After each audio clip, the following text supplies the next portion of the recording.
G'day and welcome to Lawler's Corner. I hope you're all comfy, got your favourite brews going, and I've just got a little pic there of me down the local shopping centre barefoot shopping, as we do up here in Queensland. It's a Queensland thing. All right, let's get on with the show. When I eventually work out how to. I shall hide me. There we are. And we'll go camera. G'day. How's it going? Sorry about the bloody great shiny forehead. Lack of proper lighting around this joint. And a naturally large forehead that doesn't help with the shiny bits. And whoa, that's what I look like close up. Whee, on the big screen. And don't look real crash on.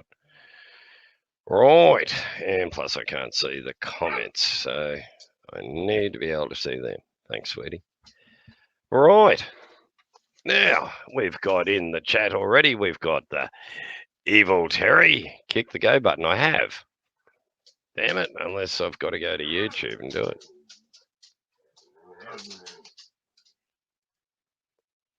Go live.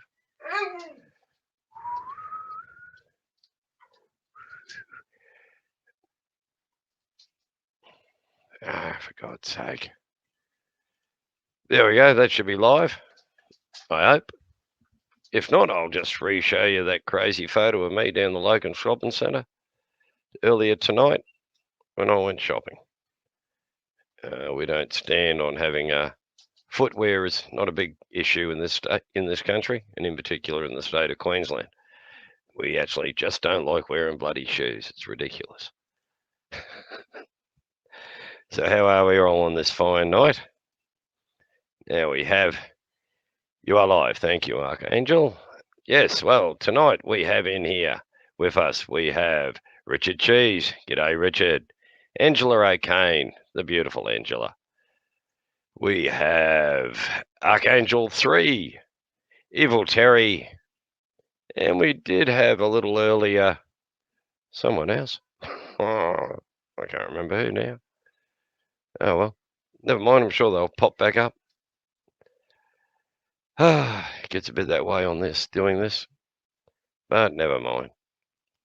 We'll get the brands up so that we know the banners actually.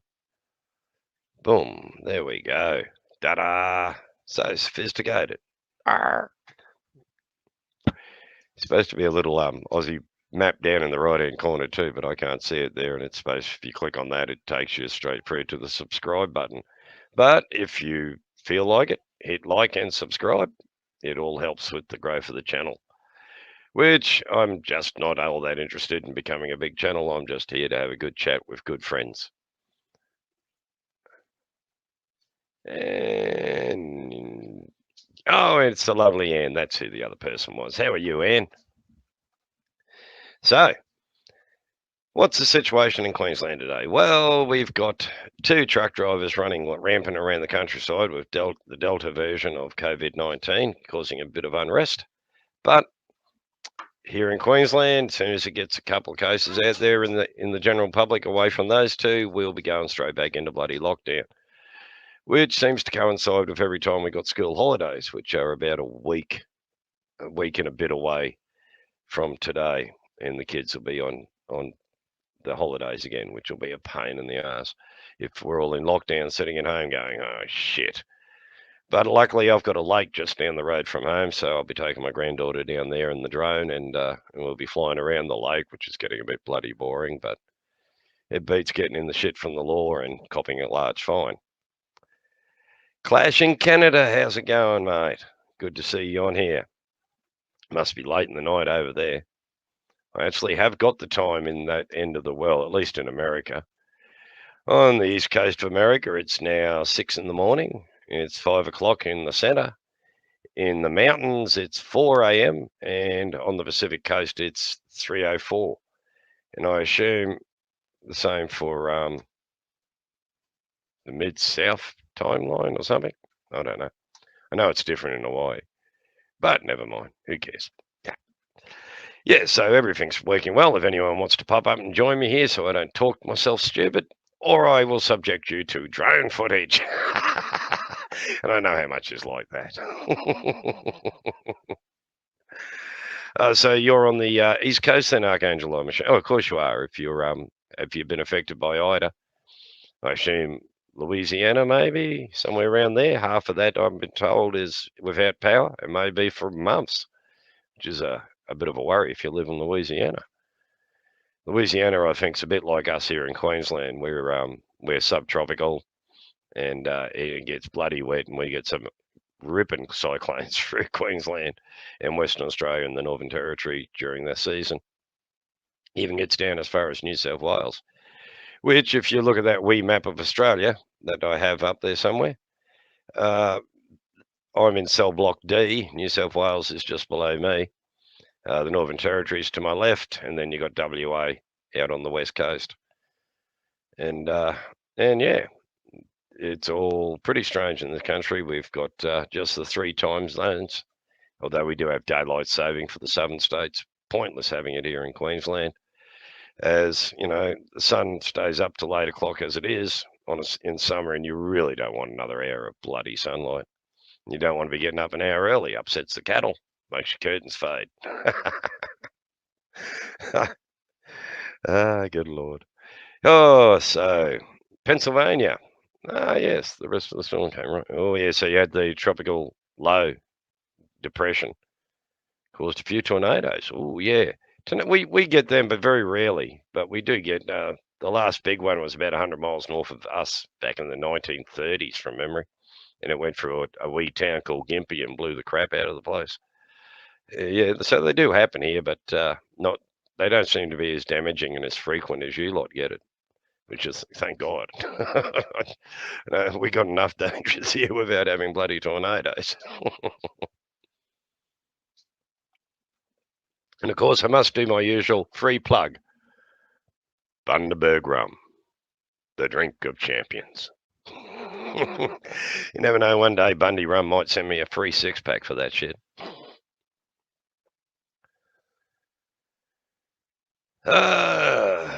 Losing the grand final. Who do you follow, Anne? Yeah, well, that's true. Who cares? The Northern Territory is on my right, and I'm in Queensland. It's to my left if you're looking north-south. Yeah. Oh, but I suppose if it was behind me, yeah, it'd be on my right. Yeah, you're not wrong, Archangel. Sometimes they'll cross right across the Gulf, Cape York, from the Gulf across to the Pacific Ocean or vice versa, and they tend to cause a fair whack of damage, and then they hit the water again, and of course, naturally, like your hurricanes, it's over water that they build up their power, and they lose it over the land and then reduce to a tropical rain depression like you're experiencing at the moment, which is, yeah, phenomenal, the amount of rain that pumps down. But yeah, cyclone season, yeah, it's a bit iffy, a bit touch and go. I think the last time Brisbane was actually hit by one was about 1964, somewhere around there. I was just a wee kid. It scared the living shit out of me. But I've been in a few since then, and I find them quite exciting. I love watching Mother Nature at her best when she's just ripping down everything man put up. You can't beat Mother Nature. She's a beastie. Now, tonight we are supposed to be getting visits from a mob called IP2. And I went and had a look at their channel page, and what a weird bloody mob there. Blokes on there beating their missuses and drunks. I mean, I know I might get a bit pissy on the channel, but I reckon I do a better job than these fools. Formed over Cuba and gained punch over 90-degree Fahrenheit water. Yeah, pure rocket fuel. And it's great to watch. We get some rip snorting afternoon tropical thunderstorms come through. You could almost set your clock by about 2 o'clock in the afternoon. They'll rage for 3/4 of an hour to an hour and just dump down the most incredible amount of rain. And then they piss off, and you get the nasty humidity back. Like we're heading into summer now. We've had a couple of 80-degree Fahrenheit days of recent. I think today was only 76 Fahrenheit. And at the moment, it's 64 degrees Fahrenheit, and I've got the heater going. And we're heading into summer where it'll probably get, anywhere from 90 to 110. degrees Fahrenheit, and a little worse on really bad days, but with 80 to 90% humidity, which is just soul sucking and nasty stuff. I mean, further south you go, if you can get in the shade, you'll cool down. But here, it doesn't matter where you go, you're just going to perspire like there's no tomorrow. 53. Oh, yeah, I'd be breaking out the snow gear if it was 53 here. Gets down to 32. It's called the emergency services. I'm dying. Help.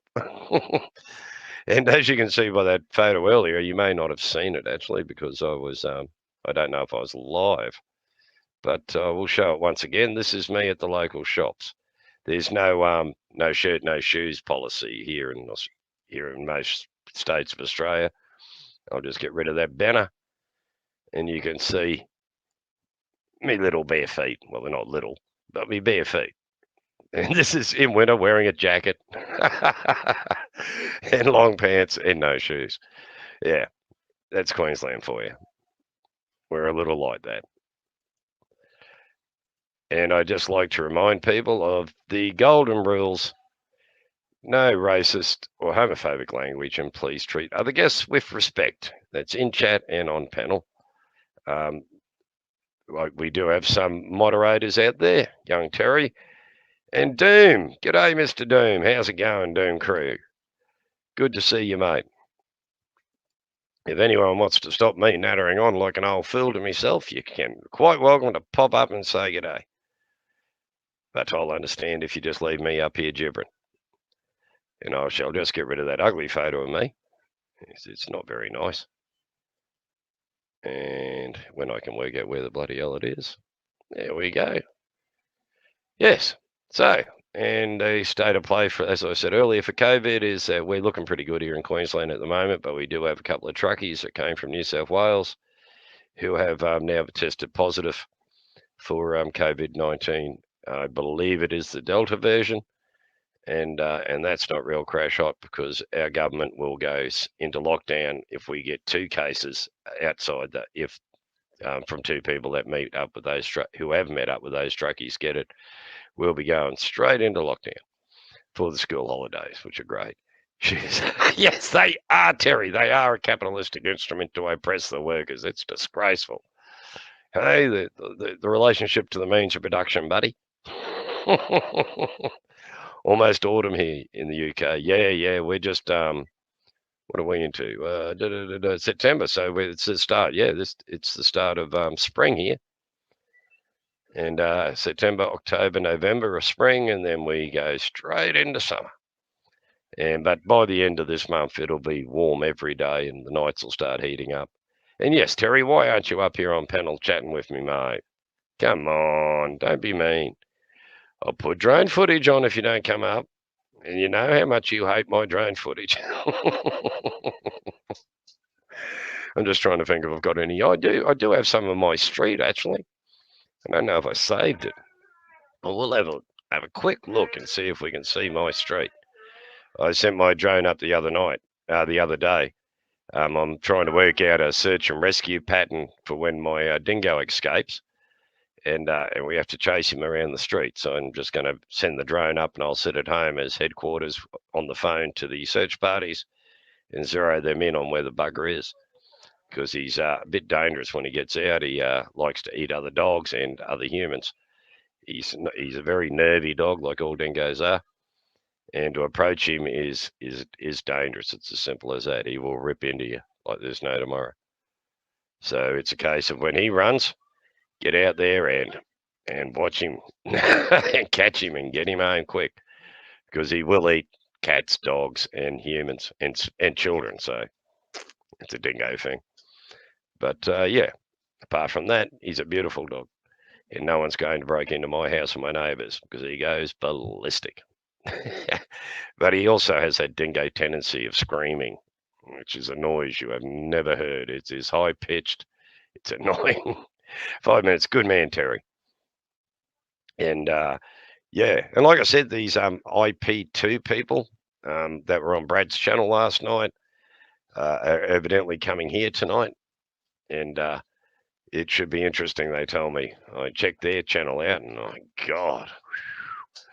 There was some bloke there flogging his woman, and then they got photos of them cuddling, and she's got black eyes and all this bullshit. Jesus Christ! If you got to beat them to keep them, you've lost them. Pup cam. Yeah, I'd like to get that, but this bugger tends to be a bit too clever for that, aren't you, buddy? He'll take it off. Like he can get his choker chain off the damn dog, can't you, buddy? Don't leave him be.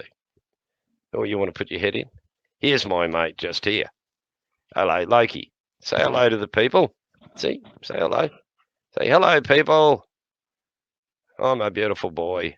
And if you notice, he's got an extra hinge on his paw. It's a dingo thing. Makes it really easy for them to open gates and doors and all sorts of crap. But he's a beautiful boy, aren't you? You're a very good boy, yes. And oh, you want to co-host with me, do you? Well, you have to sit a bit closer, mate, if you're going to co-host. No? Sit. Good boy. There you go. Me and my co-host, Loki the dingo. Hey, buddy. Looks like he's got a black eye, doesn't it? What's happening with that eye, bud?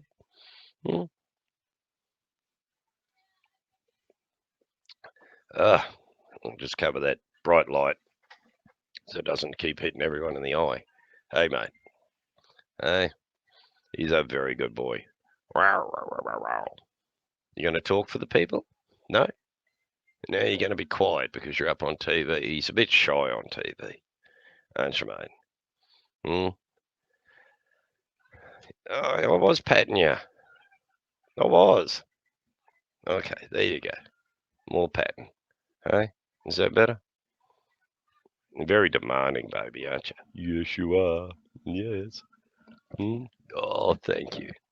You're a very handsome boy, aren't you? Yes. It's a dingo thing. They like to lick you on the mouth. It's how they greet each other in the wild. Isn't it, mate? Hey, when you're out in the bush. But let this one loose in the bush. My God, I'd never get him back. He can run like the wind.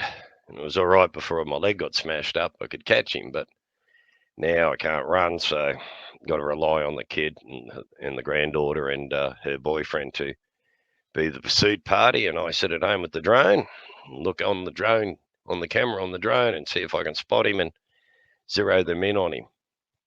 Hey, mate, there's been a couple of times I haven't had a choice and I've had to chase him down. And normally I just drive in the car, drive around until I can get close enough to him and then bail out, leave the car in the middle of the street, jump out and hobble over and jump on top of him and catch him while he's distracted. Hey, mate. And here we have the one and only, the dead possessed cat, Evil Terry, our German friend. Hello. Terry, how's it going, mate? Yeah, you started to talk about drones, so I rolled out of bed and then I don't know. Does that effect? I love it. That cannot happen. I was looking forward to letting your soothing voice guide me into sleep, but then That's it. Flying Scotsman, g'day, mate. He's a dingo cross. There's only a couple of places in Australia where they have purebred dingoes now. Yeah. One of them's Fraser Island off the east coast of Australia. And evidently they found a purebred dingo pup up in the sorry, in the Australian Alpines up near Mount Kosciuszko, which is our tallest mountain, 8,000 feet above sea level. Very impressive. 7,000 and odd number of feet above sea level. If you fly at 8,000 feet across Australia, you will not hit a single bloody thing. There's nothing higher than that. There's Embera in the chat. Yes, we meet again. Embera.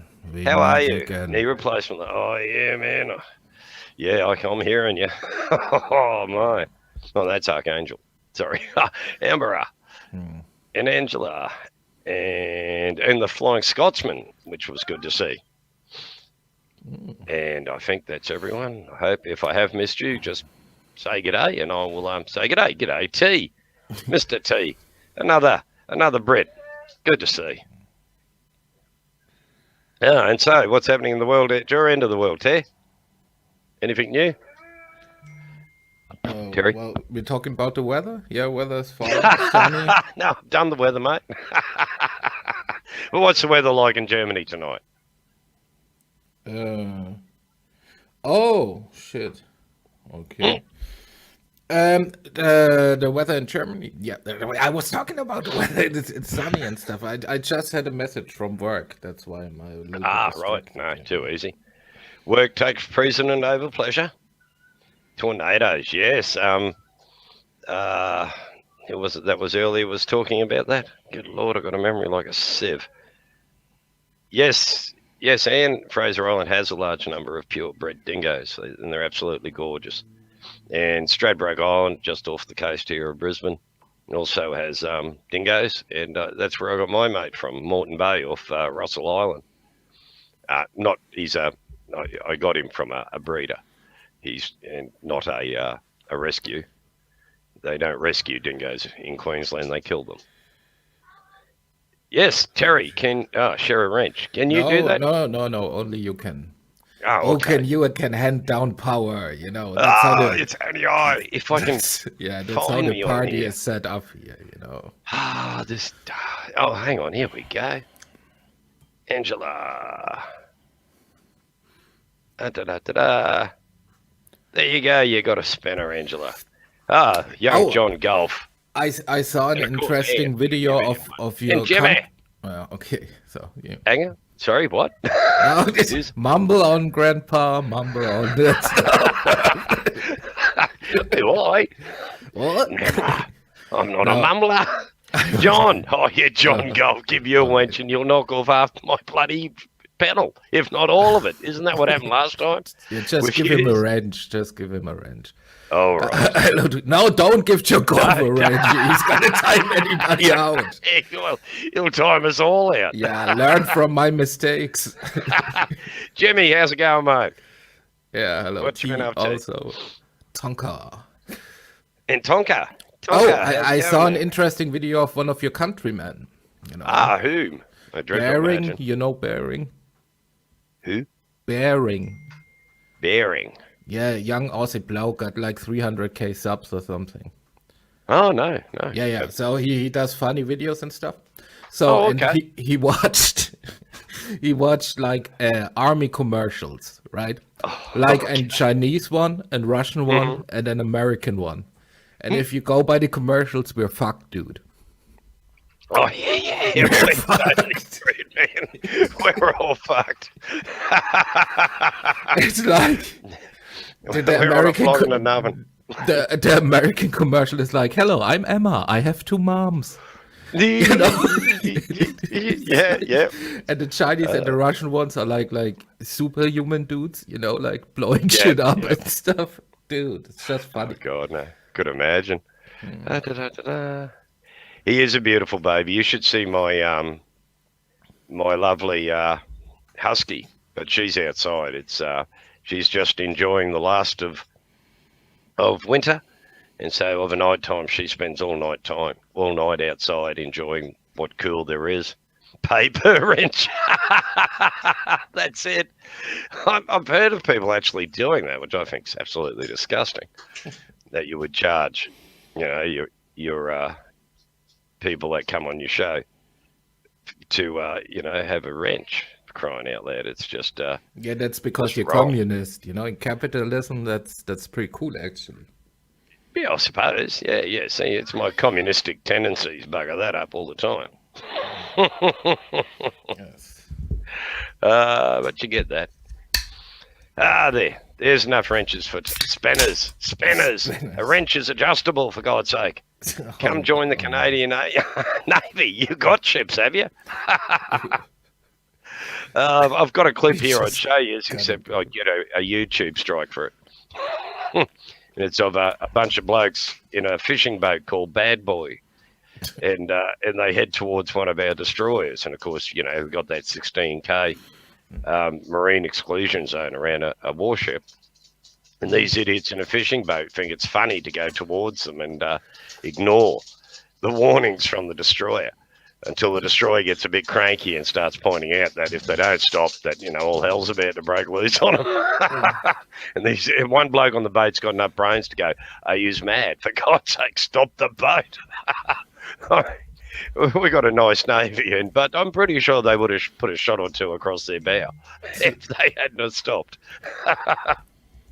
Like everywhere in the world, we're a little paranoid about terrorism. Oh, have you heard ever of this funk like CB messages between an American naval group and the other guy? Oh, the lighthouse. Yes. Yeah, I have. That's a goddamn classic. That one. Yeah. Turn. Lighthouse. I suggest you turn. No, he revealed in the last Yeah. bit that he was a lighthouse. They were like, and he was like flexing, Yeah, we have such and such destroyers, we have submarines, we have everything. Yeah, Yeah, well, we're a war group. You can't bloody defy us. I suggest you turn.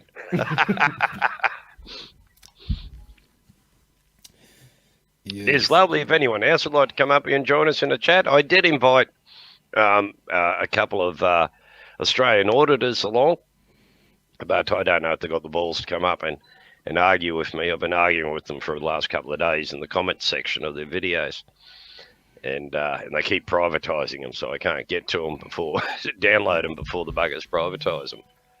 Blue looks good on everyone. Yes, it does. I don't mind blue. Blue's one of my favourite colour, and the other one's red. Go figure. Or grey when you got no choice, and it's the only clean shirt in your cupboard.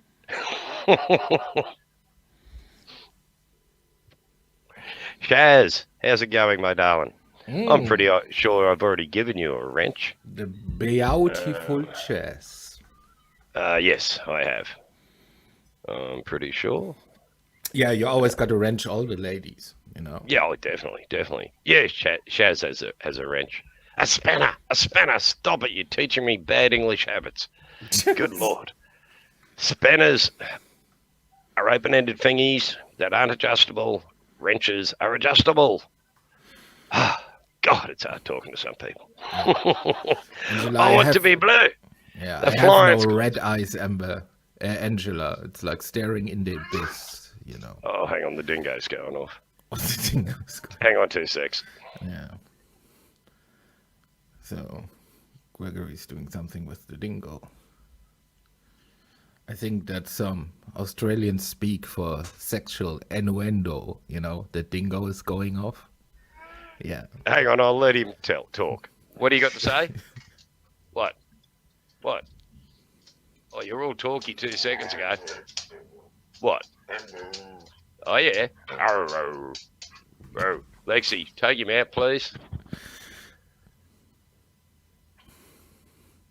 The next thing you're gonna see is Gregory with no face.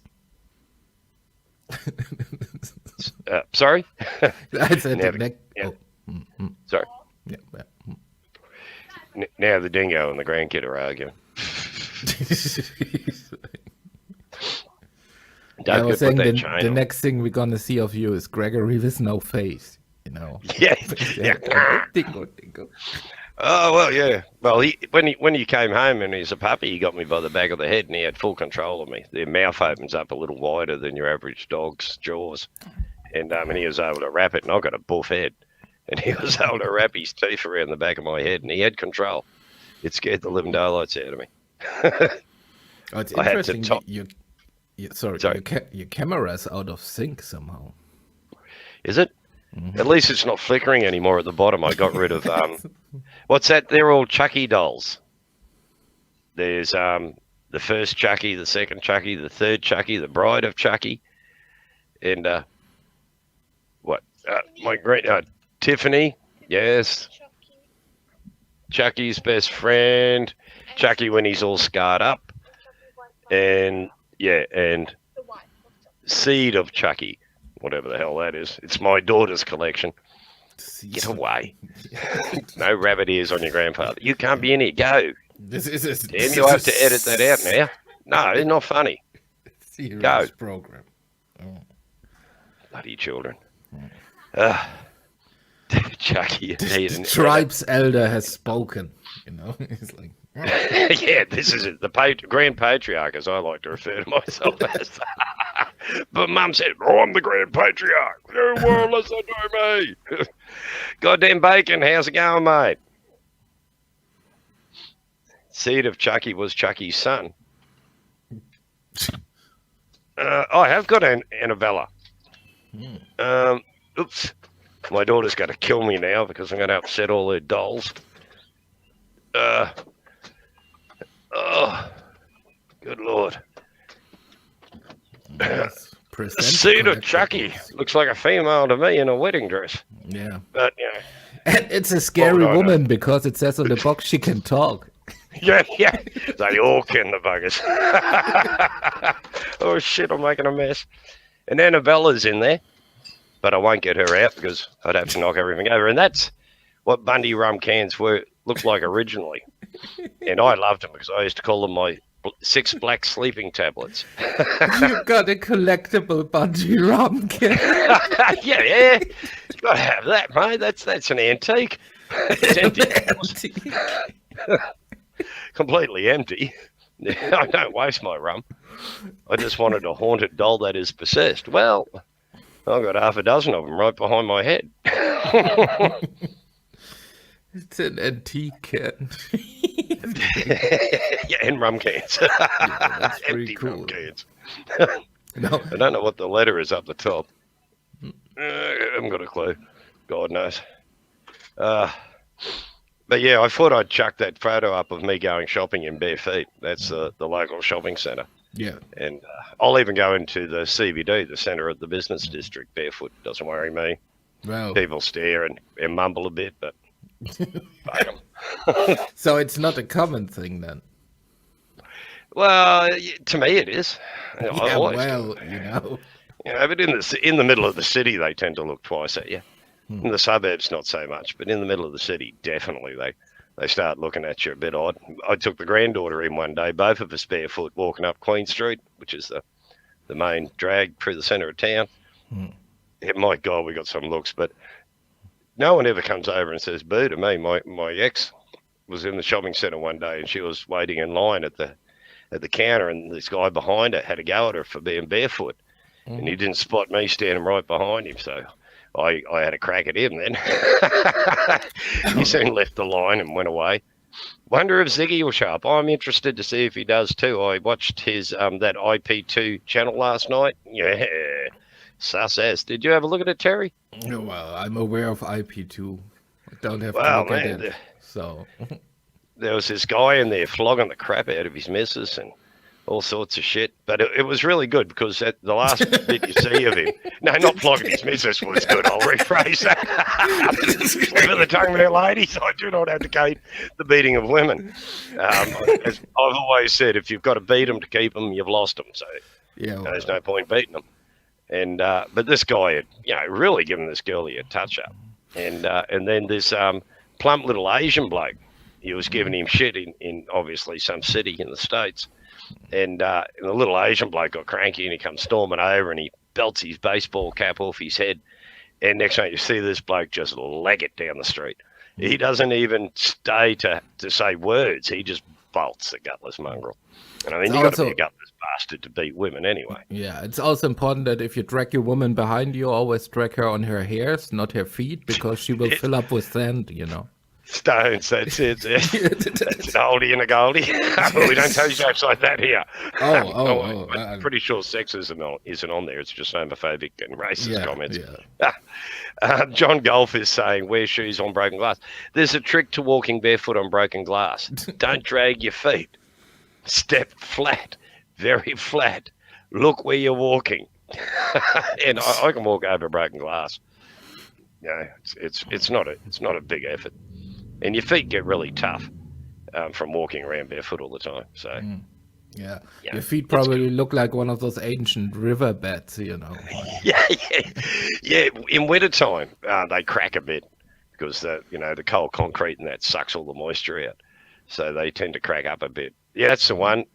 Old K1K videos. They're gone, have they? Thank God. They were absolute shocking things I watched last night. Just there going, oh my God, who have I invited to the channel? What the hell are we going to get? Oh, Shazzy, how's it going, mate? Shazzy. I'm pretty sure I haven't spanned Shazzy up. Yes, spanner the ladies up. Spanner the ladies always, up. man. Always look after the ladies. There we go. Shazzy, you're now a blue person. Gregory? Yes? Read you. No racist stuff here, right? What did I say? Blue. Blue's not person. a race. No. The Flying Scotsman's people were always blue. See? Now you make Scared it even the crap worse. out of the Romans. You make it even worse saying blue is not a race. Gregory. How could you? Well, except for the Scots, but it was blue or ochre or whatever they used. But and they were naked, which must have been absolutely terrifying in the freezing bloody cold of Scotland. They even invented Bluetooth also. No, that was us, Australia. Yeah, but Us, the symbol of Bluetooth is a rune of the king Bluetooth. Oh, okay. I didn't know there was a King Bluetooth. Yeah, that's why it's called Bluetooth. See? Oh, okay. I always did wonder why it was called Bluetooth. Seemed an odd name. But then, wireless made sense, no wires. Yeah, but there was no King Wireless back then. Well, there's one here called John Laws, the golden mouth of Australian radio. He actually has a solid gold microphone, and he's retired now, but he was the richest paid radio announcer in Australia, and he was a shock jock. Yeah, and he had a talkback radio, nationalised right across the country, and people just hung on his every word, and he was a bigoted, silly old man, but he had a beautiful, deep voice. See, perfect radio that's voice. the difference between us. I like the shock stuff. That's my kind of humor, Oh man, no, he was outraged, but he used to deal with people. He was really dry, very sarcastic, and if you got on and you didn't agree with what you're saying, he'd just give you shit and then hang up on you. That postage, used to blame, you silly buggers. What did you invent the postage stamp for? Yeah, thank you very much. Hey, yeah, tar. Hogman A, here's a stamp.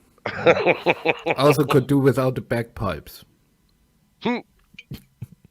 That was a joke by the Irish on the Scots, and they took it seriously. Oh, do you know where this middle finger showing comes from? Why it's offensive? What's that? They are showing your middle finger, the fuck you finger. Oh, no. Let me tell you. In the Middle Ages, when they captured an archer, they cut off his finger. And to taunt the other faction, the archers showed them their middle finger, so they still got their finger. Yeah, that'd bugger up an archer altogether if you took his middle finger out. Yeah. I don't know if it's like the French to the English or the English to the French, but something like that, Well, the English had the longbow, which was, at the time, the greatest advancement in weaponry, and why the English won so many battles was the advent of the longbow. It was like, when you get captured, sucks to be an archer, I guess. Yeah, off with the finger. And no anesthetic in those days. It would have been quite nasty. Oh, we've got competition from Suit. He's gone live. Oh. Well, Gregory, it was nice hanging out with you. Oh, good on you, mate. Yeah, I got to go shoot someone cow. Now, what's his topic? Totally unacceptable. Does he It have didn't a say. topic? It just said he was online. Going live. Just Suit Live. Let me check. US Marines don't use archers. G'day, and it's the man with the greatest hair, the greatest sense of humour on YouTube, the one and only John Golf. G'day, John. How's it going, mate? Yeah, see? Oh, you want to be an archer, do you? And have your finger cut off, buddy? Oh, what's that? Cut both fingers off. All right, mate, if you insist. Yeah. Sorry, I missed your message No, you earlier. need your fun, buddy. Screwed without the fun. Yeah. Can't have cups of tea.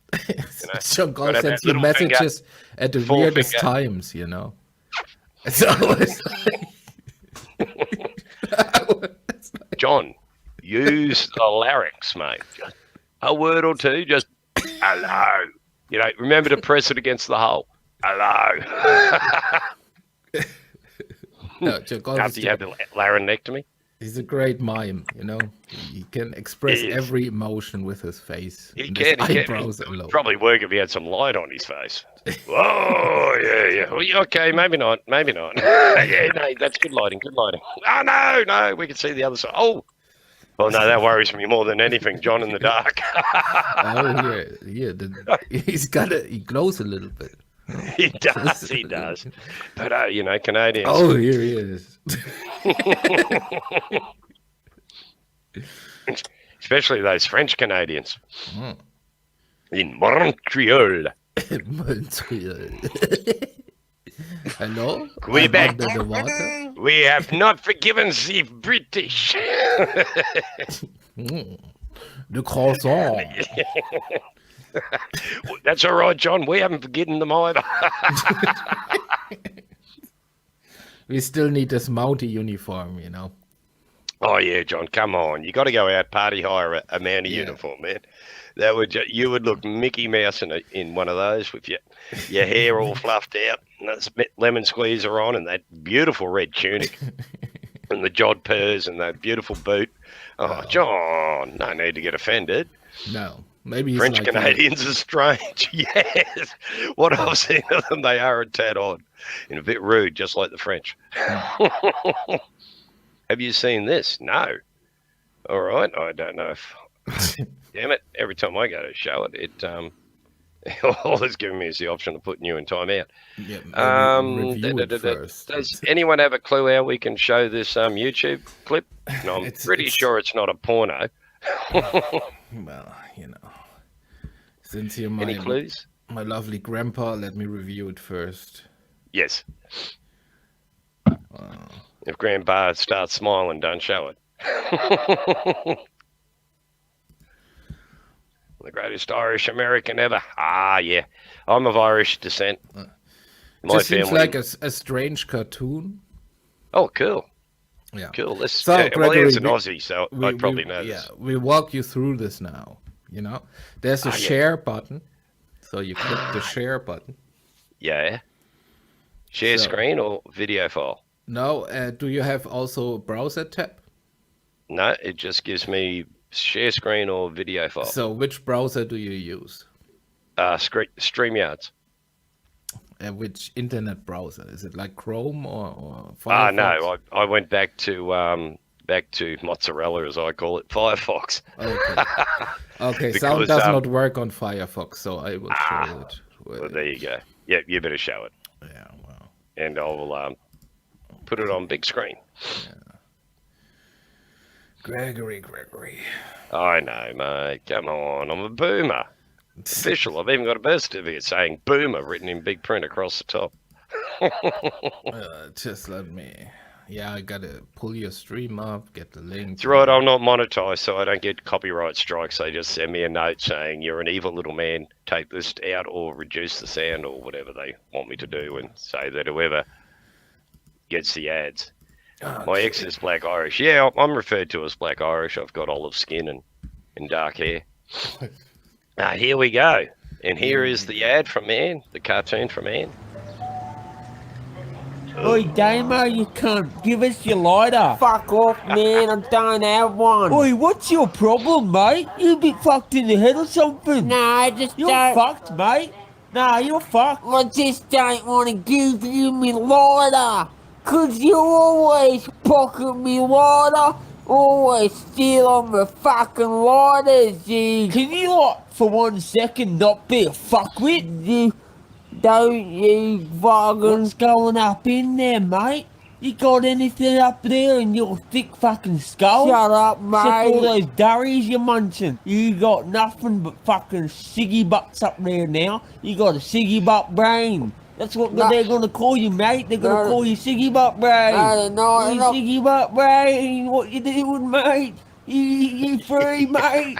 Can you come over for a beer, mate? Can you come over on Thursday, mate? Siggy butt brain. That's what they're gonna call you, man. No, they're not. Because you're fucking scoffing away on those ciggies all day. No. All day, all night ciggies. If you want a lighter, why don't you just go to the servo and get one? Cause you dopey cunt. I just spent all my Centrelink on Samantha's child support, didn't I? Well, that's got nothing to do with me. Can't believe it. Unfucking believable. After all the shit we've been through. So fucking typical of you though, eh? Fucking stingy cunt. Alright, here you go. Oh, cheers, mate. Stop whinging, will ya? You're alright, mate. I was only joking. Alright, no worries. Can I have my lighter back now, please? I don't know what you're talking about, mate. You're fucked in the head. Can you get the fuck away from me? Do I fucking know you? Do I fucking know you, cunt? Yeah, I don't game, fucking mate. think so. I don't think I fucking know you, cunt. Get the fuck out of here. Oh, you always do this to me. Always Yeah, steal get the me fuck sticky out of here, you lighters and fuckwit. Say you don't know Fucking me. dopey cunt. What I don't would know you, ever son. do to you? Yeah, that's right. Fucking Just keep dickhead, walking, you you fucking fucking say you dickhead. don't I'm gonna know call the me. cops on you, You son. know me, Invasion of we my do privacy, you everything fuckwit. together. Oi, Damo, you still coming over the Salvo? Yeah. Alright, see you then, mate. You will. No, that's called a bogans. And you notice the mullet. They both had a mullet, long hair at the back and short at the side and the front. And The greatest yeah, of hairstyles. oh, mate, pure class, as you could see by those two lads. And that's basically, yeah, it really does cover the conversation of a pair of bogans meeting on the railway station. Except it's illegal to smoke on railway stations. It is. I hasten to add that. Yeah, you can't do that. Used to be all right in Victoria. You could still smoke on the railway station up until about 2011. And then they changed the rules, but it was the only place you're allowed to smoke on the You station. look more and more like a third world country to me. No, mate, we are the first world. All you buggers are following along behind us. That's what you think. And I believe it, man. I've met people like that. You just sit there looking at them going, oh my God, they've got sicky butt brains.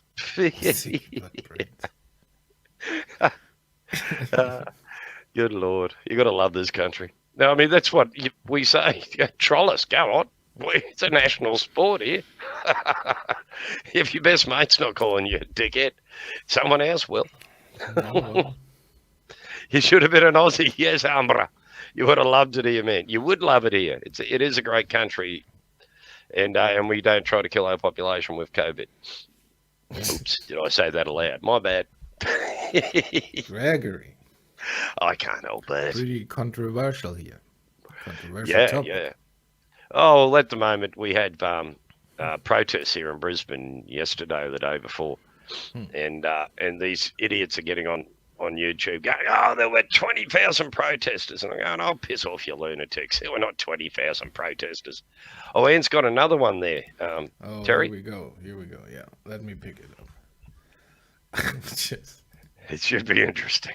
I dread to imagine what we're going to see now. Thank you, Anne, for this. This is great. Love it. And, yeah, we're a weird mobbers. There's a movie called We're a Weird Mob, which dealt with how, oh, the good Connie, how's it going, mate? I was a little bit, what? Huh? Now I get The it. good Connie. I watched Connie's live earlier today, and it was just an hour-long rant about how everyone was a bastard, we're all scum, and that if it wasn't for him, we all would be no good. And here we go. No, that was you. Yes. Damo and Darren. Oh, my Lord. Same two lads. Oh no, nearly got me. Oh shit, I'm getting long, mate, getting long. Boy, this is sick, man. You ever played Snake? Nah. What? Don't you have it on your phone? Nah, I don't have a phone anymore. Fuck, man, you're a bit behind, aren't ya? Don't even have a fucking phone. Because you took mine. Kinda sad, man. Took my phone. That's my phone. Stuck in the 1950s or some shit. Jesus. Pathetic. Hey, you cannot smoke on the platform. You cannot smoke. It's illegal. What? I said you cannot smoke. It is the law. You must smoke outside the perimeters of the train station. Yeah, sorry, mate. I can't understand what you're saying. You can't understand? I speak English. I speak slow for you. No smoking allowed on the train station. See? Sign. Right there. Sign. Read right there. Yeah, sorry, mate. Not getting it. Maybe try speaking Australian or some shit. I speak English. I'm speaking the same language you're speaking right now. I don't speak Ching Chong talk, mate. Sorry. Ching Chong talk? I am not Asian. Fuck you. Get off the platform if you're gonna smoke. No, we're not getting off the platform. We're staying right here, mate. Oh, okay. So you do understand what I'm saying? You understand me now? No, I told you. I can't fucking understand ya. Fuck you. You can't hear me. You're lying to me, you fucking liar. Don't call me a liar, mate. I am not lying. I swear on me mum's grave, yeah, I can't understand a fucking word you're saying. That's it. Fuck you. I'm gonna call the police. I'm calling the police now. Police don't speak bloody Ching Chong. You're gonna have to learn Australian to speak to I them. do speak Australian. Fuck you. You can't smoke on the platform. Look, Damo, you're a really good friend. I'm sorry for teasing you. Here you go, you can have your phone back. Oh, thanks, Darren. Really? Nah, just kidding. Go die, you fucking dumb, stupid, dickhead, fucking cunt, motherfucking idiot.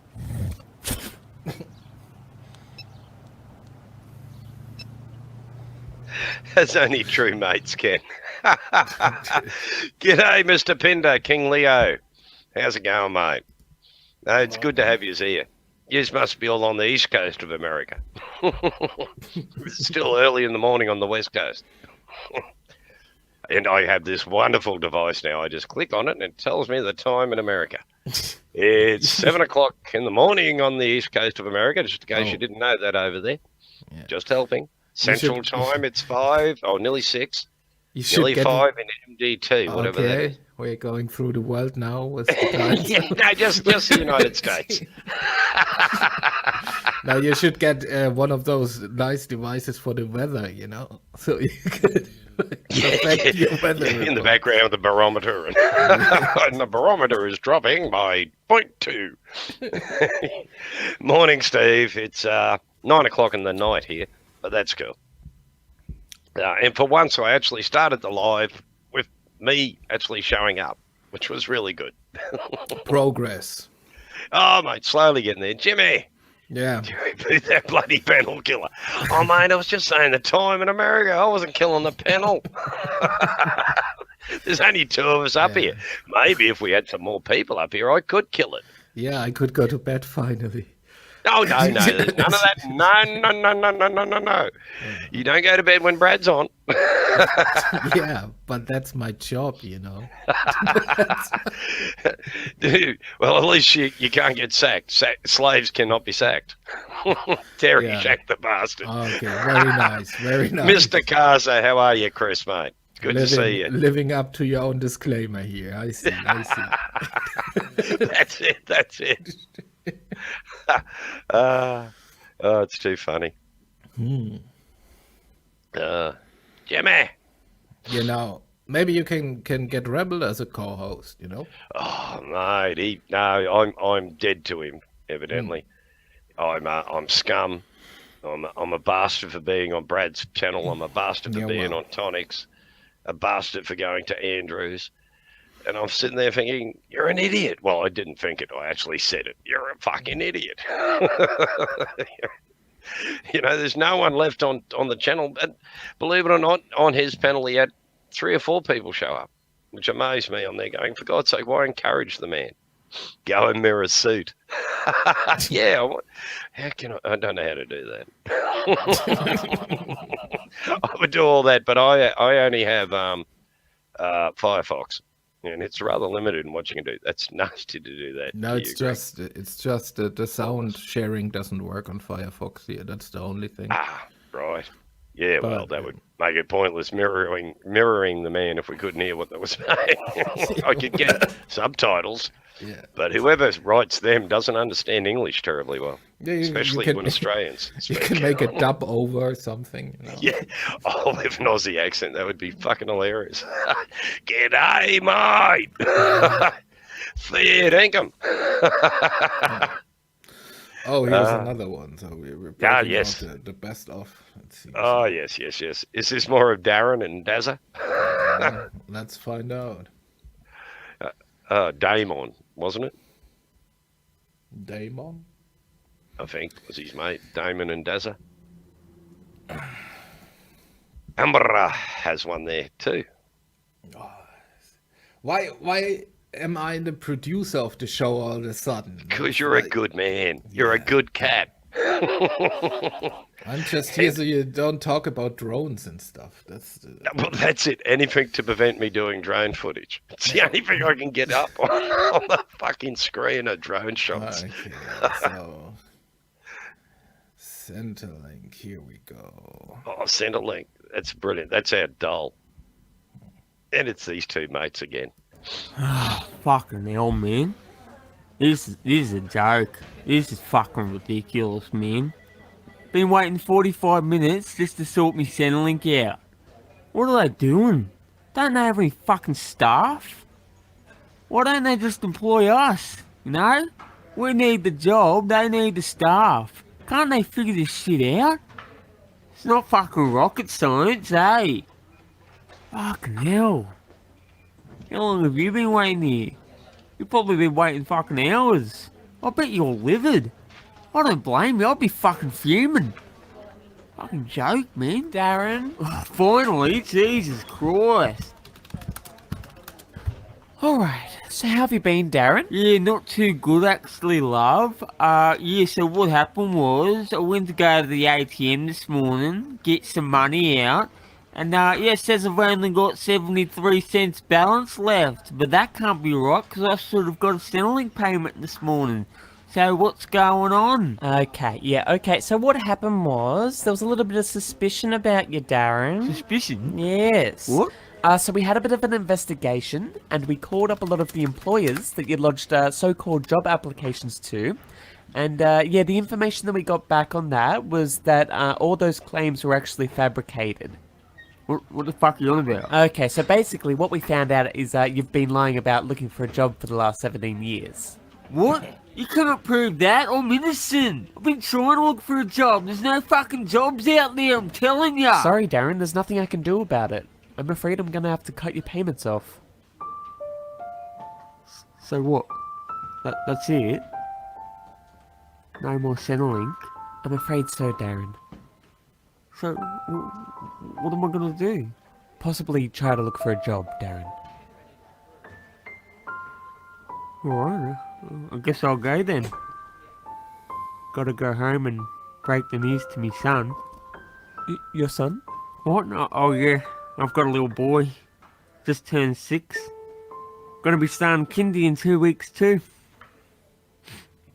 But he's gonna be going to school with no pens, no uniform, no school bag, no nothing. Because I can't afford it. Kids are gonna tease him and say stuff like, "Oi, where's your school bag? Don't you have a bag? No bag?" That's what they're gonna call him. They're gonna call him no bag, you know? And he's gonna say, "My dad can't afford it." Guess that's just how it goes, doesn't it? You know? Just because I fucked up my life, he's gonna suffer. That's not fair, is it? Why should he have to pay for my mistakes, you know? He's doomed from the very get-go. Doesn't even have a chance. Alright, well, see you later then. Wait, Darren. Look, I think we can make an exception, okay? You've showed you obviously care a lot about your son and that you need our support. I'll correct your status and I'll put a payment into your account now, alright? Really? Oh, bless you, love. You're an angel. It's okay, Darren. We'll just pretend this didn't happen, alright? Maybe you can get to the stores before they close and get your son some school gear. Oh, I will. I promise. I will. Thank you.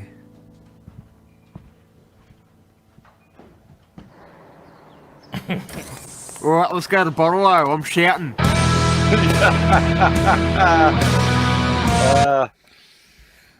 It should be named Damo and Dazza would be more appropriate. Damo is short for Damien. And Dazza is Darren, obviously. And You Gary's Dazza. Australians. You Yeah. Australians. We hate. We even make words longer just so we don't have to use the correct word. We're a weird mob. It's a great movie. If you ever get a chance to watch it, it's a 1970s movie from memory, and it's Yeah. just brilliant. It's about Italian immigrants coming to Australia. Yeah, that's And, what I'm gonna and watch. A experiencing us. 1917 Australian movie. Yes. It's good. It's good. I mean, the colour's not crash hot, but the whole theme and the way Australians are, it emulates us really well, especially how we treat immigrants. It just isn't all that crash hot. Uh, Like in those days, there were horrible words like dago and wog, things you're just not allowed to say anymore. Unless you're an Italian or a Greek. well, I can remember every morning before school fighting with these two Italian kids, me and my brother, because we would start by going, you changed course in the middle of the war, you know, how many gears has an Italian tank got? 13, 12 in reverse and 1 forward, and then it'd be on, fisticuffs time. Filled in our mornings. yeah, Ambrose, weather right, update. Gregory, we need a weather update. No, we've done the weather. I'm not doing it anymore. Everyone calls me a panel killer. I can't. It was a rhetorical trick I learnt for dealing with people that are arguing. You should just suddenly throw a random question into the middle of the argument and it just stops them because it breaks their train of thought. Yeah, but everybody who's here knows that the weather is kind of your thing, you know. So Yeah, the people yeah, are well- here for the weather report, you know. Well, it's pointless asking people the time, which is my usual go-to. Instead of, coming up to someone and grabbing them and saying, don't, calm down. You just go, what's the time? They, huh? What? And boom, stop that whole rage bit. It's a way of dealing with lunatics and drunken Australians. See, you make your ways around. Yeah. Yeah, I didn't realise I was wrecking people's pedals. I thought I was bringing peace and harmony. I think that's why you're so dangerous. Yeah, on a drama channel. I'll stop the argument.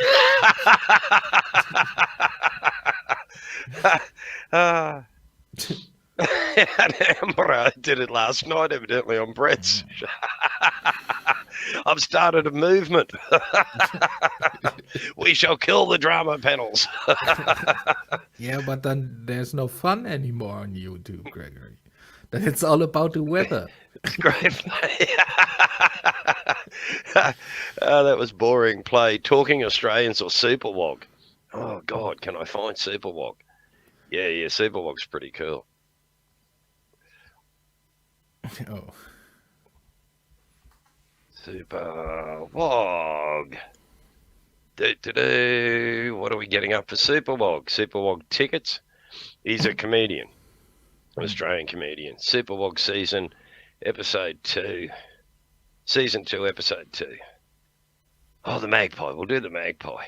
We're not gonna watch a whole episode now, right? No. I'll just post it. You're going to have to do all the hard work. Yeah. Oh, yes, no, there it is. Yep. Okay. Or is Just that waiting channel for we're the, on? For the Hang on, I link to suspect be- that's what we're on, Oh, and that it didn't work. Let me go. Up and Yeah, check you this out. posted a StreamYard link, Gregory. That's pretty nice. Jesus. All right, let me try that again. Damn it. Well, Superwog, season 1. it's A for effort, I season guess, two? you know. Yes. Bloody Nora Lawler. But if anybody wants to come up and pull videos for Gregory, Yes, please. like the link is in the... Come on. Save link as, no, copy link. I bet you it doesn't work. I had this problem every bloody time I try to do this. Oh no, that's the one. Yep. If you could play that one for us, Terry, please. Which This is one? Superwog. Oh, it's come up twice. 3 times. What the hell? Wait. Still waiting for it to pop up on my end. Yeah. Well, actually, I think it's the 3 of them is just a continuation. Dude, whatever you put, how will I? Yeah, that makes more sense. Lucky I'm up on this modern technology, eh? Yes, very nice. See, a real boomer. Yeah.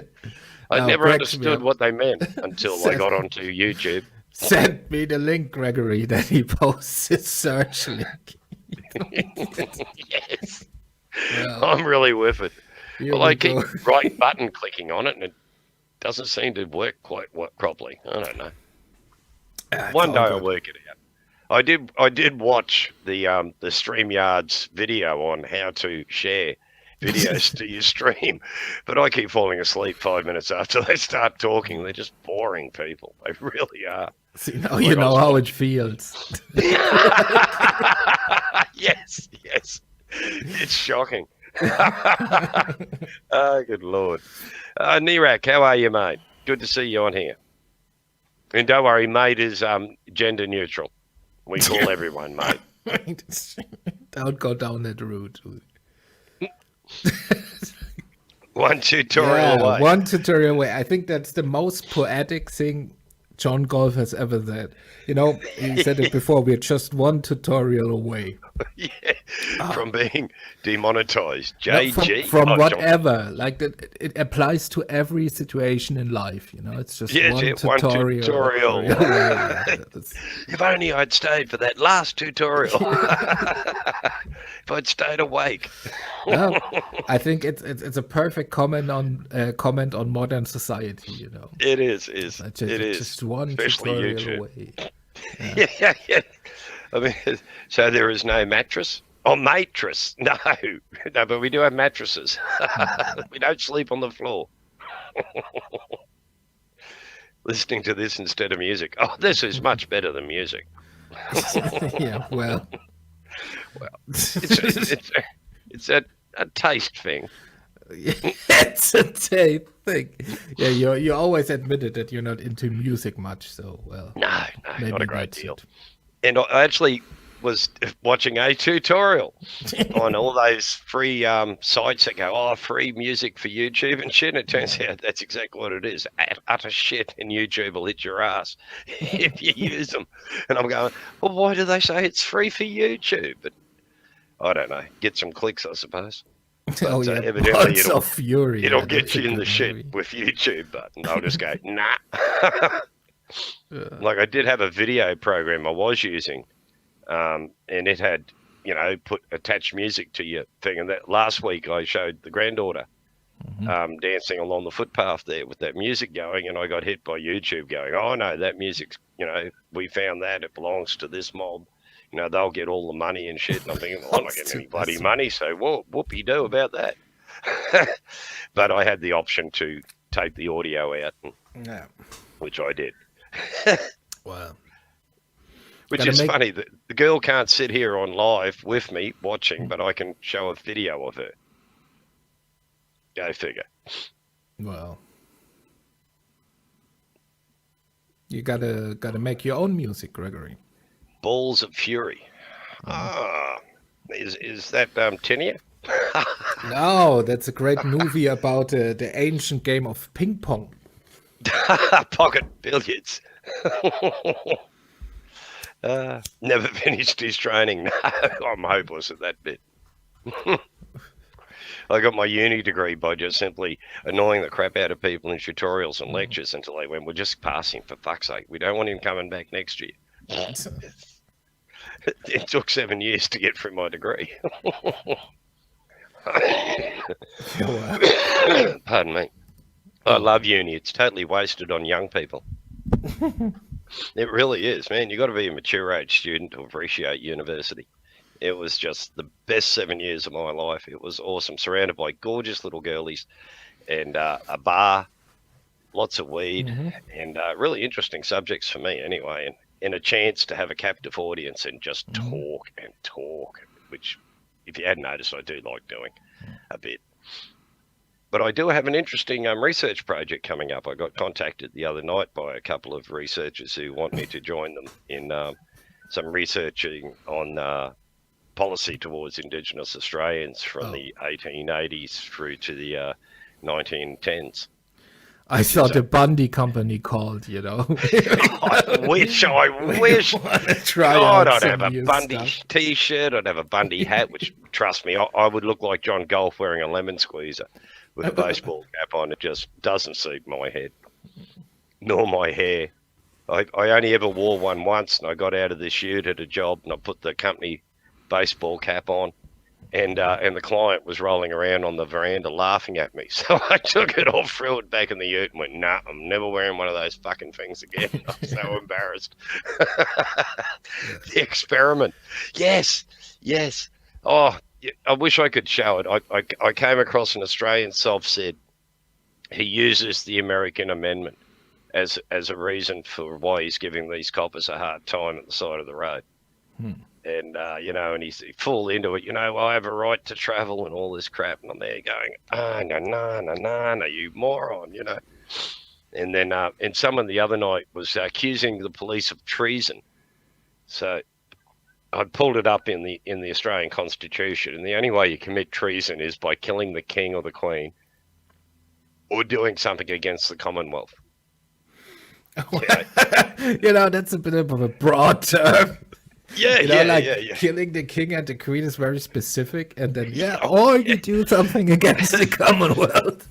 Something to they had to change the law because of the issues with Al Qaeda and that. So they slightly changed the law that if you fought with a country that Australia was fighting with and you went and fought on the other side, well, that was treason.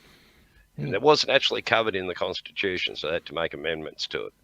Before that, it was basically attempting to kill the king or the queen, or acting in directly against the Commonwealth of Australia. And 2 bachelor degrees. Oh, cool. Oh yeah. Uni's just brilliant when you're older. I was 34 when I went to uni, and it was just godsend. Wonderful fun. Mind you, I still had to drive trucks for a living in the middle of it all, but oh well. At least I could wax on philosophically, and all my fellow workers got so sick of me lecturing them on history and philosophy. Not only your fellow workers, Gregory, not only your fellow workers. Well, they were trapped inside the cab of a truck with me for hours on end, so they didn't have a choice. You're gonna find out what hell looks like today. Yes. Being stuck in a truck with Lawler, they'd be all going, oh, not Lawler. But they like me because I'd make a beeline straight for home and have cups of tea and cones. And we'd go to the job, do the job, then come straight back home, more cups of tea and cones, and then back to the depot, get the next job and do it again. And the companies knew that I was doing it, but it was just pointless because if they asked me, I'd just tell them things like, oh, we were kidnapped by spacemen and anally probed. Just come up with the most bizarre stories. And they'd just look at you and go, no, Greg, what were you doing? Oh, it was the aliens, mate. The aliens, they got us. They ripped us out of the truck and they were anally probing us in the spaceship, and then they dropped us back to the truck when they were finished. They go, that's bullshit. Yeah. Well, what were you doing? Aliens, I tell you.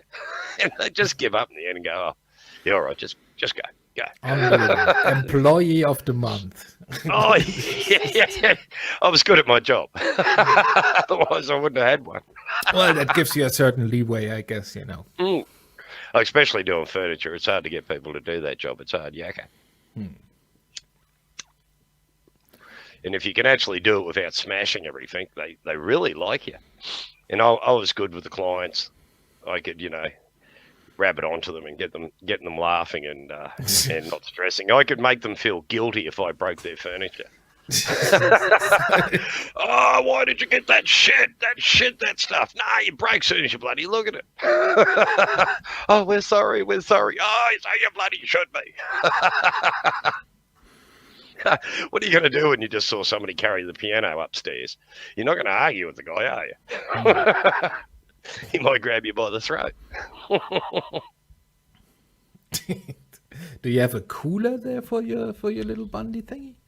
Oh, yep, it's in a stubby cooler. Well, it's a can cooler, which the Bundaberg was a Bundaberg rum cooler, but as you can see, there's a G Yeah. there. Heavily But- used after all these years.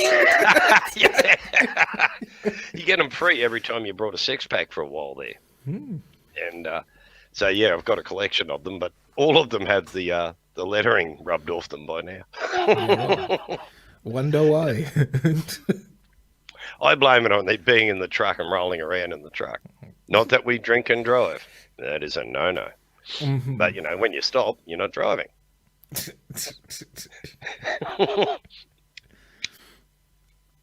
Gregory. Oh, no. In the good old days, we used to get blind and drive the trucks. But you just can't do that shit anymore. Good Took all old the fun days. out of it. Yeah, the good old days when the horse knew the way, right? Fuck the horse, the truck knew the way.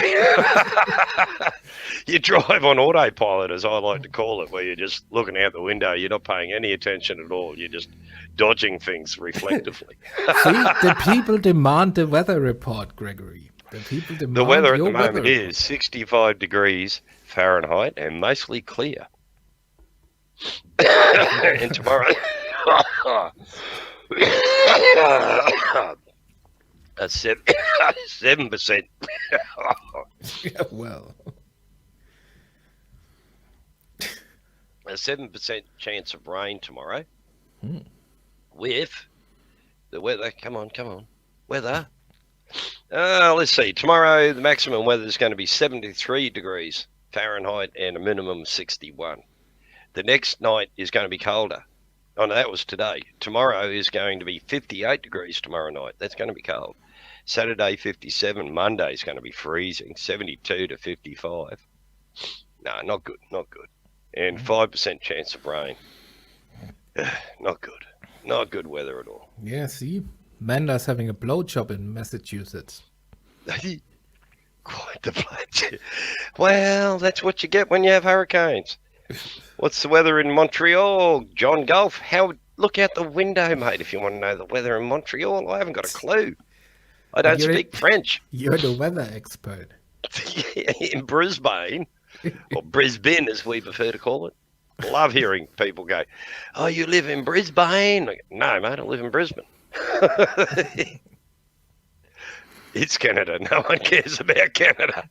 Oh, come on. They're just Australians with American accents. They're lovely people, except the Montreal people. They have a French accent. Very strange. Yeah. They surrender easily. That's all right. I was watching some American getting all upset and screaming at a Canadian that they'd come down and burnt the White House. Until someone had to point out to him it was the British. It's just that they were in Canada and they came down and then burnt the White House. Yeah, complicated stuff, Oh, well, you piss the empire off, you can expect that sort of shit. Yeah, but back on this whole settlement subject, right? Oh, God, no. So you have a problem with settlements, right? With the term. So Yeah. then, okay, we call our thing in Germany then settlement and call it camps in your country. Because Well, it was the we English cannot- that invented that. we cannot be a camp in Germany, right? So Yeah. well, No, there's no camps here.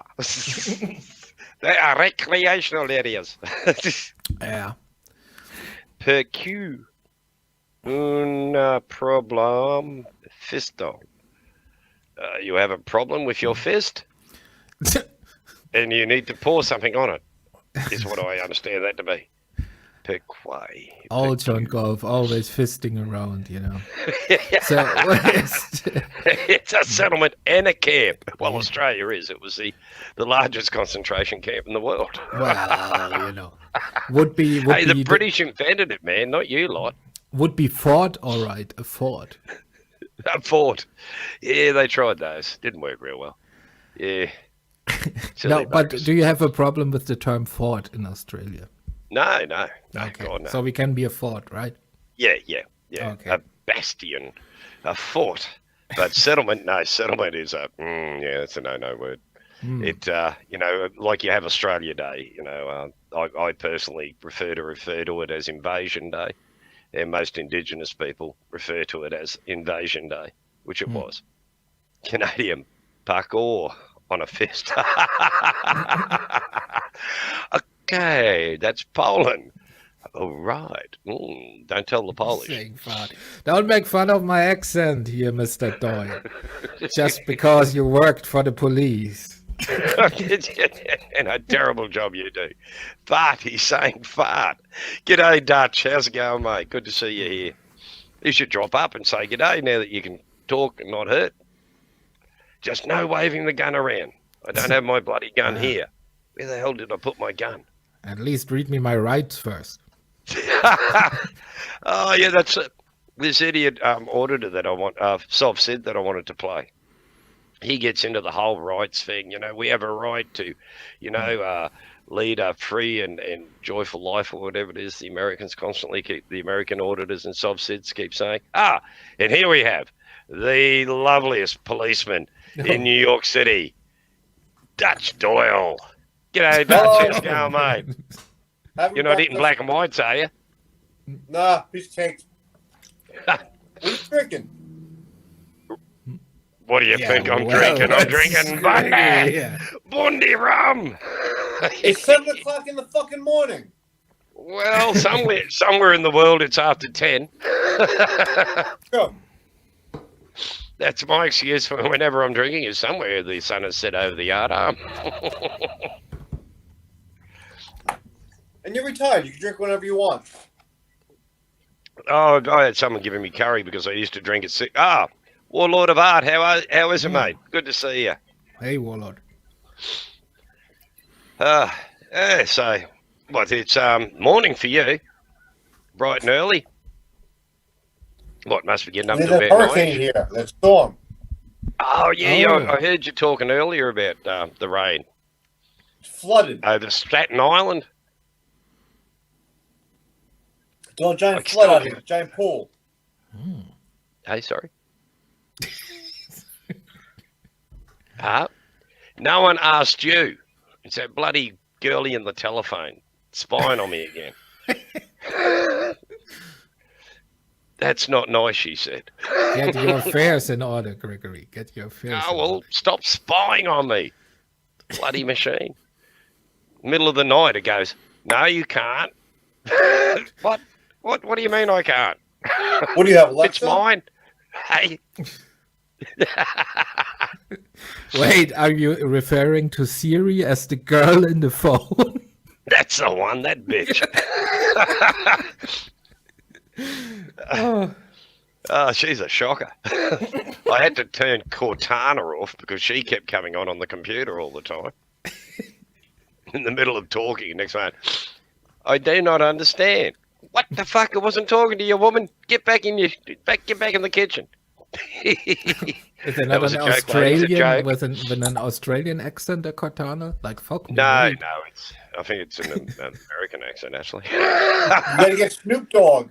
Yeah, Snoop Dogg is the voice. That'd be awesome. I'd rather have Benny Hill. Nobody knows who the fuck Benny Hill is, though. Well, that's true. I know who he is. Although You know the who he best is. thing of Nobody else Benny knows. Hill is when he meets that little bald guy and he's always going on top of his head. It became a bit of a habit. Every time I'd see a bald bloke, I'd walk up and go pat, pat, pat, pat, pat on the top of their head. Yeah, I wouldn't be able to resist, man. Yeah, and that's it. They reach suddenly for your throat. You bastard.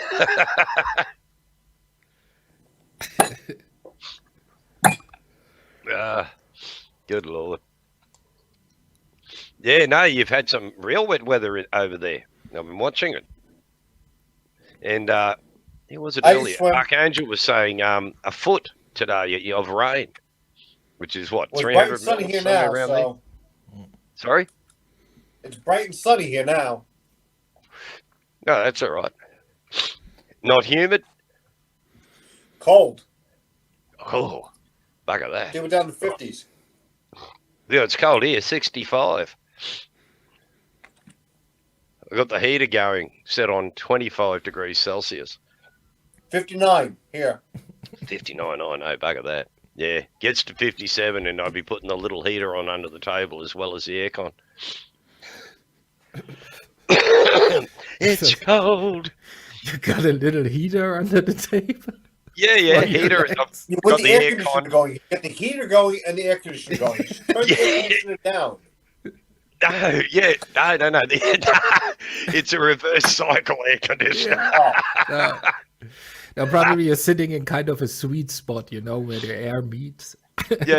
It's- Yeah, keep the feet warm, like the car when you set it on, you know, foot and face, you know, the heat touching you on the feet and the cold air whacking you in the face. I've never worked that one out. always puts me to sleep. It is a danger in winter, driving along with your heater going and your window up. You know, you got to have that window down, letting a bit of cool in, a bit of air. As cops, we Otherwise- drive with the window open constantly. Yeah, I suppose you would for emergency exits. Heater full blast, window down. Arm out. Dun, dun, dun, dun, dun. Well, you keep it open because you can hear what's going on outside. Yeah, good idea, actually. Our coppers don't. And in summer in particular, the windows are all wound up tight, the air conditioning blasting. Fuck that. You want to cool or drive faster? You know, they're restricted to the speed limit. Lie. But Call a lot of these cop haters that I get on the auditor pages here in Australia, they just carry on about them all the time. Oh, they're mongrels. They get promotions and policeman of the year if they shoot someone. They're going, you fucking moron. No one gets promoted for shooting people. No one gets fucking nominated as police officer of the year for shooting someone unless they're a complete dirtbag and deserved it. I shoot one more guy. I get a free set of steak knives. Wait, but there's more. The K-Tel man. We had him here too. Wait, but there's more. Or I could get a toaster. Either steak knives or toaster, I'm not sure. I'd go with the toaster. Fuck the knives. You can always get knives. Pull them out of your back every night. Fuck yeah, especially on YouTube. Oh, yeah. Yeah, I was eavesdropping on Connie's live earlier today. Oh, man, he's got a hard on about us all. He really is pissed off.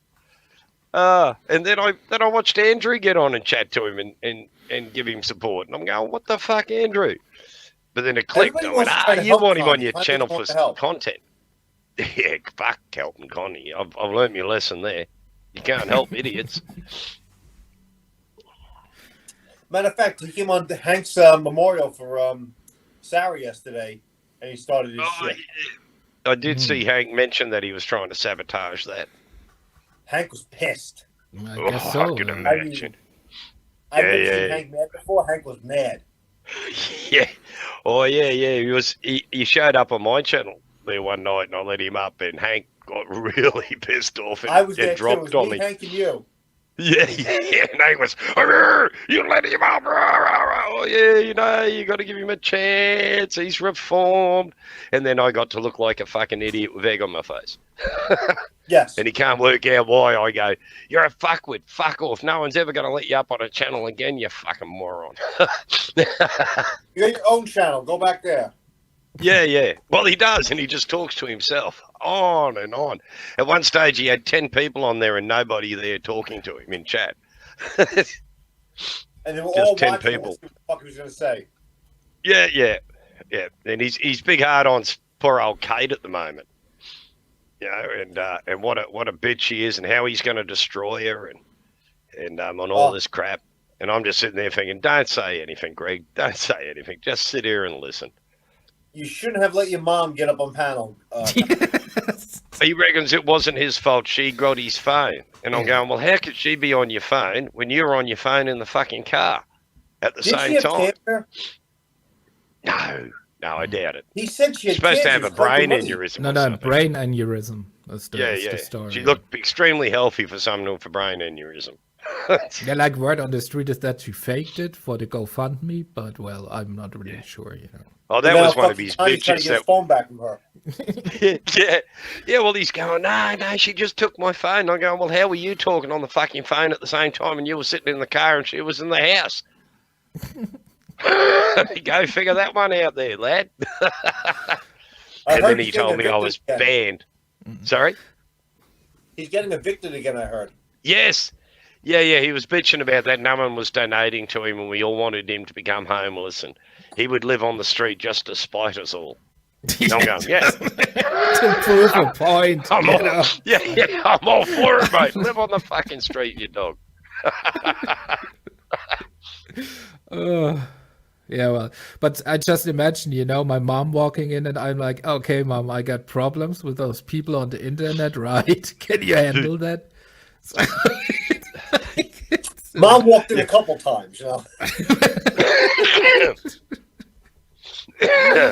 It's like these cop watchers and auditors here. They go off about the cops all the time. Oh, the cops are mongrels and shit. And I go, oh, you sound like you're a crim and you're a bit bitter because you got arrested for breaking the fucking law. Maybe you just shouldn't break the fucking law. And, do they go off? Oh, I've got a clean slate. I bet you haven't. I go, I'll Show me bet where you the bad won't. cop touched you. Show me where the bad cop touched you. Yeah. Show me where the bad policeman touched you. He beat me up. And some idiot the other night arguing with me that I've only ever had good experience with cops, and that's why I don't have an issue. And I'm going, fuck off, you moron. I don't have an But issue it's been because a I try crime, not to. If you don't break the law, you don't have a problem. It's not rocket science. Every time I've been nicked, it's been for something I've done wrong.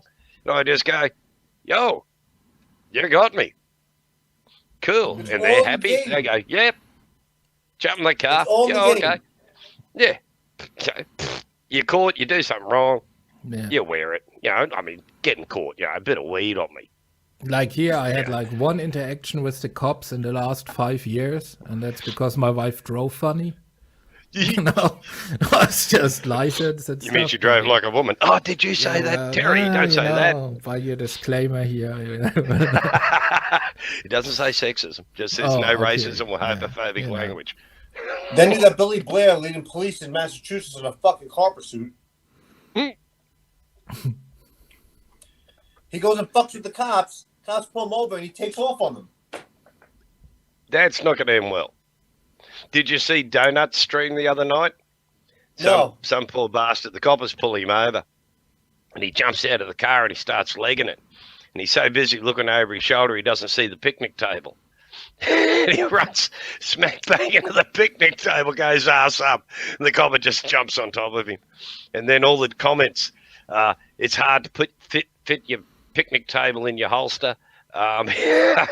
Surround the police station with picnic tables, or some prison in America where everyone keeps escaping from. They surround it with picnic tables and they wouldn't be able to escape. We were in prison I where don't people know. escape from? Yeah, revolving door, evidently, in and out, all in the same go. Oh, that's right. That's in New York. Oh, is it not where that Epstein fella had an accident? Oh, no. That was He was at BOP, Federal Bureau of Prisons. He was in Manhattan, not Rikers. Oh, okay. Sorry. Rikers is the island, isn't it? What's the Rikers island? is the island, yeah. It's a city prison, so a city jail. So, Oh, yeah. if they would put Epstein in there, they would have knifed him to death. He'd be dead either way. So, Yeah, well. And here we go. The fur face of Australia. The one and only beautiful, fluffy, crazy dingo. What have you got that Brooklyn bum on here for? Mate, if I don't, he's going to shoot the fucking lot of us. He couldn't in a barn door with it from 10 feet. I'd be Although careful with that. you didn't notice me in chat last night going, don't aim the gun at yourself. For fuck's sake, don't you remember what happened last time? Don't aim the gun at your fucking self. You've got the gun aimed at your face. Oh, God, I don't Jesus. keep anything loaded in the house.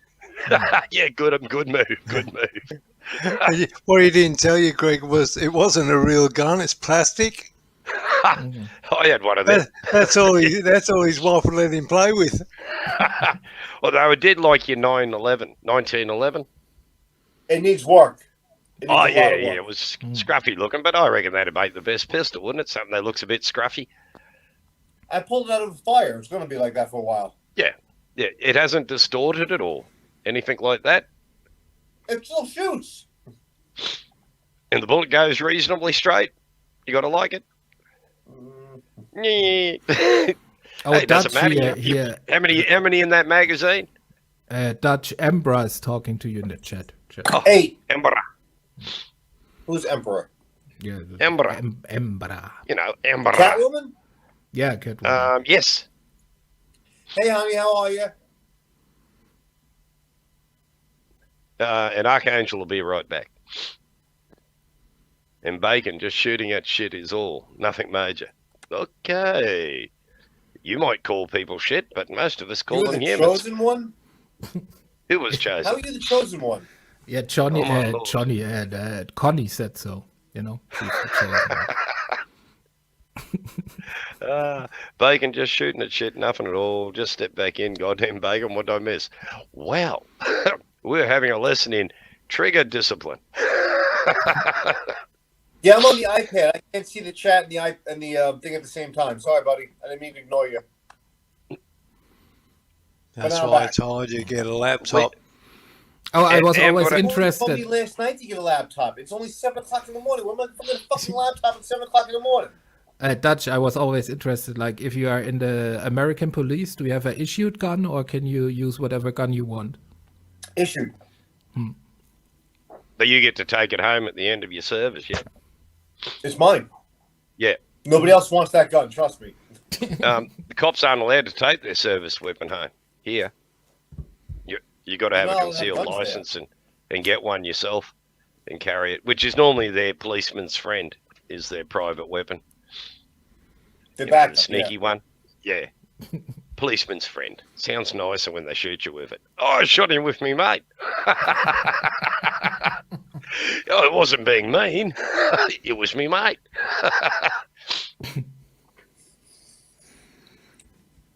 For 21 years, I shot paper. So you shot paper. Yeah, he couldn't even hit that. I never had my gun pulled on me once. I qualified every time. I Sometimes remember hungover. me and a Queensland cop being out past the eyes of there with the police issued 38, short barreled 38. And seriously, 20 yards away wearing a wet overcoat, you could wag your ass at them and the chances of being hit were pretty minimal. And if they did hit you, they didn't have enough power to penetrate the wet overcoat. Yeah, we do 5 rounds from the 25 yard. Then we do 10 from the 17. And the rest we do from the 7. It's kind of hard not to qualify. You have to be Stevie Yeah, Wonder. yeah. And be like, Blind men can hit them. Yeah. And how many rounds in the magazine? I mean, that'd be me. I just empty the whole magazine at them. One's got to hit them. 15. 15 and 1 in the Yeah. pipe. If you can't get them with that, I mean, our Glocks are 15 round Glocks, and I don't think they carry one up the spout, but that would be a breach We do of here. safety. Yeah, We don't even Bit have of a safeties on our safety issue. guns. like we had a cop get charged here because they were fucking around in the police station and pulled his Glock out and accidentally shot a cop woman and killed her. So he got done for that. That's manslaughter. That's why I keep a Smith & Wesson. Yeah. Oh, yeah, but I mean, go from a revolver to a Glock. I'd rather have a Glock than a revolver and trying to use a speed loader when people are shooting at you. The only advantage to Glocks, semis, is the speed loading. But you get pretty quick with a revolver. I trust the revolver. She fires every time. Oh, yeah, Yeah. they're good. They're good like that, but, it's just a bitch when, you're trying to drop that one out and slip another 6 in to keep the game going when you can just dump 15 at them. My girlfriend has no problem me slipping 6 inches in. And that's on a good night. She's like, give me 6 inches and hurt me, so I fuck it twice and hit her in the head with a brick. Yeah. That's a standard old joke, that one. Give me 6 Hi, inches and make me bleed, so I did it twice and punched her. Ooh, that was a joke, ladies, a joke, and it was Dutch. Dutch, remember his name? Dutch. Greg Lawler. Oh, damn it, it's written on the channel. I can't get away with that one. I had some moron bloody auditor today, and I said to him, I said, why do you use a bullshit name like Hemi257? I went, why do you use a bullshit name? What, haven't you got the balls to own up to who you are? He's going, why do you change your Activar all the time? And I'm going, because it's boring and it's, just a Because bit you're of tired of fucking change. looking at it, yeah. Yeah, and I said, but at least I got the balls to put my own name up there. And he's fucking idiots. Greg, that dingo in the corner looks like the one that ate my baby. They do eat babies. Don't listen to Jim. I'm Don't listen to looking at him crazy. right now. That's the guy right Yeah, there. I know. He's a baby killer, that fucker. Look at him. Hey? Look at those eyes, man. You wouldn't trust them. Doll's eyes, blank I stare. wouldn't, mind you, when babies come into the house, and I've got a baby coming into the house in about 6 weeks' time. And, Congratulations, Grandpa. yeah. This will be my second grandboy, so I'm really looking forward to it.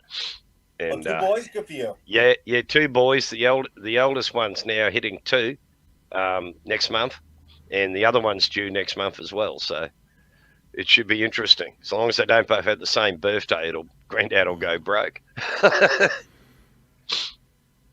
Just keep them away from the snake. What snake? No, it's the dingoes. The snakes. Oh, we've got a children's python here, the spotted python. It's only about 4 foot long. Actually, I can show you a picture of it biting my daughter. No, it's really cool, Picky. You'll love it. No, Dutchy's got a phobia against snakes. Oh, have you? The only snake he likes is his trouser python. This thing's fully snaveled on a hand like that. I saw that video. Yeah, and it's wrapped around her arm. And when we eventually got it off her, you could see the marks where it had constricted on her arm. Oh, this is how they play with the snake. This is a good time with the snake. Yeah, Okay. yeah. Well, she made the mistake of going to change its water bowl and not checking to see where it was. And she put her hand in and was a bit hungry, and it just saw her hand and went, "Tucker, chomp." And sort of You standing there realize going, if a dog bites its owner, they put the dog down, right? yeah. If a snake Can't do that to snakes. That's just a snake thing. They get snaky. Oh, I'm hungry. They didn't feed me. Here's a person 5 foot tall. Let me try to fucking eat them. No. Yeah, it was trying. It was doing a good job. And she couldn't get it off. So I just grabbed the snake and went, pooh, blew smoke in its face, and the old snake went, ugh, fuck off. And then we unwound it and got it off her. I would have had a snakeskin belt at that point. It's against the law. It's against the law. You can't kill wildlife here, man. The only good snake is a dead snake. No, they're beautiful Like critters. Indiana Believe Jones, me. he hated snakes. Yeah, no, they're good critters. They keep the rats down and all sorts of nonsense. I lived And the on a pigs eat property. them.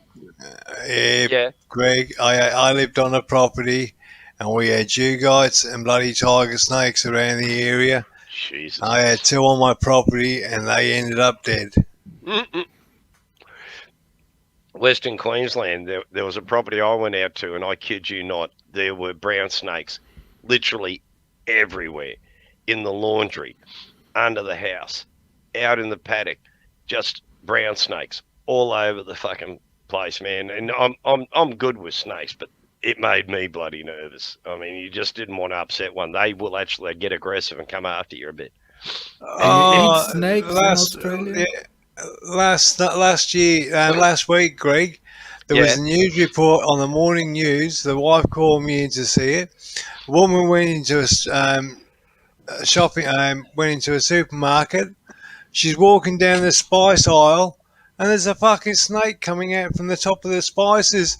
And it's going across the top of the spices and just hanging down, minding its own business. And this woman's filming it as if to say, "Oh, look at this, look at this." And then she realised, "Oh, it's a fucking snake." Yeah. The only ones I worry about here in Australia, you grade your snake by how quickly it'll kill you, is how scary it is. Like, a red-bellied black snake's going to make you pretty crook, and if you've got some issues, it'll probably take you out. But, so they're not too bad, and they're a beautiful snake. And then you got the brown snake. It's pretty nasty, but it's the taipan you got to worry about. He'll drop you dead within 5-15 minutes. You're going to be in serious fucking trouble. And the chances are you're not going to survive. But Do you the people guys that get eat bit snakes? are the idiots that try to kill them. No, you can't kill them. You Um, can't eat them. Terry, If you're an Aborigine. to Aboriginal, sorry. answer that, yes, I have eaten snake. I've also eaten crocodile. How Yeah, I does was it taste? disappointed. It's not too bad, but I wouldn't want it all the time. A fishy chook. Ew. Anyone you ask, what's it taste like? Oh, it tastes like chook. You look at them going, what? I've eaten goanna tail. That's quite yummy. A bunch of New Guinea kids in boarding school think Dutch, used your to go out microphone on the is not weekend and working. kill them, and then cook them up. Good tucker. What's They the matter, really were. Dutch? The only hassle is, shit, you don't want to be chased by a goanna because they'll think you're a tree and climb you. Yeah, bloody racehorse goannas, mate. God, them bloody things can move. Ambra, honestly, 2 or 3 people a year at the max die of snakes. Cows and horses kill more people than our wildlife do. What, like in the whole country of Australia? Just Yeah, 2 or 3? yeah, only a couple of people a year will die of snake bite.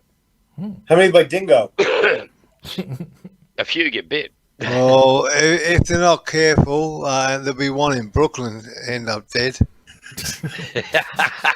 How about like kangaroo? Do we die from kangaroos? No, well, a big red and you piss it off, it'll kill you. If it gets Koala its bears? claws, gets its back legs up and rakes you, it'll disembowel Oh, Dutch, no, don't go to koala bears. You got to watch they're out for mean. you got to watch out for their cousins, the drop bears. The wombats? Wombats, no, they'll wreck your car. They will, serious. They will wreck your car. I have got some drop bears here somewhere. What is a drop bear? Drop bear is a close relative of the koala bear, but And a it lot does meaner. come out of the trees, and it kills people that are wandering around the bush of a night time or dusk. It Yeah. does drop on them, and it will rip them apart. It's been Oh known my to god. It's been known to kill cattle. Yep, they're Oh pretty my mean, man. god. They really are mean. They will fuck you up. And they drop out of the tree. They're called, I did have somewhere here the correct terminology for what they're called. And it's something plummetus. They're a And they drop out. marsupial. Yeah, they're a marsupial with big nasty fangs. Damn it, I had all these Shit in pickies Australia of that it. tries to kill you. The humans are the ones you got to watch. Trust me, the wildlife's nothing compared to the humans. Gregory, thanks for having me. I have to make some phone calls. See you around. No Bye-bye. worries. Thank you very much, Terry, for Hey, coming Terry, up once see you later, again and buddy. saving me doing videos. Yes, bye. Strange videos. Which upsets everyone. I don't know why. I like them. Yeah, I like them. Let's see if I can find these bloody drop bears. I You had gotta them. fly by good-looking women's houses as they get dressed in the morning and look in the windows. Oh, no, they make too much bleeding noise, and I've got a quiet one.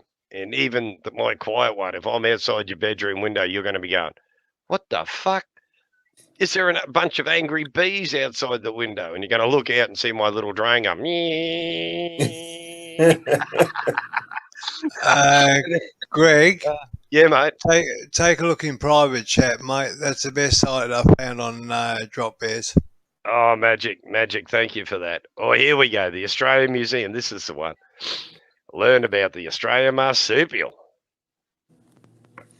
Okay, bye. Hope your kid has a good first day. I got to share screen. Sharing screen, best on a computer. Okay. Hey, don't you Your guys have a lot browser of has sharks out blocked there, your too? screen. Click the screen icon contact in the address bar. What the hell is it on? Address bar? What address bloody bar? Share screen? Nah. No. Is anyone competent enough to shit. Accept and close, yes. He looked up for a All second right. to see who we had in the room. No. Thylacris plummetus. The drop bear is a large arboreal predatory marsupial related to the koala that drops on its prey. about the size of a leopard or a very large dog with coarse orange fur, some darker mottling patterning as seen in most koalas. The creature is told as a heavy-built animal with powerful forearms for climbing and holding onto its prey. It lacks canines, using broad, powerful premolars as a biting tool instead. Habitat is closed canopy forest as well as open woodlands on the margins of dense forest, never encountered near roads or human habitats.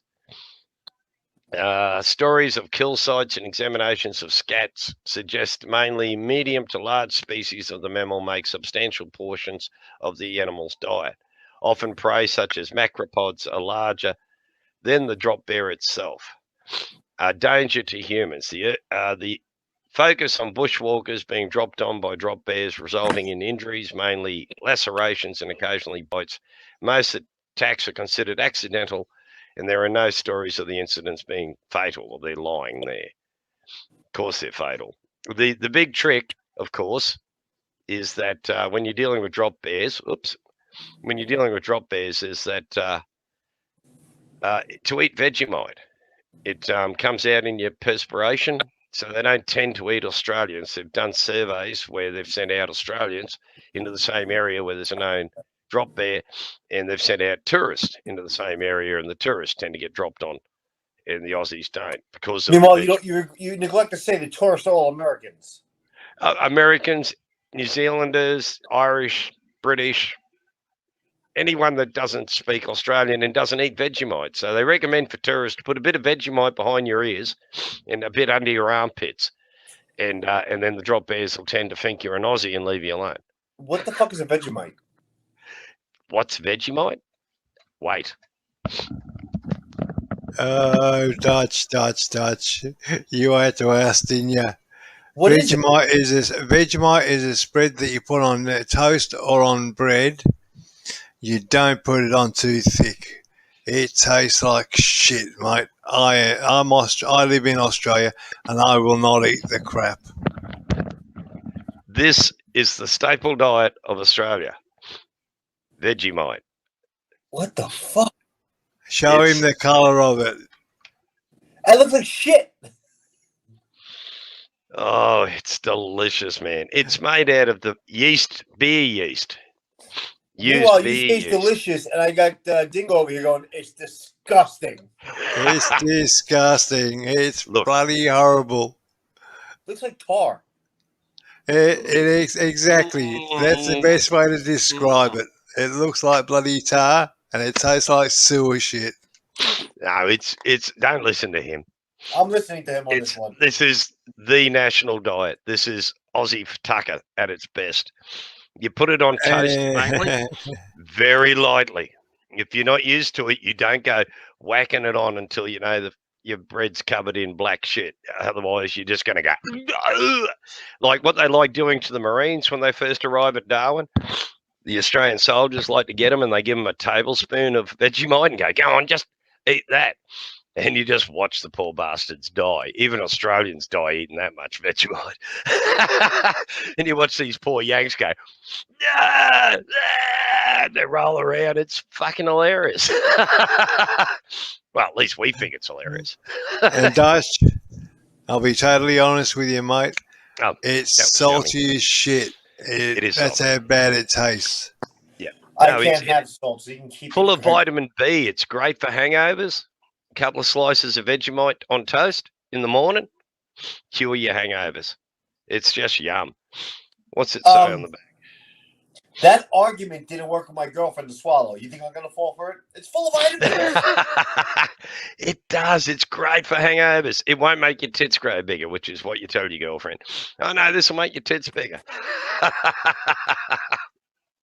It's proved to be true.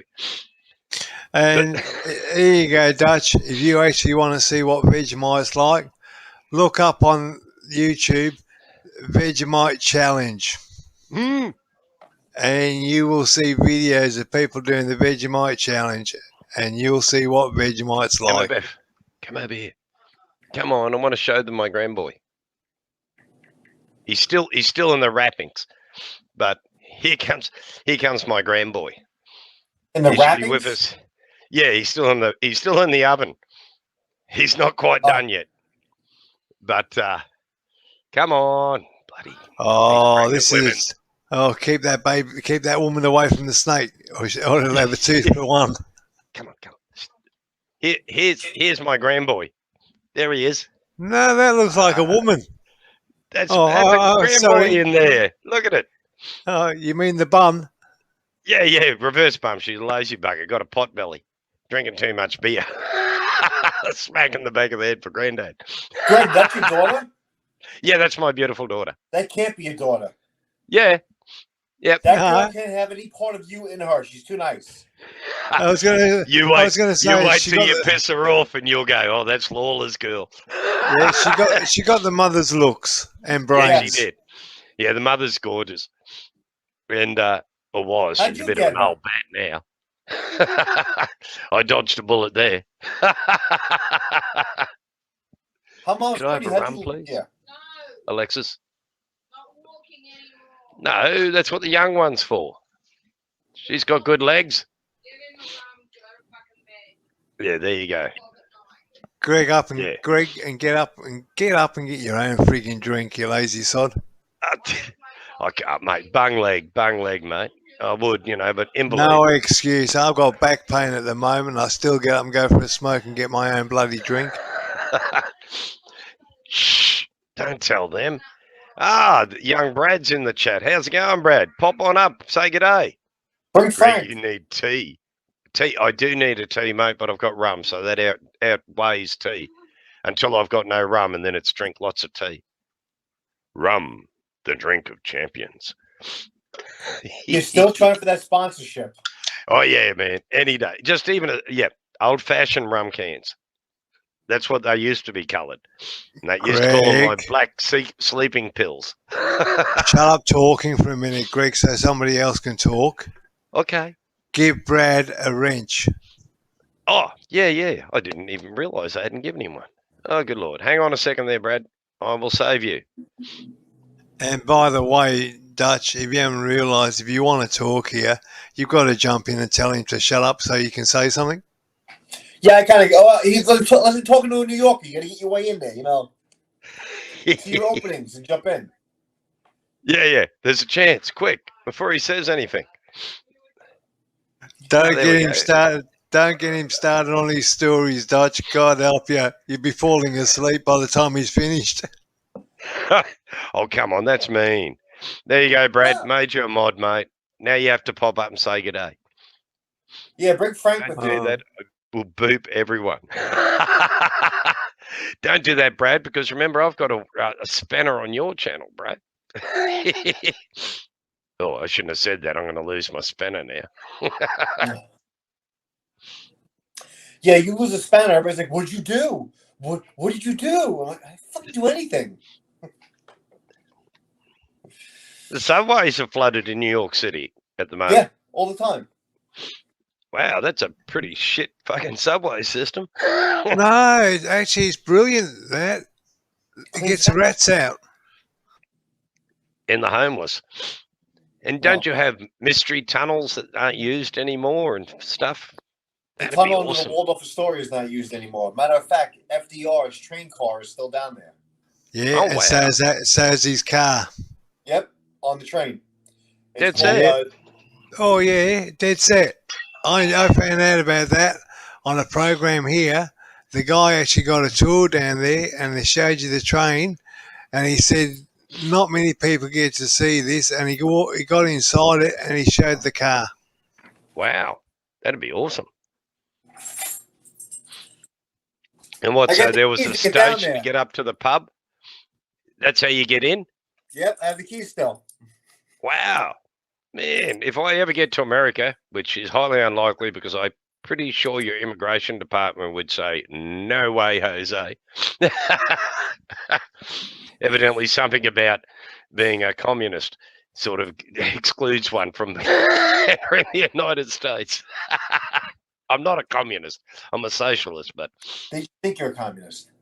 yeah. And I love it when people call me a commo. They go, "You're a commo," and I go, "Do you think I'm upset because you call me a commo? Are you fucking stupid?" Yeah, and Greg, if you've got a criminal record, They won't let you into America. They tell you to fuck off. They've got too many criminals here already. Yeah. Our But jails Australia will piss take off. you. No, they get no choice. It's a prereq to be an immigrant here. You must have a criminal record and become from the mother country. Brad said you did have a wrench on his channel. Keyword did. Yeah, I noticed that. I'm hoping the lol means that was a joke. Or maybe my spanner was a joke. Actually, Crazy, have you seen the Aussie Cossack? No. Oh, mate, he is this fucking moron. He's a Cossack from Russia. His dad was a priest in the Russian Orthodox Church, and here we have none other than Oh, get it over and done with and the just bring man him with up. the greatest beard next to Hank, It's Mr. Pinder. Pinda. Oh, Steve, how you Jesus. doing? Steve, how's it going, mate?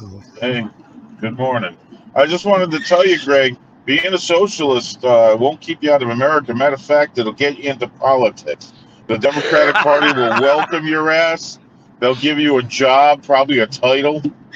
Fucking White House. You're going to the White House. Carrying Biden's colostomy bag. Yeah. You can carry his memories. That's not a big deal right now. Yeah, actually, I have watched him. He does look a bit doddery, but what is he? He's nearly 80, isn't he? Or he's in his 80s. That fuck should never been in freaking office. What is he? Nah. He's about to hold on the fucking flight of stairs. That's what he is. Oh, no, come on. I watched the last one. Nearly slide down a ramp. No, come on. He went to go to his own news, what do you call it, where they put all their news reporters and everything. Full His conference. He went missing for 4 hours. He couldn't find his way there. Who's in the The bathroom? best is that his Secret Service people lost him. That made it even funnier. Funny. Do you They remember lost when him. They're not really Reagan? watching him. They're not watching him. Do you remember when Reagan was in power, and they had the monkey, and they went, the president's lost his brain, and it used to be a satirical show Bobo. about. Bobo But the monkey, yes, Ronnie Reagan. The president has lost his brain. Bobo the monkey. Oh my god, I forgot all about that. Oh, it used to crack me up. I used to watch that and go, "Oh my God, we're in trouble! This lunatic wants to set up space lasers." Oh, I'm still laughing over Biden going missing. Do you know where he was? The bathroom? He was in the bathroom. He fell asleep on the loo. I took a guess. I took a fucking Yeah, guess. but you guys know the Star Wars program was just a lie to scare the shit out of Russia. You know that, right? Yeah. I don't know about scaring the Russians. It scared the crap out of us. We're going, fuck, we got enough bushfires now. The Yanks have got fucking lasers in space. They're going to burn us all to death. Why is there anything small in that was Australia? funny.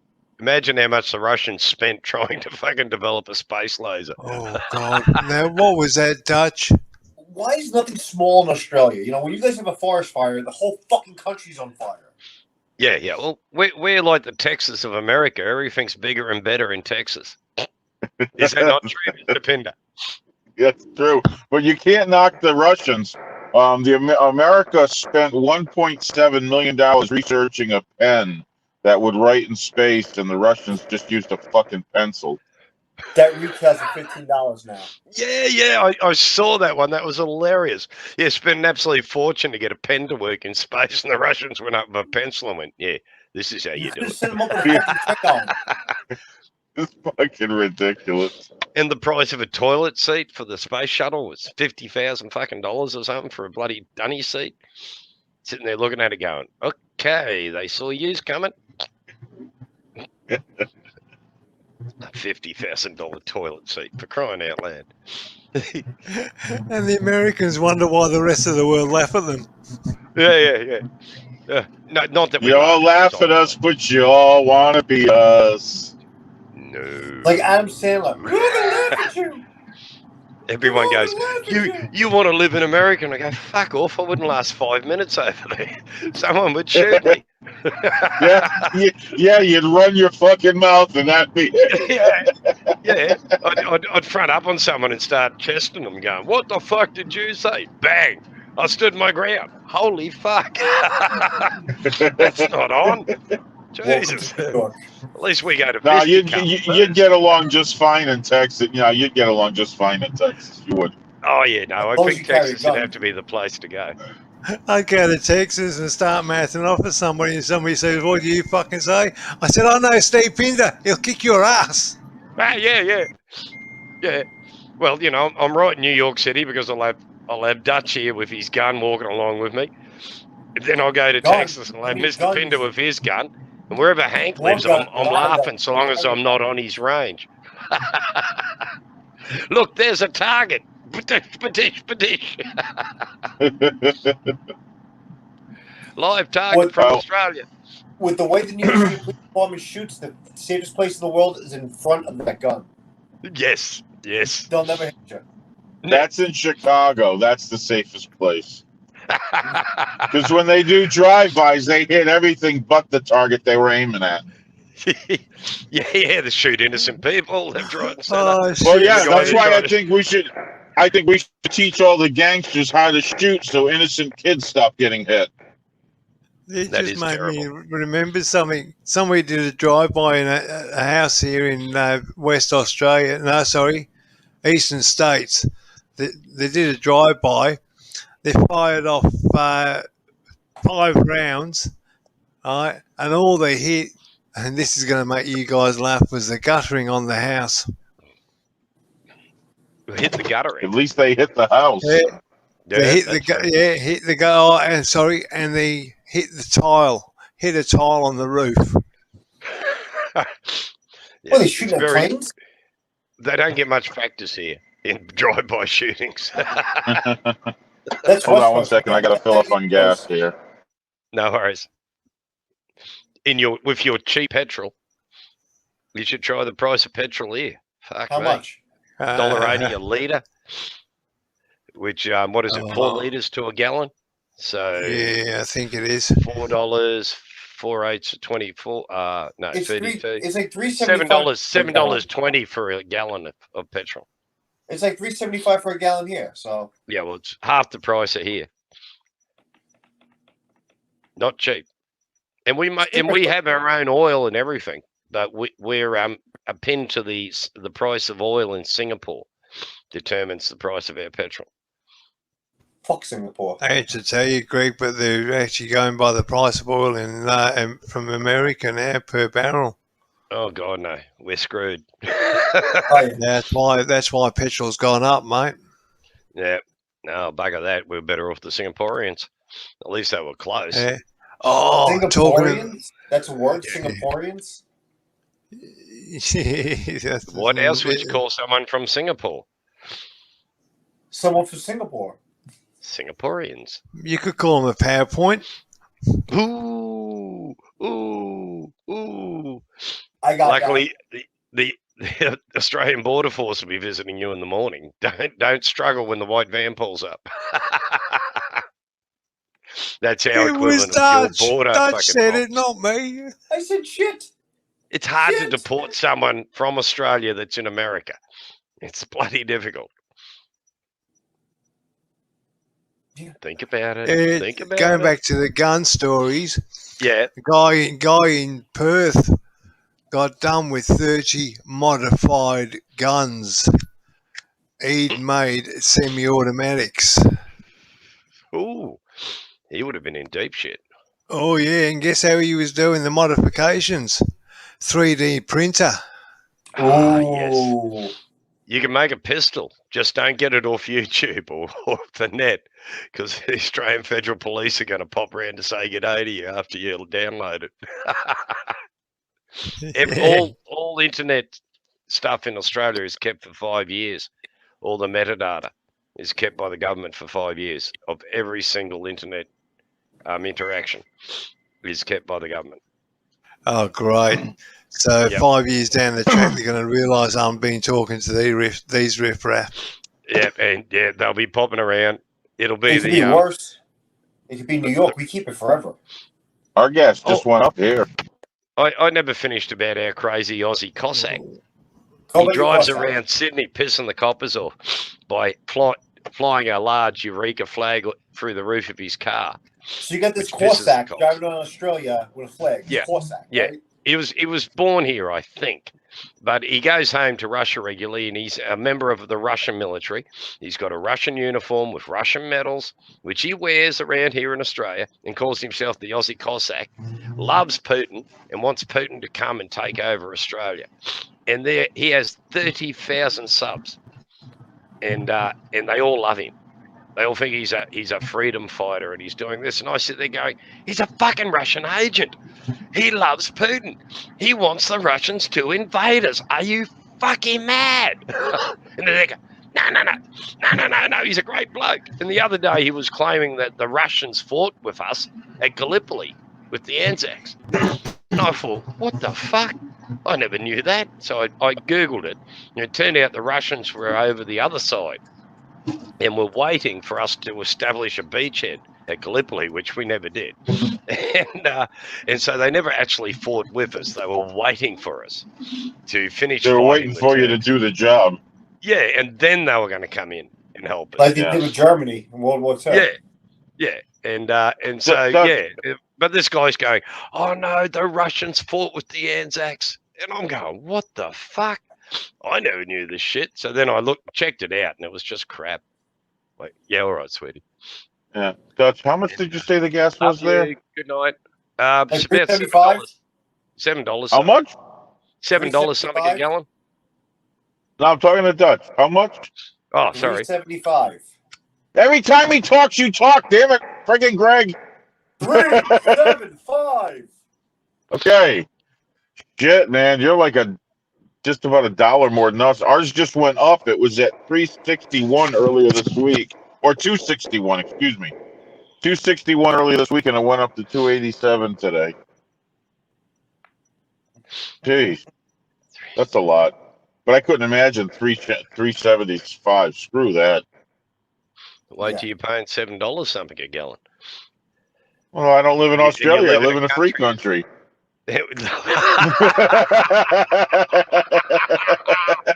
I would argue that we maybe have a little more That's, freedom here. that's socialism for you.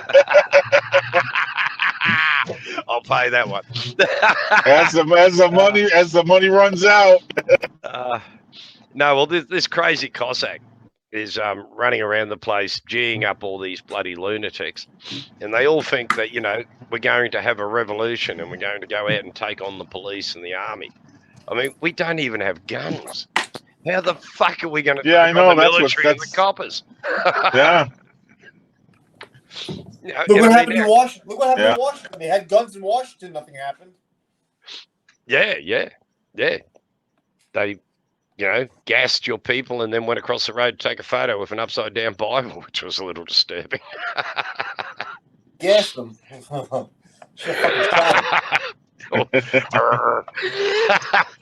Tear gas, you know that stuff? Makes you cry a bit. Oh, wait a second. There was gas there? No wonder there was no Jews there. Jeez. Whoa! Where's Perry? Perry ran. Oh no, that was hilarious. Well, it wasn't hilarious. It was disturbing to watch. It was disturbingly hilarious. You laughed. Yeah. You were the first one to laugh. I did. You know it's funny. You know it's funny. Yeah, disturbing but funny. And plus, it wasn't us. Hey, so, look, yeah, just like a black guy can say the N-word, but a Jew can say the gas word. Okay. Oh yeah, I didn't even think of that. Damn, tear gas. I should use the tear word first, and not just gas. Yeah. I worked in a Jewish hospital when I was a teenager, 19 or something. I spent 6 months as a nurse's aide in an old aged home for the Jewish people, the Montefiore Jewish home at Hunters Hill, and I loved the Friday night service with the rabbi singing. Never heard such beautiful singing in my life. I do like that aspect of it. But, you know, they used to call me I can't remember now, but it means a scruffy bugger. Yeah. And all Well, I mean- all the Jewish people would be going, "You are shlom" or something. I can't remember the word. Probably calling you a I mean, dog. just think, my wife is pretty lucky. She knows I will never Dutch oven her because I will get PTSD if I do. So Wow. she's safe. Oh no, it was an interesting cultural experience dealing with Jewish people, and I learned one thing: never accept gifts. Because there was this one old bloke, and him and his wife were both in the home, and he wanted his wife first in bed every night after dinner. So I'd make sure his wife went to bed first, and he'd slip me a packet of cigarettes or a box of chockies every now and again, as a good lad. And then one night another woman was passing. She was definitely ill, so he took her to bed first before his wife. Oh my God, did this guy go off? He's ripping it up me. I give you presents. I give you presents. You take my wife. And I'm going, we can't. We've got to take this other poor lady to bed. She's dying for God's sake. And oh yeah, he made complaints to the matron and everything. I got heaps of shit for fucking accepting gifts. 8 people died in Oh, New York City jeez. last night from the storm. 8. Sorry, what? 8 people died in New York City from the storm last night. 4 of them drowned. Wow. I can't. How the hell they drowned? Because they're the basement apartments. Wow. Fuck off, really? What, they don't know how to Jesus. swim? Don't know how to They use probably went to stairs. bed and drowned in their sleep. Bloody Nora. They didn't wake up when when the water hit Bit their late. face.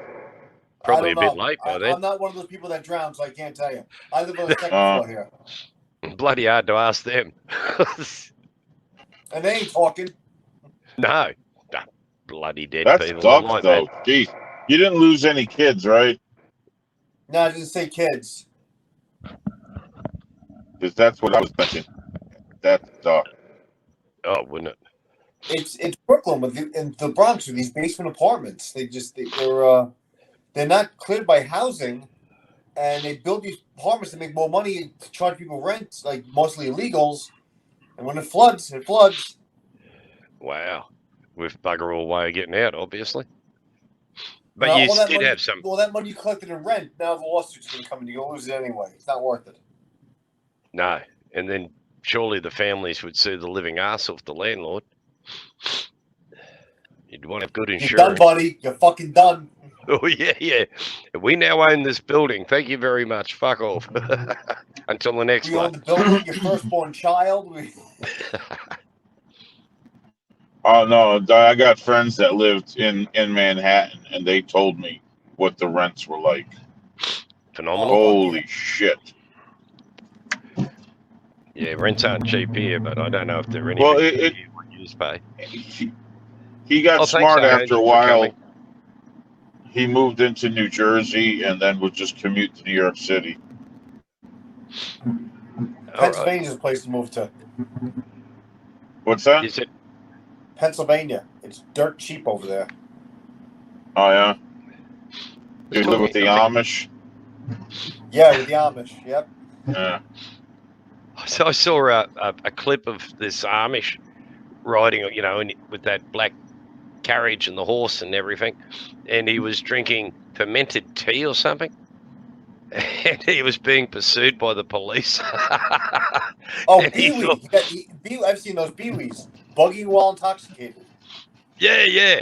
And the cops are after him, trying to pull him over, and he's flogging this horse, and he's blind drunk, and they're going, he's drinking fermented tea. I'm going, oh, for fuck's sake, really? Why wouldn't you just drink beer? Damn it! Why drink fermented tea? And What's how that do you tea make? what's the tea company where the guy got hit in the head with a can? Twisted Tea. He's driving. He's driving around drinking Twisted Tea. The fuck, people. The horse Yeah, finds its way home anyway. That's why they Right, stopped what's having driving? beer cans at footy matches and cricket matches here in Australia, because people would get pissed off and start lobbing full beer cans into the middle of the playing field and flattening the players. Yeah, but you remember that viral video of that guy that mouthed off at that convenience store and that guy that hit him with the tea. was just the most palmed excellent. the whole can right on his head. That was a great video. And the can exploded. Oh shit. yeah, I mean he hit him hard. He put him down. He hit him hard. That guy deserved it, though. I mean, he deserved another one. Too. Yeah, and the guy that hit him deserves a medal. I mean, I'd buy him if I was the owner of that tea company, I'd give him a life supply of that tea. Lifetime supply. Just to use that in your commercials. It's like, drink this. It can also be used as a self-defense weapon. Yeah. This shit'll knock you off your feet. Yeah, there you go. There you go. Literally.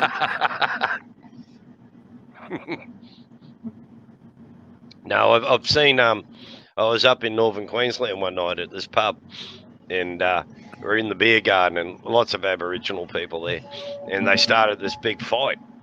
And so me and the mate, being the only two white blokes in there, decided that maybe it was time to beat a hasty retreat. So we go outside and we climb up on the roof of our furniture truck, and we're sitting up there watching the fight. And people are using full stubbies like hand grenades, bouncing them off other people's heads, and people are dropping left, right, and center. And we're up there going, holy fuck, this is unreal. Next moment, this cop car pulls in behind the truck. And we're looking down going, oh, this will be interesting.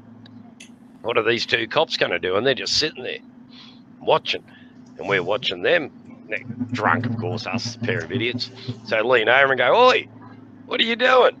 These cops look up and go, what the fuck are you doing? We said, we're sitting up here. And they're going, you can't sit up there. Go on, fuck off. And we go, no, we're drunk. We can't drive. They're going, I don't give a fuck. Get in the truck and fuck off. So we climb down. We go up to the copper and we go, well, what are you going to do about this? I said, nothing. We're going to come back in the morning and arrest anyone laying on the gutter. And they're going, okay. And they're going, now get in your fucking truck and fuck off. The winner goes to jail, the loser goes to the hospital. That's the one, yeah. But in this case, so we're just going to pick up the losers and arrest them. Townsville was a shocking place back in the 70s. It was extremely racist.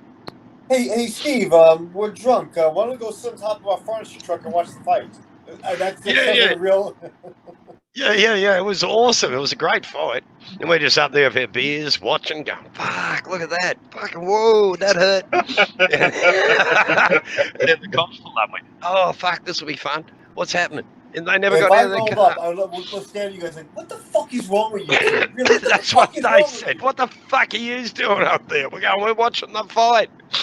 Yeah, no one was saying anything. As a matter of fact, in Texas, there'd be someone charging for those seats. Yeah. Thunderdome. We would have made $1 or $2, I'll tell you. But I'll never forget walking through this beer garden and go, we're not in this fight. We're not in this fight. We're not in this fight. Trying to get through without getting flogged ourselves. I was only a young 19 or something. Good Lord. It would have weighed maybe 100 pounds. What's the drinking age in Australia? Sorry? 18. 18? Yeah. Loved getting American uni students out here. And you take them out on the piss and just watch them make absolute dicks of themselves. Well, they're just not used to drinking. in Connecticut, the drinking age was 18. So we used to drive over to there to drink. And then, of course, it changed along with everyone else. 21 everywhere over there, is it? Yeah. And smoking, too, now is 21. Yeah. Well, yeah. Well, it is here, too, now. You got to be 18, but what they're working on, basically anyone born after 2000, in theory, will not be allowed to smoke when they get to 18. So anyone up to 2018 and beyond, if you're under, if you were born after 2000, technically you're not allowed to smoke. Of course they do. Fucking communism at its finest. Yeah. Well, it wouldn't be a bad idea if everyone did stop smoking. No. In America, if you're not allowed to off yourself that way, the government will help you. Okay. Okay, that sounds like worse than socialism. No, that's all right. capitalism. You want to kill yourself, Joe? How's it going, mate? The young Joe Cool's in the chat. Pop up and say good day, Joe. Love to have you up here, mate. Oh, is he finished telling his story? Sorry, I fell asleep. I could hear the dog snoring. And I thought it was me dingo.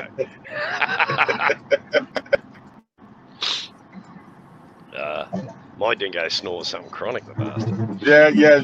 Joe can give everybody a recap of what happened on 10th Man last night. Oh, yeah. Oh, shit. I was sat there listening to it. And the Was it bad? beautiful MJ. Oh, You want to go to a pub? It was pub. bad. I have to say, I've never heard Rebel cop it like he copped it on 10th. Oh, yeah, he lost his shit. Oh, good. Are you Good. fucking Rebel is Yeah. like on fire lately. Oh, he was raging yesterday, man. I jumped on and I stirred him up something chronic. Too bad he wasn't really What? on fire. Oh, yeah, true. Oh, no, I gave him such curry yesterday because I'd had a gutful. He ripped me one the day before, and then he said, Oh, "You're it's 'cause banned," and I said, "Well, cool." Wow. Oh, I bet you're broken-hearted over that. I was, mate, bleeding on the floor. And so I ripped it up in my bed, and then yesterday I really hooked into him. I'm going, "You're a fucking maggot. You know, no one's ever going to let you up on a fucking panel again, you dickhead. You've burnt your bridges. You've pissed on everyone that ever fucking helped you. Fuck off." I want to give Hank a Christmas present. I don't know what was but I don't know what was more enjoyable to watch is Rebel spurging out and going nuts, or 10th reclaiming his "I'm the king of the fucking world and I'm smarter than everybody" and all that other bullshit. That I don't know what was more hysterical. Yeah, well, I mean, And then, I've only seen Death Man a couple of times. So two of course, morons then he fighting did. each other. Yeah, but he continued with the whole, I'll go after your children and your grandchildren, and I'm thinking, fuck, no one's gonna reproduce with Rebel. What are you worried about? You're not Italian. What are you doing, the Milwaukee? You're gonna go do the family line and kill everybody? My I want to give Hank a mother Christmas is. present. I want to put Hank and Rebel in the same room with no cameras and no windows. Oh, MJ, it's a waste of time Um, trying to give that bastard the benefit of the doubt. Seriously. I tried. Second week, he So used up all these antipsychotics, and then he becomes an arsehole for 2 weeks. What can you do? With the shit he does, you cannot get thrown off YouTube. It's like the Rebel Claw. Yeah. I get kicked off because I said a fucking word, and this motherfucker gets to stay on? What the fuck? And Joe, I've got to ask, what's the weather like where you are? but here's the thing, Dutch. He's not even on the radar. In order to get on the radar, he has to go to someone else's panel. I mean, you can't get banned from anything if you only have 20 subs. He came on to Sarah's memorial yesterday, talking about, you have more subs, I'm gonna be here. Like he was talking to Hank, and Hank got fucking pissed. He's like, you said you have more subs than I got. We were banned left and right. Just a quick one, guys. I've got to go. Just had a visitor turn up. All right, Crazy. You have a good night, Hey, mate. Dingo. See you later. Have a good one, Dingo. Catch you all later. Stay safe. Stay healthy. Thanks for coming up, Crazy. Really appreciate it, mate. MJ, pop up. Say good day. And Joe, please pop up. We really. Grab a coffee first. Good man. Get a coffee I'm gonna get in another here. coffee. Be right back. Yep, too easy, man. That just leaves you and me, man. Wait, MJ, if she popped up. Mr. Samuel, is he in there? I keep missing people coming into chat. She'll get me in the shit one day. I can't see. I got abused there one night. You're not paying attention to chat. And I'm thinking, okay. Oh, I do like that, Dutch. That is a perfect thing for a copper. Yeah. Pig giving you the finger. Both of them, too. Double bagger. Yeah. Pride, integrity, and guts. The Queensland Police had a lot of coppers had that badge in the 1980s. And they wore it on their uniform. Pride, integrity, and guts. Pigs. It was a classic. sort of taking the name back, which was cool. I'm turning on my Bluetooth. I prefer the Bluetooth myself. I find it connects better. But Bluetooth works for me when I'm drunk. So you're not at work, or you are on your way to work? I'm driving there. I got probably 30 cool. minutes to go. Long drive to work? I How long average does it about take about an hour. Oh yeah, I used to do that every day. An hour and 15 minutes to work in the morning, but anything from an hour and a half to 2 hours to get home. Yeah, it's only because of the traffic. If there's no traffic, it takes me, shorter amount of time. Because it's only 32 miles. Yeah. So, yeah. If I stay up to speed and I don't hit traffic, I'll get there in 35 minutes. Yep. I'm hearing you. No, it's a bit like that here. It's the traffic is of a morning and the afternoon. The peak hour traffic just sucks. Yeah. And we've actually, our freeway between Brisbane and the Gold Coast is the same as the Los Angeles freeway. Uh-huh. And 4 lanes, both directions, one car accident, and the whole fucking thing comes to a halt. Yeah. And you just sit in the traffic going, fuck. And trucks aren't allowed in the right lane, which would be in the left lane for use, the far right lane, because we're evil and we try to kill people.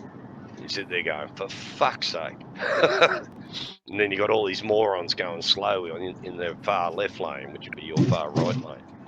And you just, see, that doesn't make sense. I always thought you guys drove on the right side of the road. You drive on the left, huh? Yeah. We're left-hand sided. We drive on the correct side of the road, not the right side. No, that you can't say the right side. Okay, we're on the correct right side of the road. If you're on the left side and your steering wheel was on the right side, that's the first thing I look at anytime I see footage of cars in anywhere. I look to see where the steering wheel is and where the seatbelt is. And here we have the one and only, stunningly beautiful MJ. G'day, Megan. How's it going, sweetie? Hello, governors. Good. What's How the are weather you? like? I mean, it's pretty nice, I think. I Right. don't know. I'm in the dark where I like it. No, what? You no power? No, I have power. It's just I like it dark and the sun's up and it's pretty. I can see it out the window. Well, cool. Do you like mushrooms? I love mushrooms. That's a Kept in the dark joke. and fed bullshit. That's what I tell the owner of my company. Stop treating me like a mushroom. And he's like, "What do you mean?" I said, "You keep me in the dark and feed me bullshit." Yeah. I think that's pretty universal. That saying. Yeah. Hi, Mr. Pinda. How are you doing? I'm doing well. Yeah. I'm doing a little for the better most part. today than yesterday. Yeah. Oh, that's Doing good. better Did you have a bad today. day yesterday? I've had a bad week, I think. Yeah, it's been a rough week for me. Thursday there? Now or it would be, wouldn't it? What Thursday? is today? What is today? It's Thursday. Look at the bottom of your Thursday. computer Yeah, screen. It Thursday. should tell you. Oh, I know. I just had a redhead moment. Oh, there's nothing wrong with that. I'm married Redhead. to a redhead. There's nothing wrong with that. Redheads are just blondes in training. They're blondes with high blood pressure. Oh, look out, there's another ranger in the room. Ranger. Hi, darling. Well, we have Ranger's darling, how are MJ you? on panel. Hi, honey. How are you? I'm doing well. Yourself? I went for coffee. Yeah, Joe started I a haven't rush. made it that far. I haven't made it that far yet. Damn it. I just realised the granddaughter's gone to bed. I'm going to have to get my own bloody rum. Damn. I was gonna say, God are you forbid you have to work. Mate, it's terrible. How they treat the elder abuse. That's what it is. Fucking elder abuse. when I was when gonna I say, got run over. are Sorry. you drinking your rum and coke this morning? Oh, yeah. or this This afternoon, morning. or It's I mean, 10:30 at night. and it's early in the Wow. morning for us. That is wet. That's the Jesus. subway system. And Right, it's the what is electric that? choo-choos. Yep. So they don't run, I assume, at this stage. All come to a screaming halt. Yep. The best way to bring the city to a halt is get the train stations. I think that place would scare me most of all. I've seen so many American movies where people get killed in the New York subway system. They're all getting murdered, mugged, raped, shot, stabbed. I mean, I'd be terrified the whole time I was in the United States. I'd be going, I saw this in a movie. I know what's going to happen next. Some nutter's going to jump out of the dark and shoot me. I love movies. And I was a transit cop my first 5 years on the job. You worked in no the bug of that. trains. I did see a video where a transit cop walked through a New York cop crime scene and a big argument ensued, which ended up with her being arrested. Wow. Yeah. See, it's Oh, illegal to shit. drive into floodwaters here unless you are a police car. And Well, apparently you'll it doesn't work if you're a police car. No, it doesn't. No. We've had a few police cars floating downstream, and you're looking at them going, "You bastards! We get a $380 fine if we drive can't into the believe that. floodwaters." Who's Oh, up there in the corner? In which corner? Up in that corner. The right Mr. corner. Pinder. Mr. Pinder No, or up top. Me? That's Dutch. Yes. Yeah. Oh, hi, That's Dutch. Dutch. Hey, I said I hi got- to you. I know, He's but just I don't know if I know who Dutch is. Who is? I Oh, don't this know is- if I know who that is. Have you seen The French Connection? I don't think so. He's just wearing a Nice to different meet hat. you. Nice to meet No, you too. I don't think. That was a good I'm movie. confused. Hey, Have Dutch, you seen got a the- lady. You got a lady in the room, Dutch. Show her your pistol. Everything's locked up. I mean, I have a don't know. pistol. I can show you. Ew. That was a bad attempt at an even worse joke. Yes. It's okay. I can I'm not show your you. average lady. Have you seen I The can see where Shawshank that joke Redemption? was leading. Yes. 6-inch joke. That's the prison that was made, or like where that was made, is my hometown. You're from Maine? I'm Which from well, You're a the no, the can you Do you mainly Oh my live gosh. in Maine? Arr, no, arr. not Maine. It's the Ohio State Reformatory where the Shawshank Redemption was made. That's my hometown Oh, okay. in Ohio. Oh, It's in Ohio. You I don't happen to know a lot of people you don't from meet your Ohio. lover down by the banks of the Ohio, do you? No. Olivia Newton-John. I thought all Ohioans would know that song. Hey, Oh, I Stevie sang Nicks it is enough as a one of my teenager. favorite singers. Olivia Newton-John. Oh, Yeah, but- she was a great singer. Olivia Newton-John. Oh my God, I had such a crush. I still have a crush on that woman. Beautiful. Yeah, no. She was beautiful. She's You couldn't have watched the movies Grease or Xanadu and not have a crush on her. Yeah. Fucking I mean, Xanadu? right. Xanadu? You didn't- That's Xanadu. You didn't sucked. see her in Xanadu? That was a Oh, shit come on. movie. What the hell is Xanadu? Oh, Look, like, I didn't give a shit about the rest of it, but her in that movie? Are you kidding me? Just your eyes Xanadu, on I'm gonna have Olivia. to write it down. You never saw Is she Xanadu? as hot as she was in Greece? You the Oh, one to me, she was Hotter in hotter, Greece. but that's... Nah. She was Smoking hot. Well, the she was Stevie smoking Nicks hot was in Greece, smoking but hot. there's a couple outfits she wore in Xanadu that was like, holy shit. Yeah. We've got I'm a gonna have to check Brooklyn that Bridge out.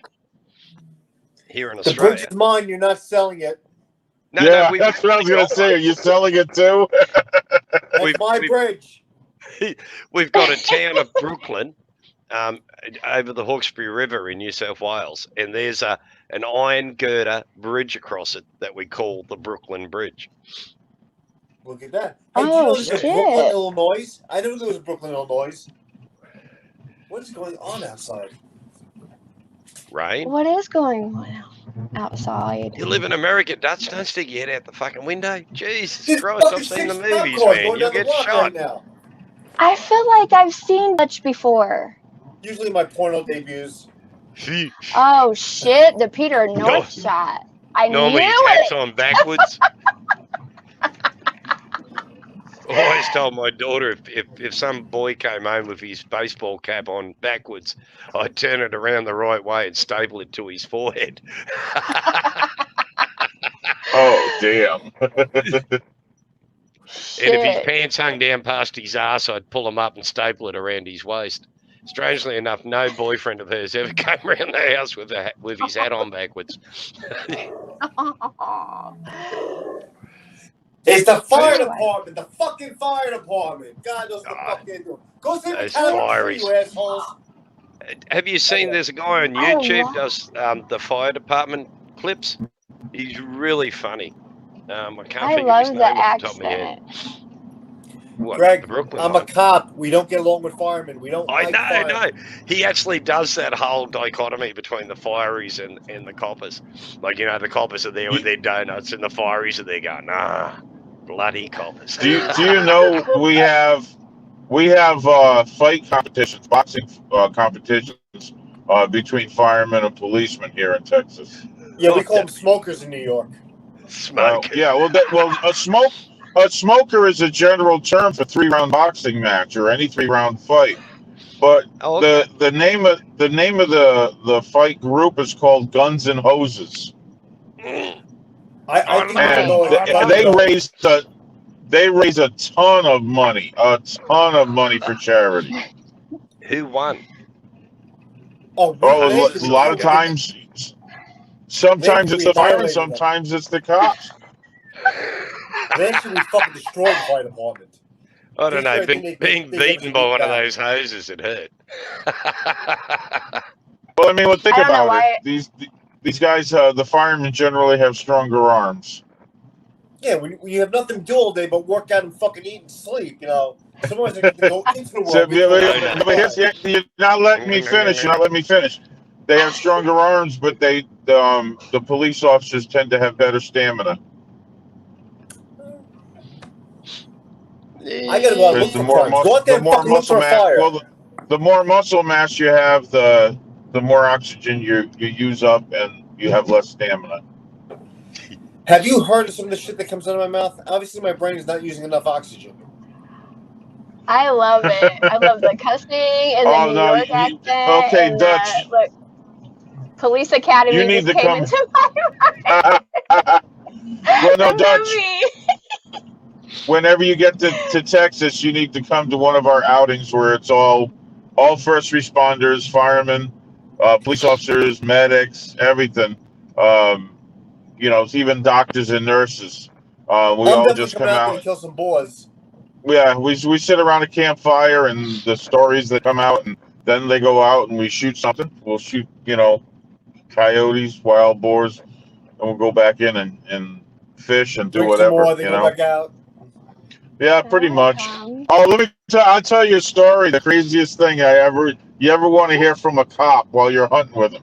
So we're chasing this coyote down out of the truck, and we're chasing it, and I'm shooting out the window with my AR-15 at this freaking coyote, and I still can't. I mean, this thing's running like a son of a gun, and we're driving through a pasture, okay? And he's yelling at me. He's like, "Steve, can't you hit this thing?" And I said, "You're hitting every fucking bump out here. I can't hit it." So I to like 10 rounds, and I couldn't hit the damn thing. He goes, "Hold my beer." And Always a bad thing to hear. Oh, my dear. and he spins the truck sideways. He starts shooting it with his. So then it runs. It's about 400 or 500 yards away at this point in the front of the truck, and we're stopped. I get out from my side, and I actually finally hit the thing. And we didn't know it was 512 yards away until he saw where it went down, and he goes, "Steve, stand right here. I'll be right back." He goes back and gets his patrol car, comes out there and GPSs it to figure out how long the shot was. You didn't have a GPS in your ute? Well, no, not in this friggin' car. Not one that can. You know, you're talking about what you're able to do at accident scenes and stuff, and get accurate distances Well, you don't have that on a regular GPS. No, true. So Actually, yeah, so he spotted the shot I took at a moving coyote. That's when he bought me a hat that said sniper on it. You cut the Why tail would you off shoot the a back of the poor wee hat? coyote? They're a nice looking dog. Actually, if you look in private chat, I've put the link for the Fire Department Chronicles, and this guy is bloody hilarious. That's the guy with And the he big red mustache, right? No, he Talks doesn't like have a big this. mowie. It's the cops that have got the mowies, not the fireys. They get burned off in the fire. But this guy is hilarious. He's the bald guy, right? He's the bald guy? Yeah. He is as funny as shit, and he does this, cop fireman dichotomy, and he's got a couple of cop mates, and they do some hilarious skits together. It is funny as shit. I like Bill Burr. Do you like Bill Burr? Oh my God, he's Comedian funny. Bill Burr. Oh shit, he's funny. I love Yeah, Bill Burr. I love it. Like, there's plenty of reasons to hit a woman. You just don't do it. But there's plenty of reasons. The urge is Oh, great. that gets me every time. Do You hear my remember brother and I Gallagher? say, "Oh, I went to see Gallagher live 3 times." You did? Back- Did you back get in like the the day. watermelon smashed and all that shit? I was in row 30 and I got soaked. Oh my gosh, I used to love it. He Love urinates it. in I the never crowd. went. He Yep. would just like smash everything. Oh yeah, Awesome. he sold out the Providence Performing Arts Center twice. I saw him at the Warwick Musical Theater. I mean, yeah, Is he still I alive? heckled him once. I don't know. Yeah, I think so, but I know I heckled him once and he answered me. He yelled at me from the stage. Oh, Well, that's you gotta do that. awesome. It was funny because I yelled. I said, because he used to make a lot of tapes, of his live shows. So I yelled out. I said, "Make another tape." And he goes, "Why? When I get idiots like you to come see my shows." Yeah, good call. You'll have to excuse me for a sec. I've got to get a refill. Back in a moment. Yeah, no worries. No worries. Well, we got this, don't we? Oh yeah. Mr. My Mr. favorite one Panda from and him. Dutch? What? Nothing. I was just saying Oh. nothing. Go No, ahead. my favorite Gallagher joke though was he said, "I wish there was a knob you could turn up the intelligence on a TV." He goes, "I tried the brightness knob, but that didn't work." And I thought that was for the time. I mean, you have to understand what the TVs were like back then. But I mean, it was to me, it was so witty. I thought the guy was hysterical. Isn't technology crazy these days? Do you I mean, know? Fucking TV smarter than me. Do you know the show that he got his start on that made him famous? Do you remember the game show? The show called Make Me Laugh. Do you remember that? I don't remember that. Strange. Where don't these think. contestants, the comedians would come out and like face to face with these contestants, and if they made them laugh, there was the time that they got money for how long they lasted without laughing. So I remember. Gallagher was on that show, and I remember one time, and he come walking out with all his stuff in his hands and just tripped and threw them everywhere, and she didn't last 2 seconds. She just burst out laughing. This woman. I mean, he was so talented. I love the guy's talent. I wish he was still doing stuff. Terry, my favorite person ever. Besides all the beautiful people on the panel. I love Terry. Terry, what are you doing?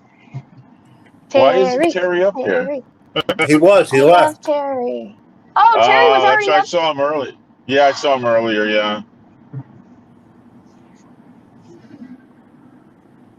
Gregory was on my first live. Gregory's been supporting me since day one, huh? Gregory's a whore. Yeah. I get around, I tell you. Helicopter, Just like the Beach Boys. helicopter. Yeah. I've been around. Yeah, how's it go? I get around. No, Get yeah. around, round, round. I get around. Get around. Fucking Hanky's I get everywhere but nowhere. around. Yeah. I did like the Beach Boys. Hank is the internet. What is it? Californian Girls? Oh, I love that song. California Dreamin'. Mm-hmm.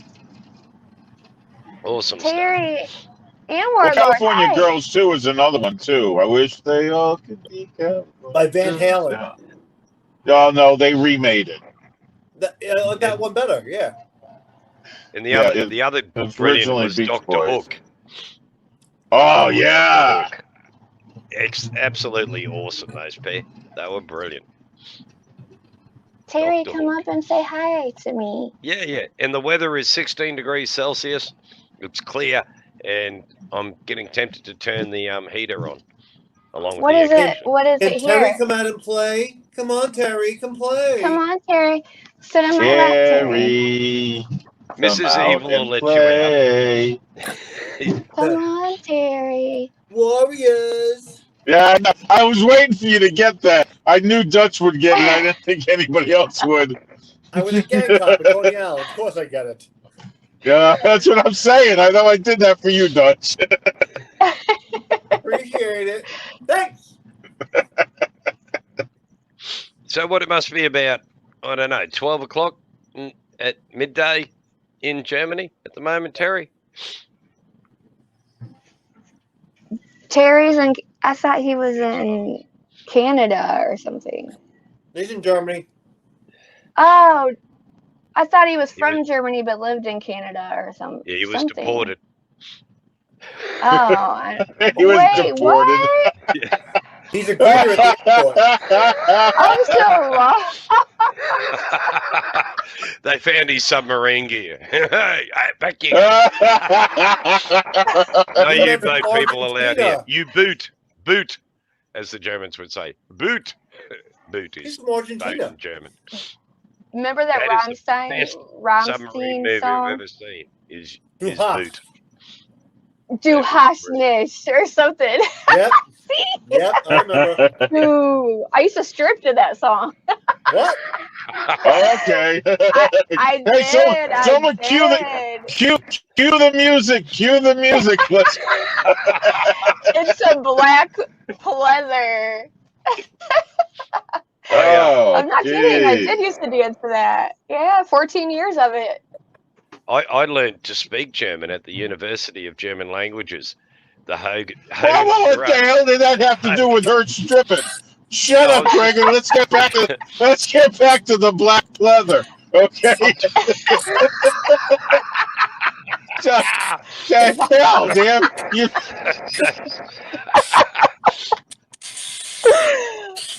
Oh shit, Gregory! I know you're getting old, but damn. Everyone was speaking in German, and I was just saying that, I studied German language at the University of German Language, Hogan's Heroes. Schnell, roust. Oh, no, the dog just left the room. Damn. Come and see here. Come and see here. Okay. I hear no evil. I see nothing. I hear nothing. I know nothing. Speaking with a German accent isn't speaking German. Isn't it? Damn. It's like speaking Italian. Just put an O on the end of every word. Italiano. I love upsetting Italians by walking up to them and going, "Are you an Italian?" They immediately go, "Oh, Italian, you never say that. You never say Italian." Oh my God, my mom was full-blooded. My mom was full-blooded Sicilian, and when I wanted to get her mad, I would do that. Yeah. I bet she could cook. Oh, it's a great she taught me how to cook. Yeah. I love Italian food. Is my favorite. Fucking pig is a Jew wop. Yeah, my dad's Jewish and my mom's Italian. What a combo! That motherfucker. Yeah, it just means that our mouth gets us in trouble, but we can afford the lawyer. Oh shit! Sorry. I have an announcement to make. The wonderful, the only dead possessed cat on YouTube is with us. Evil Terry. Yeah. Oh shit! This tiger's almost hit me. Yay. Hi, my love.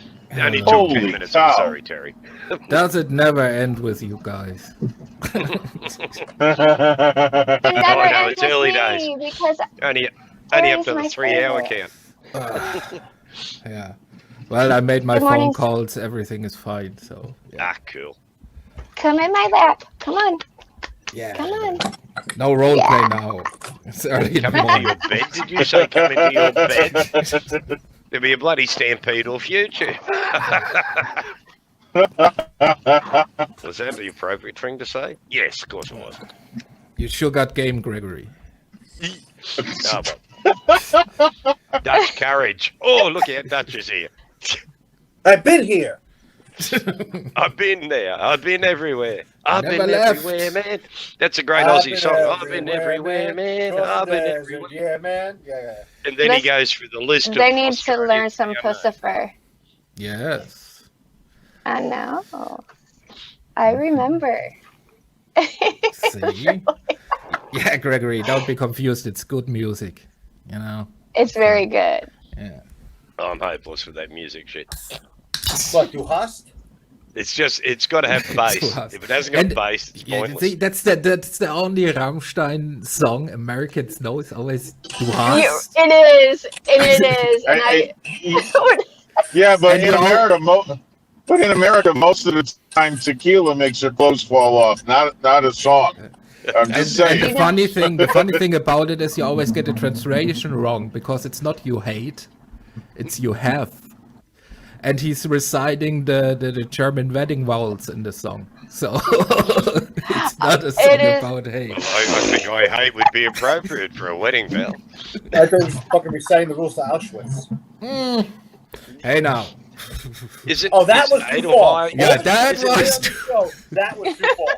Isn't Edelweiss an American song? American, Right, German song. Edelweiss. Da, da, da. did you just say? Or is that Swedish? It's Edelweiss. Edelweiss, yeah. see, Edelweiss. you know that song that American girlie sings? I like it. Oh, come on. Only Didn't you the watch bass. Sound of Music? To me, it sounds like she's saying it's only the Goebbels. That's what I used to Grab sing the along in the gerbil daughter and- game. That's what I came down to the office for. That's why I came down to the office. Yeah, well.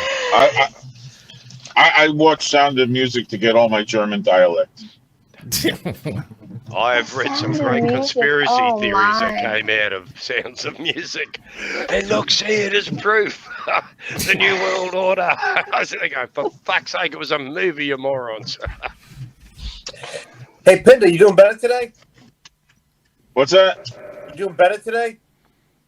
Yeah, much better today. Okay. I think Hank's stream really helped me out yesterday. It really did. It helped me get He's a through a good lot man. of that. He's a good man.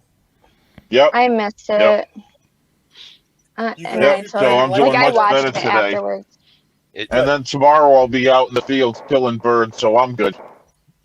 Well, he's like, I don't know if I'm going on. I'm like, you need to go on. I'm like, you need to. You don't understand. You're required. Yeah, to. a lot of us needed that. Right. A lot of, you know what? And other channels should have shut down like I did. People should just stop trying to make a profit over things. Like, you're monetizing, you're making videos. No, sorry. Shut down for the week. Yeah. Do the right thing. Yeah, no, I agree. I didn't do anything for that whole day. I didn't even actually join any panels much. No. You know, I jumped on your panel. It's good to talk. So I did the stream with my brothers on Monday because I did that because I know Sarah wanted to laugh and she wanted us all to laugh. So I said, we're going to have fun. And like I said, there were things in that stream that were probably you she'd serving only mixed get. drinks? No. You should have been serving mixed No, drinks. but I have videos of all her. I had videos of all her mixed drinks that she used to make, and I did little clip of that at the end and all that. Like I said, we did the whole thing about the dick pic. That was the big topic on the panel, was the mentality of the dick pic, and I did that because we were on a panel once, and I wish I had it, and we were all trying to make her giggle and laugh, and I think Hank was there. And I said, I'm going to make her blush. And she's like, yeah. And I went, Sarah. I said, dick pic. And he just lost it. He just lost it. So that was why I did that. So it's just, yeah. So yeah, Hank's stream yesterday really helped. Yeah. I learned a valuable lesson the other day. I jumped on Facebook. Haven't been on Facebook for months while I've been on YouTube. So I jumped back on Facebook, and a bunch of anti-vaxxers and anti-COVID-19 people were on there, and they pissed me to tears. I get a bit cranky with them. So I called one a dumbass, and immediately copped a 3-day ban from YouTube. So I challenged it. Went, oh, fuck off. This idiot was saying anti-COVID-19 shit. Of course, it was a dumbass, and so they went back. It's dumbass. They went back through it, and they went dumbass. There's another 3 offences there, and I got another 24 hours on top of my 3 days for questioning. It's like, what the fuck? Yeah, I mean, for Christ's sake, I got a 3-day ban back during our elections because we had these extreme right-wing nutters, and one of them's this ranger called Pauline Hanson. And all I did was say to this Pauline Hanson supporter, "You're an idiot." 3 days in the sin bin. And I'm going, fuck off. What, on Facebook? Yeah, on Facebook, man. You cannot so much say worse. anything. You've said got to make so much you worse. Just go, that was a really dumb comment, not you're fucking dumb. Because if you say you're fucking dumb, you'll get done. But if you say it's a fucking dumb comment, they'll let that ride. But YouTube you is can't. the new Facebook, man. It's like you can't curse at any of your comments. But we don't I curse the whole time, man. I go. I hook have you a up. potty mouth. Fuck that. I've never been hit No. yet. Touch wood. The whole thing with the vaccine, and I took a lot of shit for that. I said, look, I'm hearing too many side effects, so I'm going to wait till they retune this thing. You're And not saying you won't take once- it. You're just saying you're going to wait. There's a difference. Once the FDA has started approving them now, which they approved one finally, they fully approved it. Yeah. Then we'll figure out which one I'm going to take. But yeah, I mean, too many people were having like enlarged hearts. They were having kidney failures, all kinds of shit. And I'm like, nah, I'm going to wait. I'll wait. Yeah. Blood clots. I feel like they're gonna make us all. Yeah, so I take just it don't eventually. go. I don't go to a lot of places with big crowds. Well, New South Wales has achieved a 70% vaccination rate, and they're now starting to ease off the restrictions down there. But yesterday they had 1,288 cases for that 24-hour period, and they've been over 1,000 per day. Wow. For weeks now. So I go to the mall yesterday to go to the Apple store to pick up a piece of my iPad, and I'm in there, and he goes, the security goes like, "You need protection." I'm like, "I got protection." So I start walking in the store. He's like, "You need protection in here." I'm like, "I got a condom in my back pocket. I got a gun in my hip. I have a dental dam. I got protection covered." Well, see, that's just it. Masks don't do anything. It's the distancing that does everything. Social distancing is key. You asshole! I was fine until with my protection until you walked up 2 feet next to me and started talking to me. Now you endangered me. You know how I don't know if you saw this earlier, but here's me at the shops the other night, and you. Yes, show your hobbit feet again. Look at it. Show your Look at those hobbit feet, man. Look at those feet. Is that you? That's me. There's a dove on the hood of my you? car. Is that? Yeah, that's me. Are you barefooted? Yeah. Yeah, I go shopping barefoot all the time. Yes. I mean, With a cotton none of in this. his hand. No shirt, Frodo Lawler here, Frodo in Lawler. summer, it's just a pair of shorts, no jocks, just a pair of shorts. And, You're not and wearing I'll go shorts. into You're the wearing shops. pants. Yeah, What it's winter. kind of fucking Appalachian mountain fucking backwoods dog hunting jerk you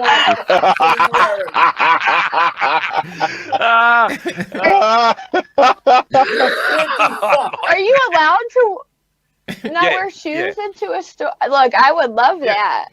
They No, you wouldn't wouldn't. stop Get ringworm that way. Yeah, but no, you get pinworms, and that's good for you. Irritable bowel syndrome is treated by giving you a wee cup every couple of months with 20,000 pinworms in it, and you drink that. Oh my gosh. If you I'm gonna walk puke. barefoot, the pinworms naturally enter through your feet, and you won't get irritable bowel Oh syndrome. no. Well, great. Seriously, you I and mean, I go don't. everywhere barefoot. I'm man, not a seriously. girl. I'm not a No, girly my- girl, but worms. My daughter and I just- my ex, my granddaughter, bare feet, man. We're Queenslanders. Wait, you walk barefoot to get worms? Yeah, to get pinworms. It's Oh, good for you. Okay. It's well, really good for you. You do you, John, I I'll put a guess. worm Golf was on a freaking hook. out about walking on broken just glass. threw up I was in my explaining mouth. him that there's a method for walking barefoot on broken glass that won't cut your feet. You just make sure you walk flat-footed. You put your foot down flat, and then you step over and take another flat foot. You don't slide your foot. You slide your foot, you're going to slice the shit out of it. And just I look when you're mean, walking.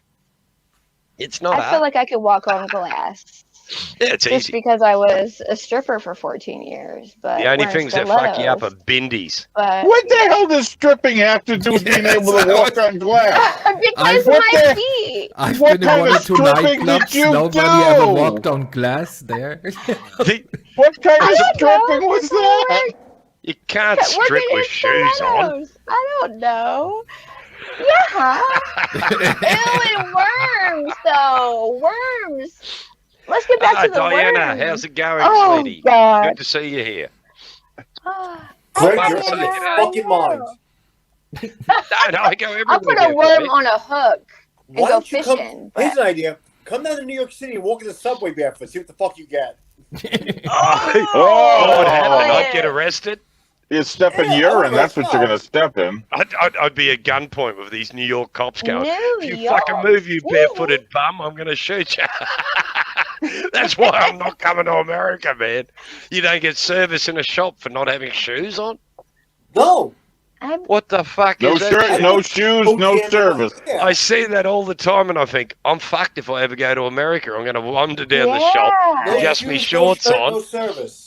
You know, Yeah. you just can wear shoes, Gregory. It's not that hard. No, fuck that. I'll wear them to go to work. That's bad enough. Yes, sandals. See, compromise. Sandals. Only, It's a compromise. only Italians wear sandals. Yeah. At least At they're least he fucking said socks. Italians and not Italians. Birkenstocks. When Oh, I you was- only find those in America at a folk festival. Oh, thongs and socks are not on. Nah. That's And very thongs West Coast. are flip flops, not what you Songs women wear. or butt That's floss. a G string. Serious, booty that's a floss. G string.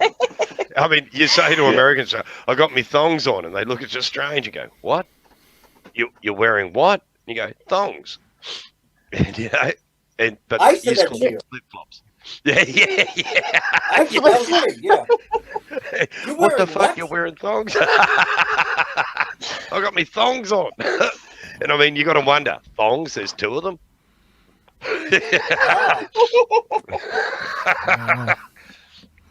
Oh, no, but barefoot is not uncommon in Queensland, man. Seriously. And like I say, in summer, it's just the shorts. Nothing else. No shirt, no But thongs. earlier said to people, look at you funny when you walk barefoot. So Oh, it's only not in the that middle of common. the city. In the suburbs, they don't look at you funny. But in the middle of the city, they'll give you the odd eye and go, "What the fuck? You're in the city, brother. You're supposed to be dressed." No, I am. I'm wearing shorts, aren't I? I had a detective threaten to arrest me in Darwin for indecency for wearing shorts and no shirt and thongs and no jocks. And she's going, You got At to be least pretty you have fucking ugly. shorts. to get arrested for indecency with shorts on. well, trust me, in a That's pair of so shorts, I can't just sit down in a pair of shorts without everything falling out. Well, we are at that age where shit does roll out. Everything falls out at my age. Yeah. And you're sitting there Well, going, then what? let's go streaking. No, I mean, Summer. shit, when you get up to 50 years old, you start to sit on them occasionally. That sucks. Oh, no, it's horse riding in the rain with the buckle goes under the saddle between your legs and you pump down on it when you're trotting. Oh, man, that's a motherfucker trying to stay on the horse, rip that fucking rein out, and hang on to his saddle all at the same time. Oh, shit. I'm glad I don't have And not kick the damn animal in the side so it goes harder. Wow. Oh my God, it's I'd like $1 for every time I've done that on a horse.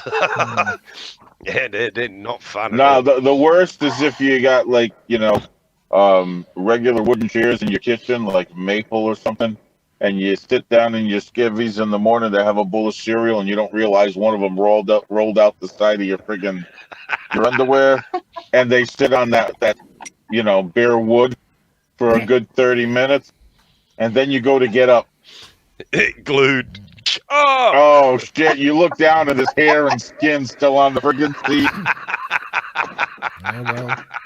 Never Steve, walk wasn't barefoot in you the city there? or the suburbs. Not if you When- look where you're walking, Diana. Just look where you're walking. In Australia, you've got to look where you're walking. You don't know what's there. It could be a snake. It could be anything. You've got to look where you're walking. Yeah, but in New York, you got to keep your head up. It could be a robber, a mugger, a murderer. Come on. I'm already looking for other things.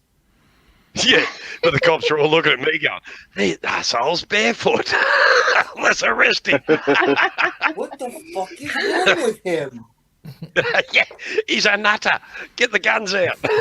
Tase him. Taser, taser, taser. Taser. You know what? I've never spoke so fast in my life. When it can't just give 3 warnings. I want to give those 3 warnings as fast as possible. Taser. Down pull the trigger. Here they'll ask you once, they'll tell you the second time, they'll order you the third time, and after that you're arrested. There's no ifs, buts, or maybes. You're nicked. Tell, make. That's always Yeah. the rule. Ask, tell, make. Mhm. Yep. The fourth was beat the shit out of them. Politely ask, then tell them, and then order them, and then arrest them. If you're dumb enough to refuse the third one, yeah, you're going to get nicked on the spot. And yeah, but I mean, it's not so dramatic as it is over there. It's not half a dozen policemen jumping on top of you and smacking you into the ground and ripping your arms up your back and handcuffing you like I see on the movies, man. Because Scares the shit out of me. fucking tasers out here. They're the fucking cheapest things. They don't. They're not effective. Yeah, no, there's a big investigation if you use your taser here.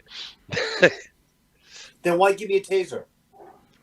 Because, to save you. Although I've seen them, they're highly I got a ineffective. handgun. It'll save me. Yeah, I I've been saw this.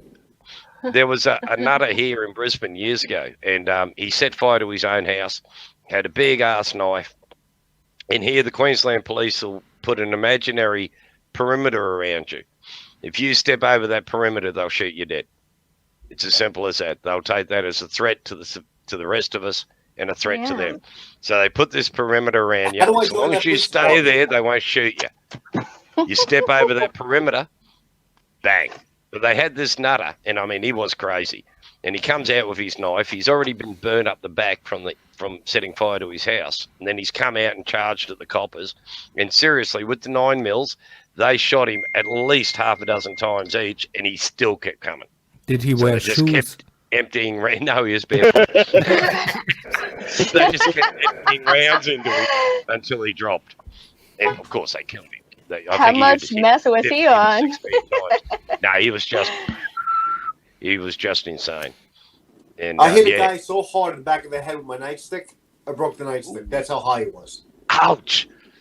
Ooh, I and he still wound up, kicked I took a out. baseball bat. I wound up on this guy. And Was he and barefoot? Gives you superpowers being barefoot, mate. Hey guys, I gotta let you go. I'll be listening. I'm just getting into the office now. No worries. Thanks for coming up, Steve. Really enjoyed it, mate. Thanks for Have a having me. good day, See you later, Mr. guys. Pinda. Ciao. See you. Stay You safe. too. Keep your head down. Bye. Later, Doug. Later, Tara. I mean, Hey, no, seriously. oh, damn it. Barefoot's not an issue in Queensland. You go to New South Wales, they start looking at you a bit sus. You go Yeah. to Melbourne, You're gonna and walk they around just town, freak rock out. out with your cock out. Mm. Hey, I don't wear And, jocks, man. It's hang normally out with hanging your out in the wang out. breeze anyway. which is why the detective was saying she was going to charge me with obscenity because I sat down. I was moving her furniture, and I sat down, and she went, "If you went dressed like that at the shops, I'd arrest you." And I go, "What? What the fuck do you mean?" Wait, what? You work barefoot? Oh, no. This was in the break. I kicked my boots off for me lunch. I hate boots. Seriously, they're disgusting things. Wow. Don't like them. Got big, broad feet from not wearing shoes. You know, like I've got prehensile toe. I can pick things up with between my big toe and the next toe and bring them up. What are you, a grab fucking them. orangutan? No, it's from not wearing shoes. Your feet spread out and your toes spread out. Like as a kid, used to just do never that. wore shoes.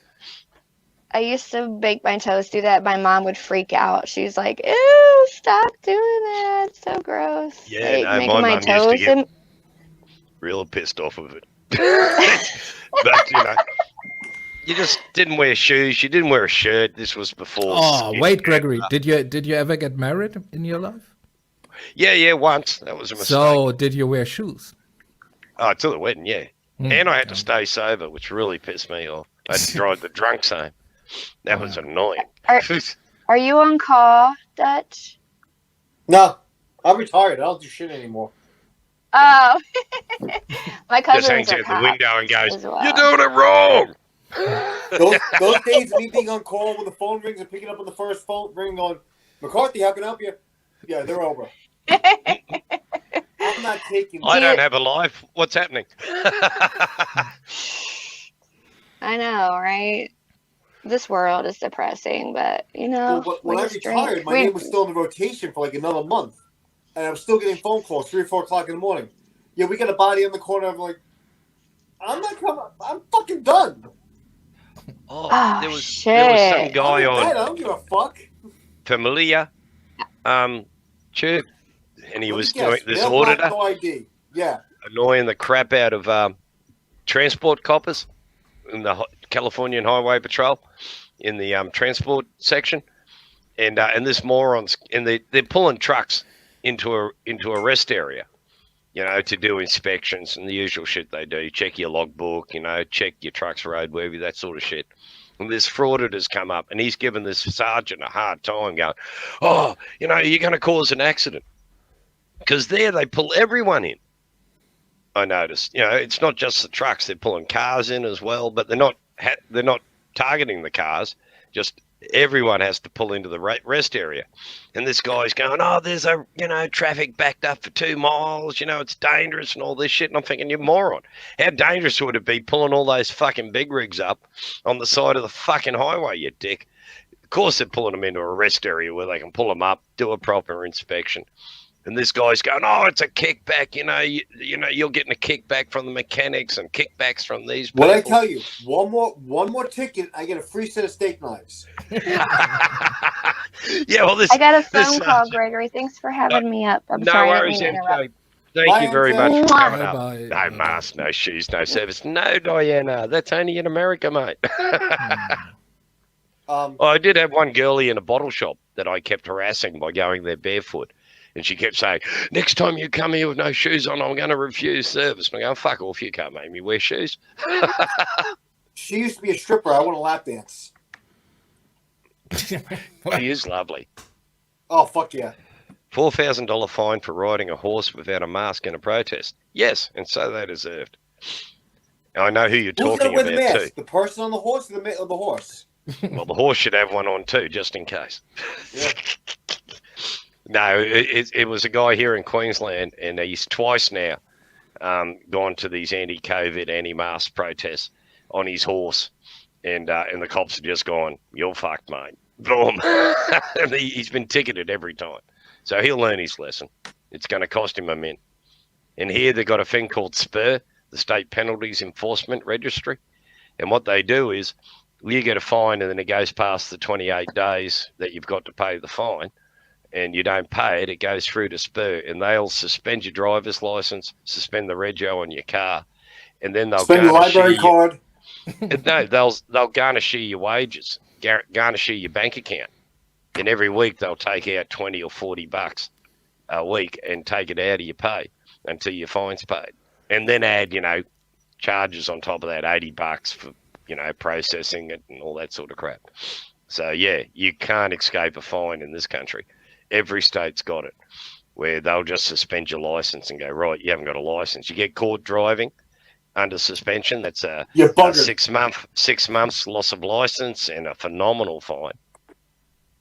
And this moron got 4,000 because that was 2 offences. And every offence gets dearer and dearer. And yeah, regrettably, I have a problem with anti-maskers and anti-COVID people. And the whole protesting thing is just a waste of time. Fashion police would arrest me. Yes, they would. Thankfully, our cops have no dress sense. That's why we're cops. The uniform comes, we don't have to take our clothes. God, no dress sense. We'll dress them every day. You wear this uniform. Look at all the colours match. Uniform. I've got no sense of matching. Blue on blue. Yeah, just blue and more blue. Well, here it's dark blue pants, light blue shirts. And, at least you got the cool uniforms. Our ones got rid of the green ones, so they are. Oh yeah. I have seen your cops in their green uniforms. They look a bit strange. Yeah, well. Sort of expecting them to wear those high-browed peak caps in the black uniform. I mean, honestly, out of all the military, I did love the German uniform. That was awesome. Those boots. We're going there again. I wanted those boots. Sorry, you did mention the German police.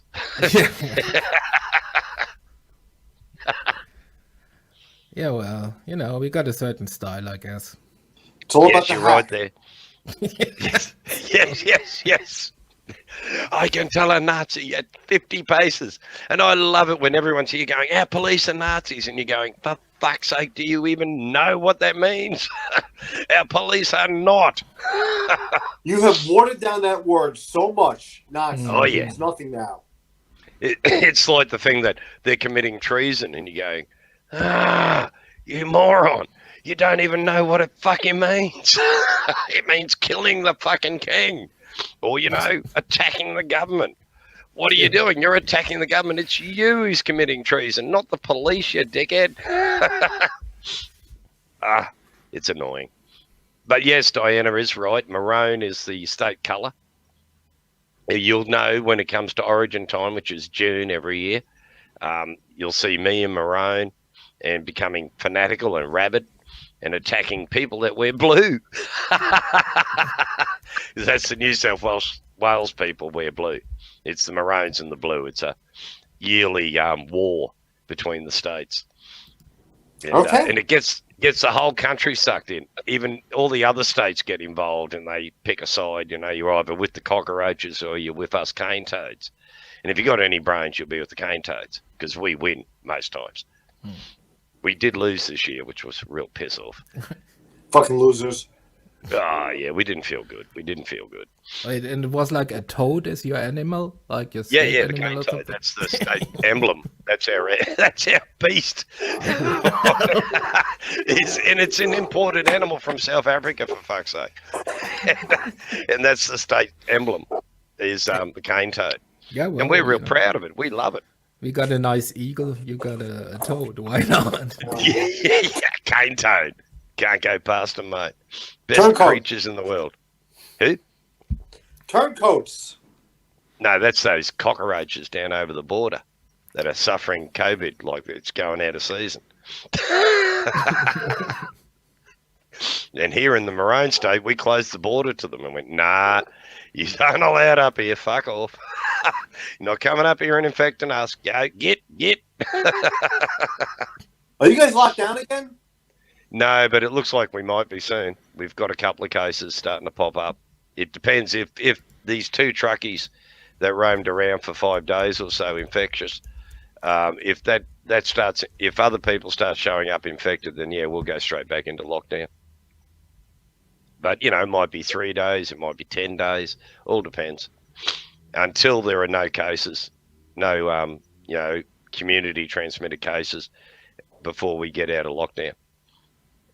But at the moment we're still under mask restrictions.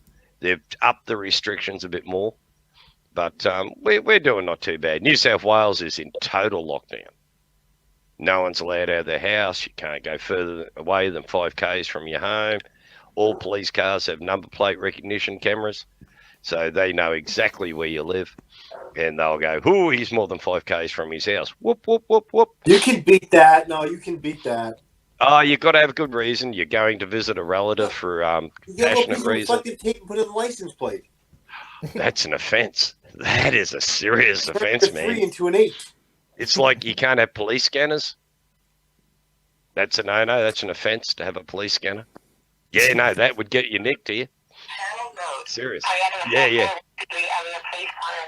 Plus, the police have gone from analog now to digital, and it's all encoded. We're still So- analog here. I'll Yeah, be losing that very shortly. Scanners are useless with digital encoded radio systems. Encrypted, And, yep. And yeah, there's no chance of eavesdropping on them anymore unless you've got a really fancy scanner The or a machine police gods radio. will figure it out, Gregory. The machine Oh, gods will figure Jesus, it out. there's always a way around it, but you don't want to get caught with one. Or having radar detectors in your car or in your truck, that's a I serious still, offence. got, I still got my radio from work. You'll have to become one of those volunteer cops so you can get the new digital radio. And it works. Help! Help! You better believe if I need help, somebody's coming. The whole fucking island's coming. Oh, yeah. Officer down. I mean, here, man, like I got 2 brothers in the job. And, yeah, man, a cop down, and they're just going to come out of the woodworking. They're going to all You be break rushing. into my house, you're going to be the one calling 911, not me. Yeah, well, here, 9 times out of 10, there's not much you can do. You got to use equal force. So if they're unarmed, you can't go Not picking up a anymore. weapon and using Not it. anymore. Or When here I was you a can't. cop, I had to. Now I can just, Yeah, no, here you've got to use equal force. I'm a civilian now. Yeah. No, I mean, if someone breaks into your house in the middle of the night and they've got a stick and you've got a gun and you're very special, you got a gun, you're fully entitled to put a bullet in them. It's called a boomstick. I got my But boomstick. you're still going to get arrested and you're still going to get charged and you're going to have to When go was to the court. first time I killed somebody? Yeah, no, well, here you're going to be facing at least a manslaughter charge and you're going to have to go to court and defend yourself. And then get a good barrister, as the police would tell you. Make sure you get a good barrister.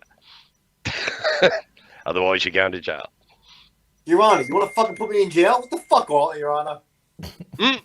Yeah, that's going to get you an extra sentence right there and then on the spot. There's a reason they sit on a chair higher than the rest of us. Because they are God. And they've got the beautiful crown, the emblem, the state emblem behind their chair. And And they you got the represent fancy wigs, power. right? You got the wigs? Yeah, and when you get up to the district court, they start wearing the silly wigs and the black robes. And the judge is wearing, crimson and all that sort of shit. And he's wearing silk, not horsehair. So Embarrassment. the guy That's dressed why in drag is going to sentence me. That's awesome. yeah. I'm getting And sentenced by a drag queen. but for the whole case, it looks like he's asleep. But the bastard's slyly watching you the whole time, interpreting your body language, how you're talking. But honestly, they look like they're asleep, and that's scariest thing of all is you get no reaction out of them until the end, and then they go, "I think you're an arsehole. You're going away, buddy." Except, of course, they don't swear. They use big words like heinous, horrible, incorrigible, and all those sort of nasty I would lean big over the bench and be like, "You're fucked." Yeah. You are screwed, arsehole. No, but here I always work on the theory it depends on how much paperwork the cop has got to do. The cop has got to do a lot of paperwork, you go into fucking jail. Oh, If the fuck cop yeah. has just got to do a minimal amount of paperwork, you might get away with it. But, if he's got to do fucking pages and pages and pages of paperwork, you're fucked. You are screwed. You are going to It's get like the old joke buggered. used to be, how much did he resist? Well, it depends how far he ran. So that's the force we use. We used to call it taxing somebody. So the guy ran 2 blocks, and that fucker made me run 2 blocks? Oh, he was getting punched. The guy went like 10 feet, he was getting cuffed up. If the guy let me in a car pursuit, oh man, that guy was buggered. It was over. Standard procedure in a car pursuit is whip them out of the car and punch them. They will resist. They will hit back because they're full of adrenaline. They'll hit Break back. the window. Instant assault police, resisting arrest. You're screwed. Come with me, son. 6 months automatic jail sentence for assault on police or emergency services. You punch an ambo or a nurse or a doctor or a copper, you're going to jail for 6 months. On the spot. Well, not on the spot, but you'll go to court, and if you're found guilty, 6 months, automatic, no choice. Boom, off you go. Not in Brooklyn. You're out the next day. Actually, you're out in a couple hours. Oh, yeah, you might be able to get bail, but if you get convicted, you're going to jail for 6 months, mandatory sentence. You'll never get convicted in New York of that shit. It's like here, if you punch someone, the drunk punch, the coward, one punch and you kill some poor bastard, you're Sucker fucked. punch me, yeah. Yeah, you're going to jail. No doubts about it. Yeah, a bit like, I believe in Germany, it's actually a charge of attempted murder. Yeah, Would that it be correct, Terry? depends. Kind of depends, Yeah, well, here, we've had a few. It used to be a bit of an issue. People getting punched, one punch and dying. Back of the head hits the concrete, and they snuff it. You're screwed now. It's pretty nasty. Kimballs, hello, sweetie. Yeah, but we also have that, like you talked about, like if somebody punched you, cannot just stab him or something. So you have to answer with equal force, Yeah. You can't go just grabbing a weapon and stay using He it on can't people. throw an apple at you and you throw a hand grenade at him. Yeah, Yeah. that's not how it works. Yeah, you can't bring a gun to a knife fight. You got to bring a knife. Oh, go back and get a gun, asshole. Go drop your knife, go get a gun and come back. I'll wait. No, really, I'll Hang wait. on, I've got to get a license first. Yeah. I'll be back in a year once I get back through in the a year here procedures. too. Yeah, it's the same thing. Yeah. Hang on, can you wait? Please, hang on a second. Yeah, can we make a date? 12 months' time, come back and I'll shoot you. God help you if you haven't got a license and the gun's not registered. Ooh, yeah. That's an even bigger sentence. They take that serious, that shit. We just recently had another gun amnesty where you can bring your own registered guns in and surrender them to the police without being arrested. But God help you after the amnesty if they catch you with it. I can't understand how you get rid of a whole country of guns. You'll shoot 34 people down at the local fucking historical site and watch what happens. Here, we went, not happening. Not Do they going to think ever that's going to happen actually again. help taking everybody's guns? We have not had a mass killing since 1984. How many mass killings before 1984? About one every year or so. And then once the Port Arthur massacre occurred, and this nutter just ran around just shooting random people sitting in cafes having cups of coffee and eating, just shot them dead. Chased a little girl around a tree and shot her dead. Entire population. Yeah, Do but the same thing. Everybody you- needs to plane. do you still Majority of have the people just went, no worries. in Australia? Do you still have a lot of gun violence by criminals? A little bit, not a great deal. It's normally crim shooting crims. They normally don't run around shooting the general populace. What's a crim? Criminal. Uh, We just call them crims. We like to shorten everything. we call them perps. Perps. Yeah. Well, for us, it's a crim. I love Perps telling is these scales, auditors that humps, they're or crims. They get really pissy. And to sue someone here is hard to do. Because if you try and sue me, one, I'm going to tell you I'm broke and I've got no money, so it's pointless. And two, I'm going to go to the courts and I'm going to say, I want this guy to give the courts $50,000 in case he loses to cover my legal expenses. And the court will go, all right, $50,000, please deposit it with the court. And if you win your case, you get your 50 grand back. If you lose the case, then that 50 grand will go to pay this guy's solicitor's bills. Makes suing people really hard. I like it. It's cool. I like using it on people that go, I'm going to sue you. And I go, you got 50 grand spare, dickhead? Because if you don't, you ain't suing me. And you can't sue people that got no money. Court's just going to go, Take your water from a rock. that's the one. And the court's just going to go, this guy's got no assets. What the fuck are you wasting your money? Go away. Yeah, but you can get done for criminal libel, where you're liable if someone has caused them damage, damage to their business or damage to their personal reputation. That can be classed as a criminal offence, and you can go to jail for it. But sue them? Nah, you're not suing me. I've got no money. Waste of time. It's like debt collectors coming round. Money or the goods, and you go, take the goods. Tell you what, I'll go your halves. We'll search the house. If you find anything of value, I'll go your halves in it. And they normally go, oh, okay then. We'll just go away. You can't go to jail for owing money in Australia. Well, we don't have debtor's prison here anymore. I guess for Texas you can, right? Owe the government money, that's a different kettle of fish altogether. You're going to go to jail if you owe the government money. You go to Club Fed, though. Club Fed yeah, no. instead of Club Med, yeah. Yeah, no. All our prisons are run by the state. You can be a federal prisoner, but you're going to be in the state jail.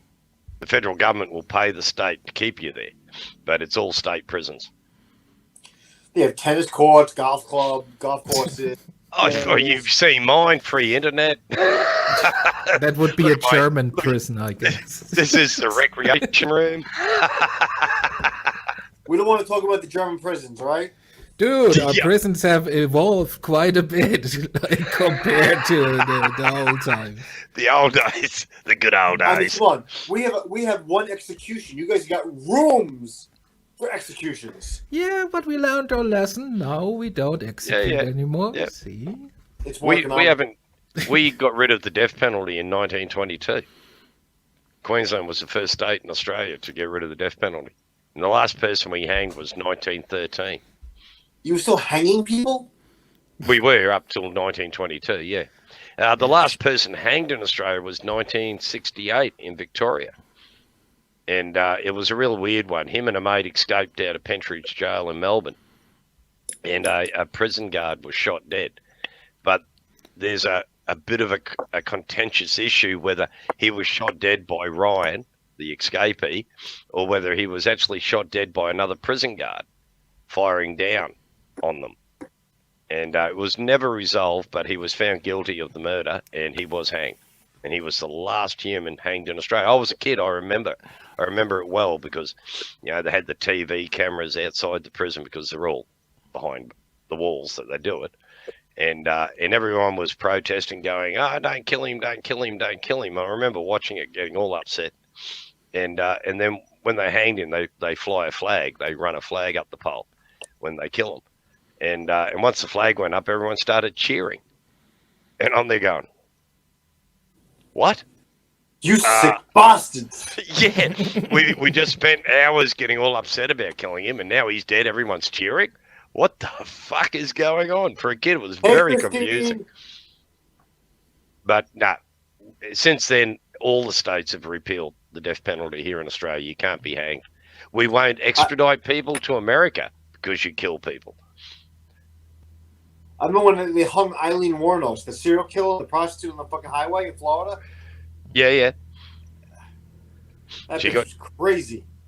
Oh, yeah. Ranger, wasn't she too?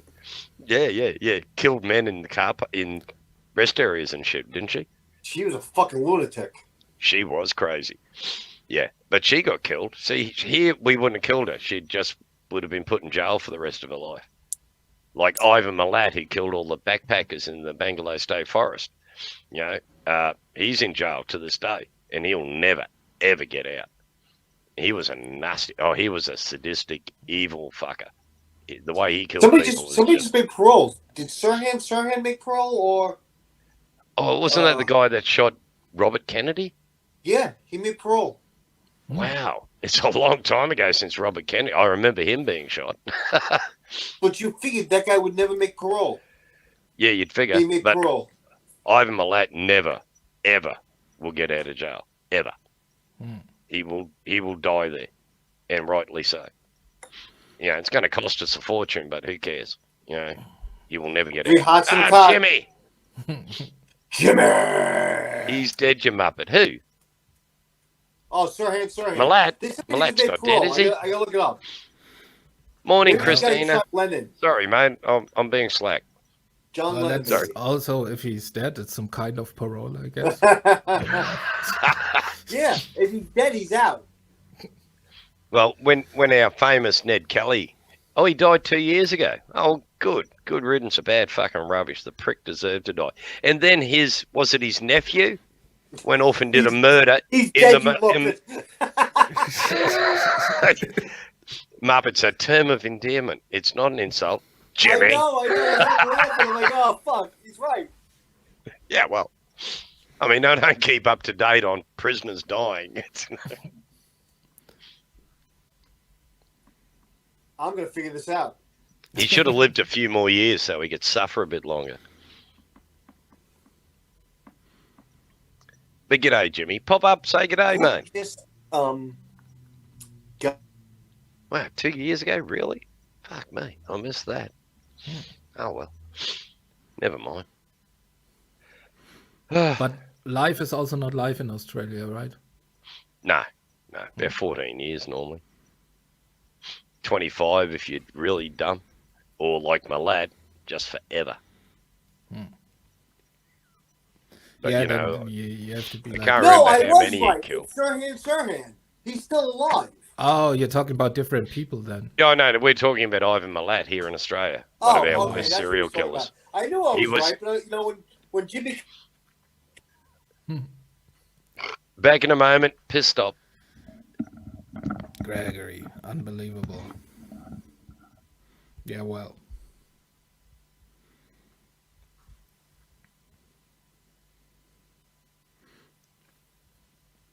So, Chad, how's the weather?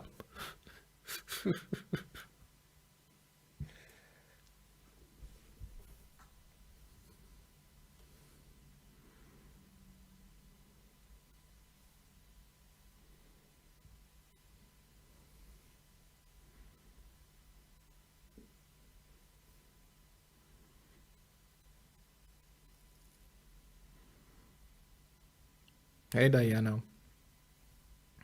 Well, Doyle did the smart thing, see? He dropped out. Well, Gregory is off to the toilet.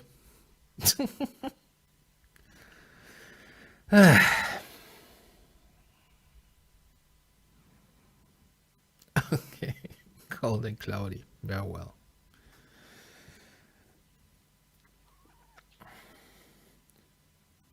You're muted, Gregory. I said they all ran away while I was at the loo. No buggers. Yeah, well, that's what happens. Cowards. Never mind.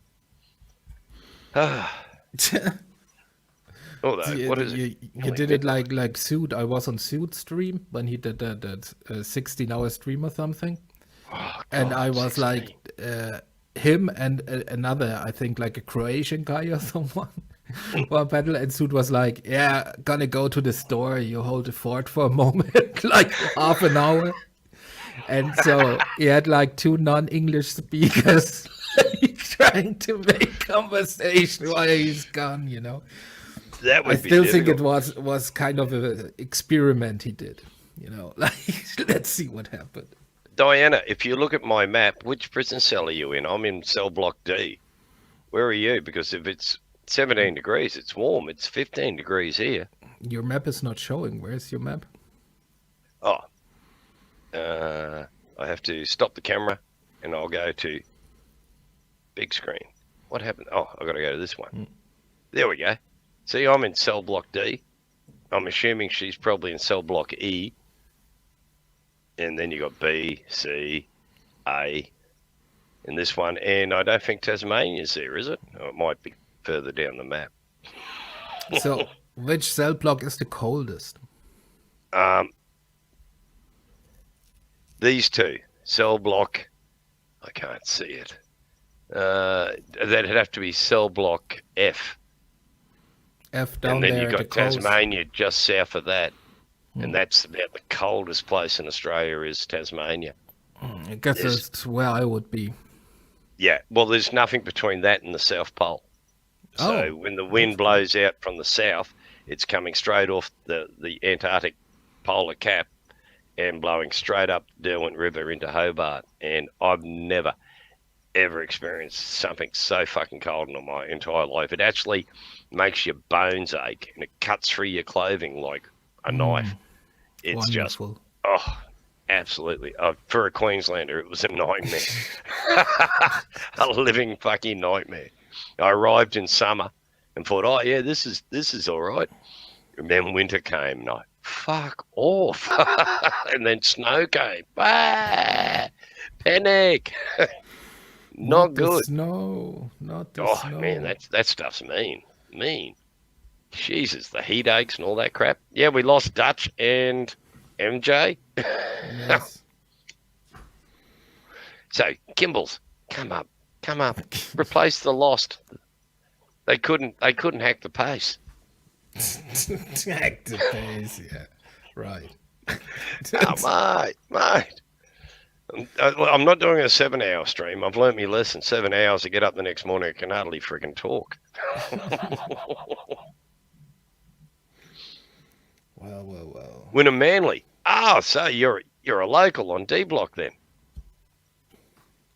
Oh, it's a nice end of the world, Winner Manly. At least it's down by the bay.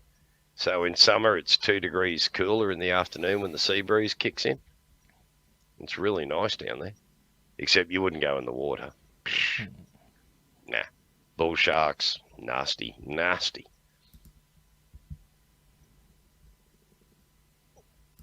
Winner Manly. I'm over at Forest Lake. So I'm as far away from Winner Manly as you can get in Brisbane. The next suburb over is basically you've left Brisbane. You know, we've got a main highway there, the Logan Motorway, a toll road, and that's the boundary of the Brisbane city. And that's only a couple of k's from here, if that. Here is the beautiful and one and only Kimballs. G'day, sweetie. How's it going? Hi, it's going good. Hello. What's the weather like? Just for Terry, he's really interested. Yes, I'm really into the weather.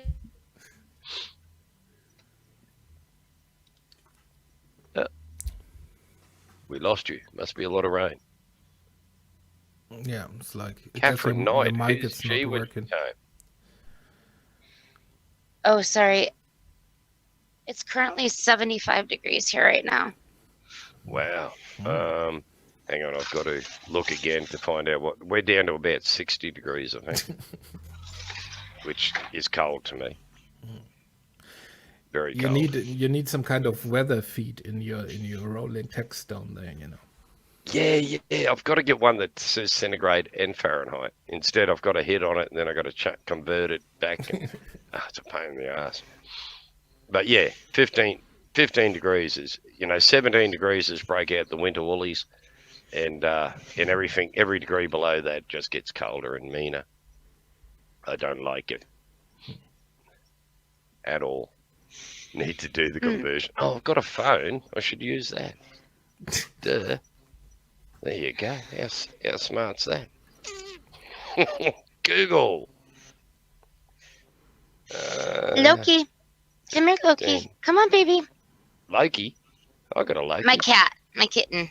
Oh, my dingo's called Loki. Oh. The I have a little it's kitten. 59 degrees Fahrenheit. And here we have the one and only. I'm getting high. G'day. Oh, it's Warlord. G'day, man. How's it going? Hey, what up? Hey, Sorry, let me fix up my name on here. I forgot I messed around on Red Hood's channel last night. That's okay. Yeah, Diana, I've got a ding. Out from the bay, Russell Island, just near you. I've got a ding. Yeah. Well. Hey, at least I have the same profile picture as always, usually. So, that Yeah, helps. as soon as I saw that Spartan, I knew it was you. Yep, It's thanks cool. to a ninja with the pencil. Yeah, that is a nice piece of artwork. And not as nice as yours. I hasten to add. But is it like is he carrying a spear or a paintbrush? It's a paintbrush. It looks like a Oh, spear. You decided to do that, and then if you were able to zoom in or whatever, you could see like the little glimpse of the shield is actually one of the paintings I did. oh, okay. Now you cannot see it here because it's like cropped out by the circle, right? So Yeah, it's only like gives you like a corner of the shield and paintbrush. Like I made it the best I could with freaking these circles. yeah, well, I that's like the cool. colours in it. They're so cool. Right, Ninja did an amazing job with this. He did, didn't he? That is awesome. And I thought it was a spear. That's Can't exactly quite. what he was going with. Yeah, you can't really tell because of how it's cropped in there. Like, yeah, it's Yeah, with the actually a circle. paintbrush, but it was smart. He did that live on one of my live streams for me, or maybe Red Hoods, I forget. But it's like, Ninja, you should draw me up like a logo because Custom had one, a couple other people had a tonic, and I'm like, I need one from you so I can just pop them up as my little avatar. I'm just trying to find out because I've got MJ stuck up there. I'm just trying to find her so I can unstick her from the bottom of the screen. Oh, did she leave? Yeah, MJ's had enough of us. Couldn't handle the Aussie anymore. That's it, mate. The weird sense of humour and the sort of funny accent. Yeah, blame it on the Which of course German, I don't of hear. course. Of Although course. I don't know if you've seen there's a series on Stan called Black Sails, Mm. and it's a four seasons, 40 hour long shows, and it's about pirates in Ooh. over in America. Fuck, what's the name of the island? Can't remember now. But they're all Australian Australian actors. So it's all these pirates running around with Australian accents. And seriously, we would have made the best fucking pirates. Nothing like an Aussie going, I'll cut your throat. I love it. I've binge watched all week the series just to hear these Aussie accents and all these pirates with Aussie accents running around. It's awesome. I know, like earlier this morning, first waking up, you're live. Then I seen Shoot was live. Yep.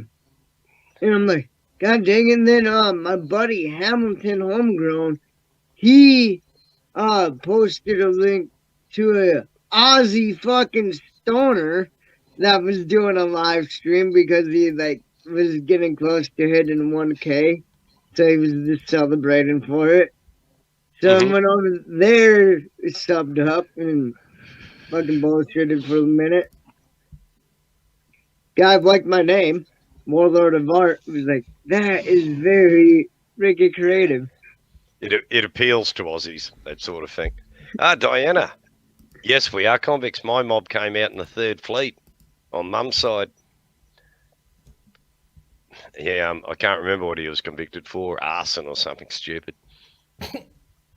And Do you guys have a different ranking system for like your convicts? Like the higher ranking convicts get like better treatment than the lower ranking ones in Australia. Well, no, it's how Australian you are. If you came out on the 1st Fleet, then you're the original convicts, and then there's the 2nd Fleet. And my great granddad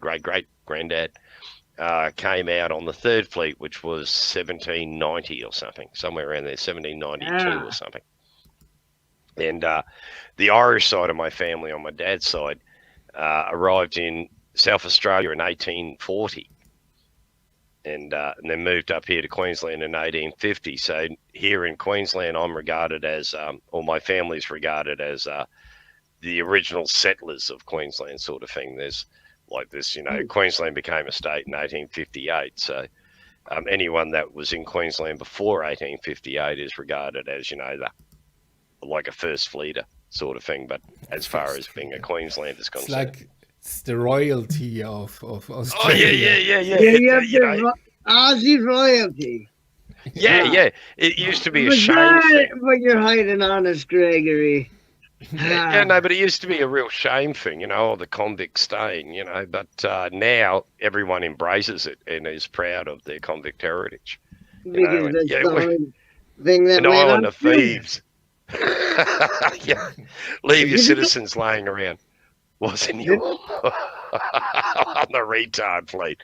Thank you, Jimmy. Yes, I think they were all retarded because they were the Pom side of the family, so they must have been retarded.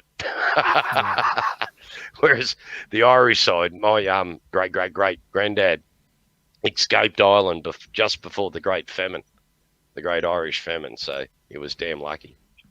He was smart. And, He got out he in came time. from a wee place called Ballingarry in Limerick, in the county of Limerick in the Republic of Ireland. This Greg Moore Kimballs. Yes, Kimballs, please continue talking. Jimmy's upset with me.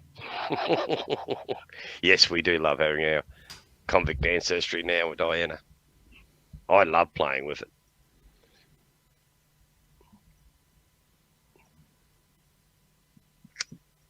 Why is he upset with you?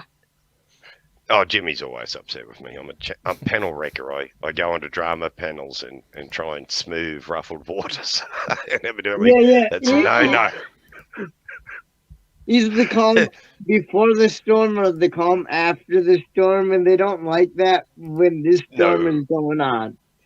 No. I like to come in and go, oh, come on, calm down, people. Calm down. Let's all talk sensibly. Get off here, Lawler. You channel wrecker. Oh, okay. You're just Why are they unable upset? to read the room, that's all. Yeah, well, I just come in and everyone's yelling. I'm going, calm down. Calm down.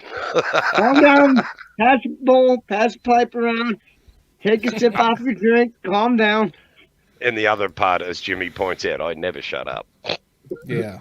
Yeah. You're wanting them to calm down so you can take over and just talk for like an hour or two. That's it. It's hard to talk if everyone's yelling. Am I going to get a word in? But they're never shutting up. It's an Australian thing, right? That's not just you. No, they can't do that. Like I point out to everyone, I'm called the mouth for a reason. You put the thing on your sleep earlier. Yes. Yeah, you make up your mind, Jimmy. You're falling asleep or you just can't stand me talking. Oh, from Ireland. Excellent. Moved and started a circus. Not the, what was the circus? Bailey's? Oh, I can't think. I don't like circuses. I find them really boring. It's just me. Just don't like them. Don't like animals in cages. Don't like clowns. Not scared of them. I just think they're boring. Just to be sure I'm not scared. I just don't. I'm not. Clowns are not scary, man.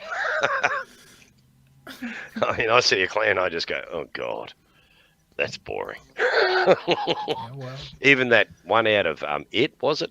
The one in the gutter trying to lure kids in? Yeah. They're going, oh, God, fuck off. It's not scary. Soul and Perry Brothers. Yes, I have seen that circus. Well, Kimballs isn't saying anything, Jimmy. As the host, I have to fill in the dead air. Sorry, just don't know what to say. You love Australia, will do. Gregory has that effect on people.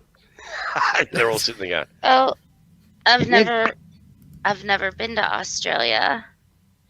I have a friend that lives in Sydney. Oh, we won't hold that against them. There's a lot of state rivalry over here. We tend to define ourselves by our states. You know, you're either a Queenslander first, then you're an Australian. Which is a little weird, but I'm sure you do it over there too. You know, you're a Texan, then you're an American. Yeah, Yeah. it's In a similar sense. here. And I mean, Queensland is our version of Texas. Everything's bigger, better, and more beautiful in Queensland. Which really pisses the other states off. Imagine how small you would be if you would not be a Queenslander. Oh no, imagine being a Victorian or a Tasmanian. Now that's small, man. Really small. Like it takes you 4 hours in any direction in Victoria and you hit the border. Queensland, you can drive for 3 days and not hit the border. And she plays the clarinet in the Sydney Orchestra. Wow. She's She there has on a talent. work visa. All right. Cool. 3 days for you Aussies. Sake of driving. How many hours is that equivalent to in American? About 36 driving hours.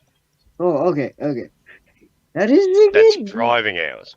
Yeah, also depends on the speed, right? So Yeah, Well, exactly. at 60 mile an hour is the average speed limit. You don't get Okay, any so faster yeah, than that's that. definitely 3 days of good driving. Yeah, well, to go from here to Cairns is about 24 hours driving, and then it's probably a good 12 hours from there up to the top of the very top of the state. Huh. All right. Yeah. And it's rough. After Cairns, the highway gets pretty fucking rough. Then it turns to dirt, and then you need a 4-wheel drive to get the rest. Makes sense. You're not sounds gonna about right. drive a conventional car up there. Or should you? You should probably still be using the fuck horses. But Sorry, I was laughing at Diane. She was making a reference to all the southern states now have their football players up here to avoid COVID. And she was saying that there was a cartoon today showing lots of ladies lined up at a church marrying guys in footy jerseys as the only way of getting into Queensland. yep. Ain't that this a tradition you have to go through to live there? You have to play a game of rugby before they even Rugby allow league. you in? Yeah.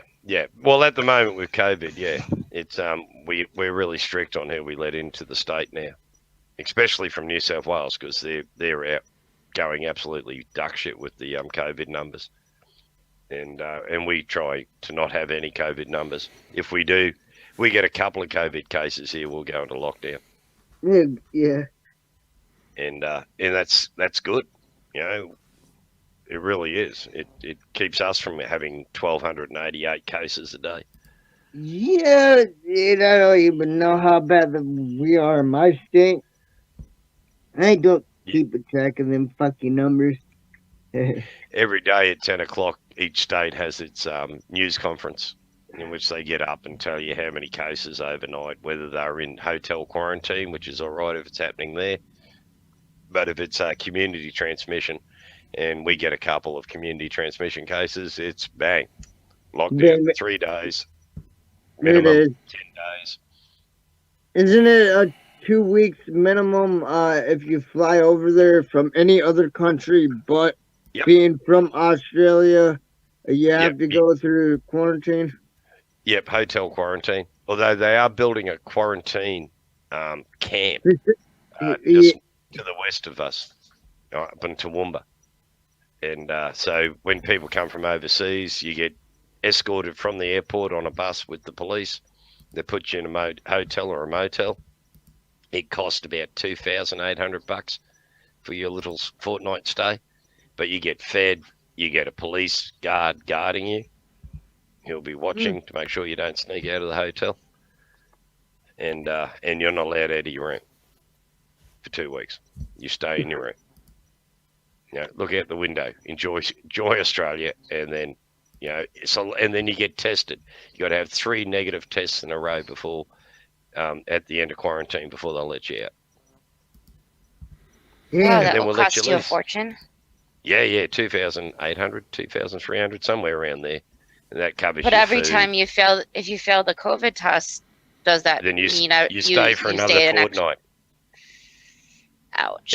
Every time you fail that test, you're going to be there for another fortnight minimum, and then you got to do the 3 tests and come up negative before they'll let you out.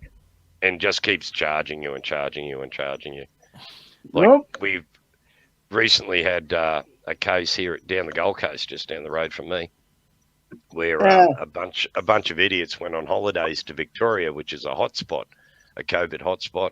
Plus, they drove through New South Wales, which is the hottest COVID spot in Australia at the moment, and returned to Queensland. And then their kids went to school and bragged about them going to Victoria for a holiday. The authorities heard of that, and now the whole family of 5 is in quarantine. So at $2,000 odd a pop, that's a lot of money. Yeah, should have told the kids to keep their fucking mouth shut. Nah, kids. How do you make them shut up? Yeah, true. Yep, day and a half, 24 hours driving time. Ugh, fucking A. Dude, That's unbelievable. Diane was just saying Brisbane to Cairns, although she misspelled Cairns. Don't tell them up there, Unbelievable. they get upset. Right. Some Back in a kind moment, got to get another rum. Please don't drop off the channel while I go. It's unbelievable, Warlord. Some idiot bought Cyrex a guitar. Oh, I know, I seen it. I seen Oh, no. the chat. Yeah. Yeah, gonna be unwatchable for the next month. God damn it. Well, Like, Oh, that's better. now he had to get his drink. Oh, yeah. Hey, at the, least, the drink. Whoops. yeah, The drink of champions. so Bundaberg which rum. number? See the bear? Oops. yep. The bear. Yeah. Which When you number get down are to the on? bear's balls, you're starting Yeah, to get pissed. okay, great. Which number are you on? Which number are you on? Number 5, which is good Really? in a 4-hour period. I've only Oh, had you're 5. spreading them out quite nicely. Oh, huh? yeah. I've learnt me lesson not getting blind drunk on the fucking panel. I watched one the other night of me drunk, and I thought, oh, how embarrassing. I'm there going,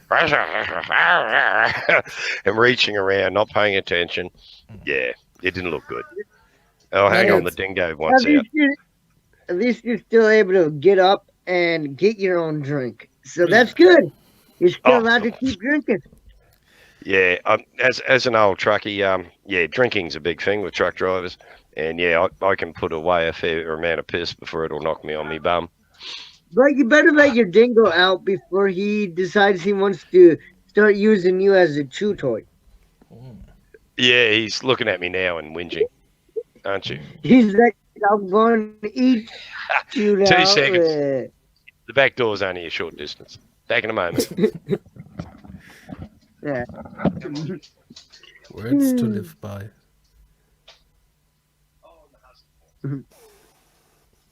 Yeah, I can't believe someone actually got Cyrax a guitar. Yeah, dude, I just watched like 30 seconds of it. No, that's too much for me. No, he killed the cat even more. Yeah. It's like, Somebody, meaning like a subscriber, brought him a guitar. Yeah, he's get those gifts all the time. A like troll. DJ set and stuff like that. Yeah, so somebody bought him a guitar, I guess. What He's troll that has creepy this? guy, right? Yeah, right. He's the creepy guy. But he also reckons that he's a genius musician, and now he's jamming away on that guitar. You know, it's just He wanted food, not out. Mm. So, Oh, he yeah, was better getting ready. I was right. He was ready to get to eat you. Yeah. If I hadn't sped up, he would have got me. Gnawed on a leg or two. Yep, he started gnawing at the foot. Yeah, bloody dogs. No, he's gorgeous, but yeah, he's really talkative when he wants something. He'll start whinging and whining, and then he starts the dingo noise, which is I hideous. wonder where he got it from. You know. No, of course they're not Diana. He's what we call a Queensland Kelpie. Wink, wink. And God help them if they come around here and try and kill my dog. They want to have 2 bullets, one for me, one for the dog. And I would fight it. And plus there's dingo rescue organisations. They would sneak him out of the state and find him a new home. All right. Some states it's illegal to have a dingo. Yeah, but can you not have something like a dingo license? Mm-hmm. Yeah, to have any wildlife, you're supposed to have a permit. Yep. It's midnight. Yeah. Oh yeah, they seem like some of the dingoes, like if you know how to behave around them and you keep them fed, Yep. especially if you've been doing it when they were little, and they're gonna Yep. be like, I like this guy. He always makes sure I'm fed. I got water. Yep. You, Oh yeah, no, they're not dogs. They're a different psychology altogether. You like the way I train dogs, and you don't train a dingo the same way you do a dog. It's a oh, totally different relationship. It's a pack relationship. He regards me as a pack leader, and so we have these rituals we have to go through, like mouth licking. They lick your mouth. It's a dingo thing, hmm, and you just got to make sure you keep your lips closed, otherwise you get mhm, tonguey. But it's just a dingo thing, and they've got an extra joint in their feet, mhm. and so they can get up and open doors and shit like that. They're really good escape artists. He can climb a chain link fence, and he can jump a 6 foot fence, no sweat at all. Oh yeah, I believe it. Yeah, he's a bugger to keep in, and he's like the wind when he gets out. He'll once he knows he's a safe distance from me, he'll turn around, he'll prance at me, laugh at me, and then bolt. And then it's all hell breaks loose. You got to get him Yeah. and round him up real fast. Have you ever used the shot collar for them? No, I No. did try that once, and I was Pissed them horrified. off? Yeah, no. To me, it seems cruel, Yeah. you know, to shock him. And him, the silly bugger, we got one of those, invisible electric fences, Yeah. and put the shock collar on him, but he got stuck between the fence and the electric invisible fence, Not and good. the screaming, and of course, the faster they run, the more it zaps them. So he was running and he was screaming, and I was heartbroken. And once I caught Yeah. him and brought him home, I disassembled the invisible fence on the spot and took the Yeah. collar off him. I'm Right. just not into that. No, after that type of issue, yeah, I can see where you're not a fan of it. No, I was nearly in tears. My poor mate was in pain and he was panicking. He couldn't work out what was going on, and yeah, Right. so Couldn't that figure was the out end of how to that get system. back. Yep, Yeah, couldn't get yeah. back to you. Shut the thing off. In And a and sense. Diana, that was in Darra. And everyone in Darra knew me and the dog because we only had a small fence. We've got 6 foot fences here. And he was forever getting out. And so in the middle of the night, I'd be chasing him through people's backyards and jumping fences. And people would be sticking their heads out the window. And in the end, they got used to it. And they just go, no, it's Lawler again, chasing his fucking dog. I'd be running through going, just me, chasing the dog. and everyone just went, yeah, go for it. Well, And, Greg, nice hanging out with you again, but now I gotta really go. Thank you for sure. coming up, Terry. Yeah. Really appreciate it. No Yeah, problem. thank Always you. help you. I'm always on before you break the drone footage out. Yeah, that's it. I just threatened the drone footage, and Terry appears, goes, oh no, anything but the drone footage. Yeah.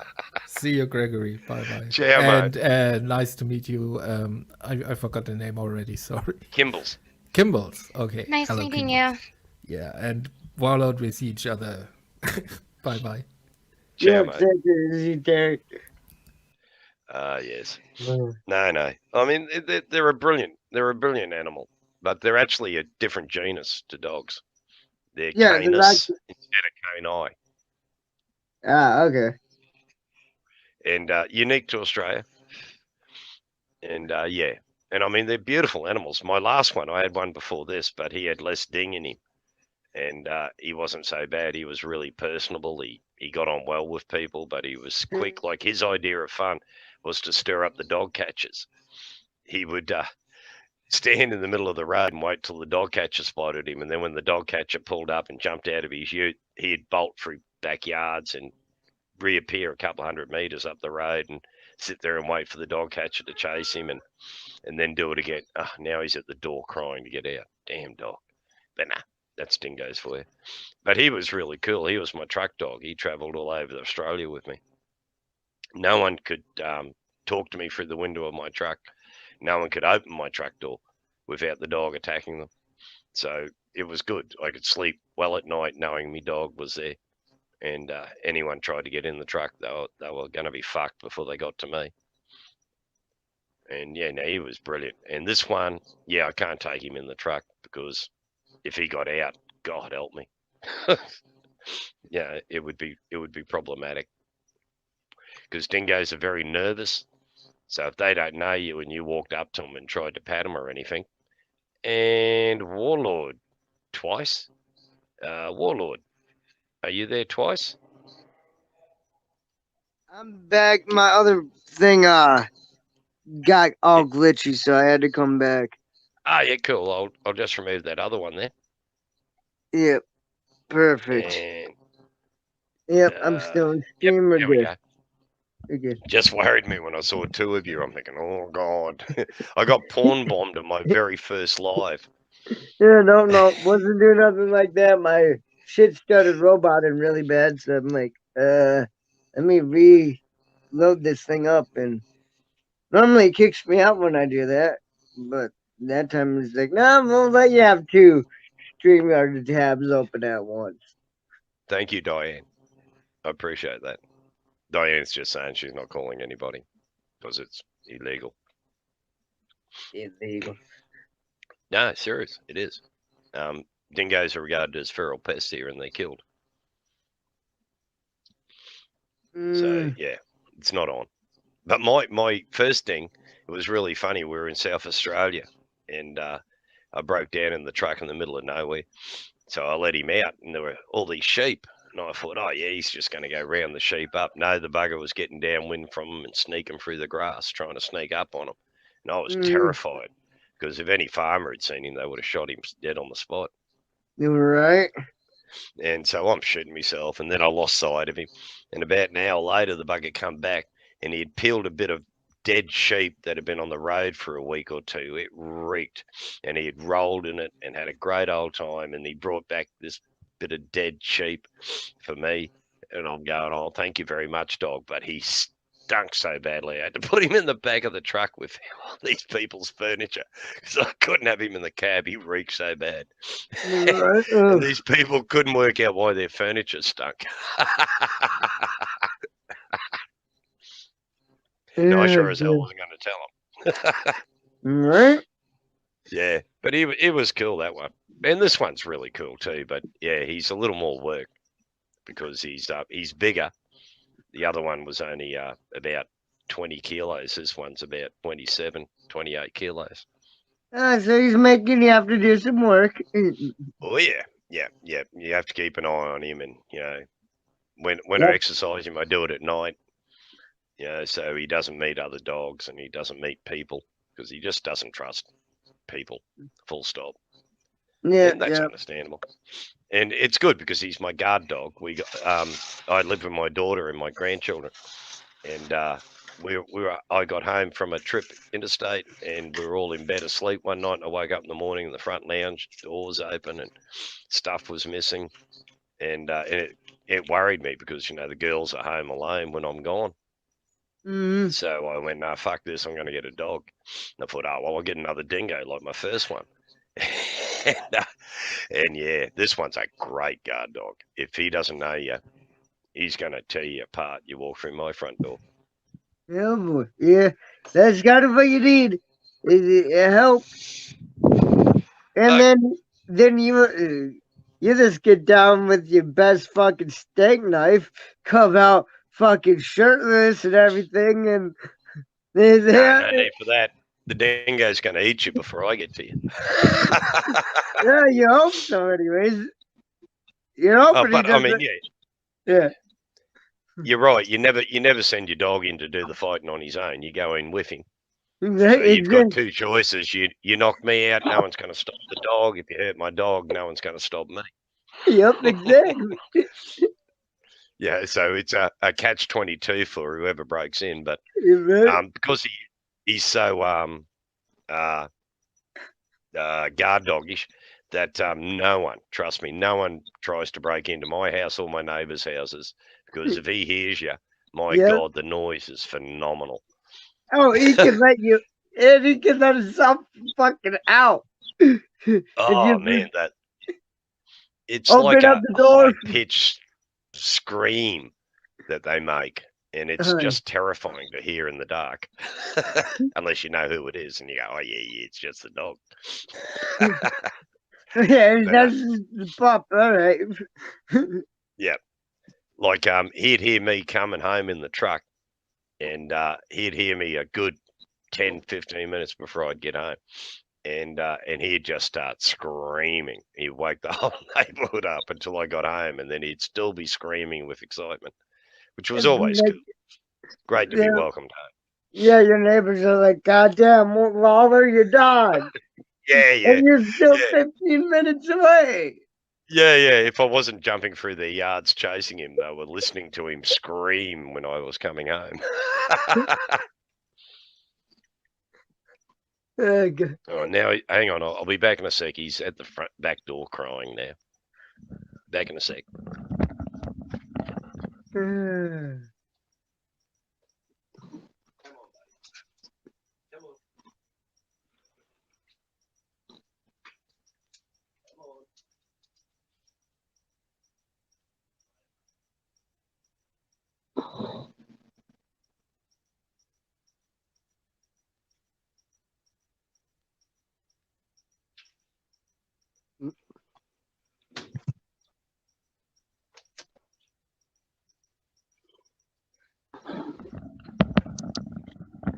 And then I've got my other beautiful dog, who's a husky, and she's absolutely gorgeous, which I'll show you the pair of them, actually. I have got a good picky here of them both sitting in the lounge. Data D. I love huskies. Oh yeah, she's absolutely gorgeous, this one. She's a stunning little critter. Down, down, down. Videos. Drone footage. Oh, hell. Nobody wants to see my drone footage. Pardon me. Actually, I didn't buy some of the drone footage I caught one of the days. Yeah, regrettably, I'm down to a limited amount of drone footage now. Like, And this, believe it or not, the this insane is me. asylum or whatever. God, my computer's going slow. This is a close-up of me. Damn it.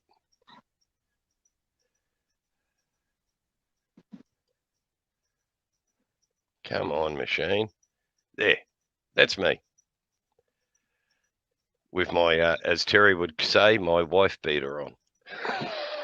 Yep.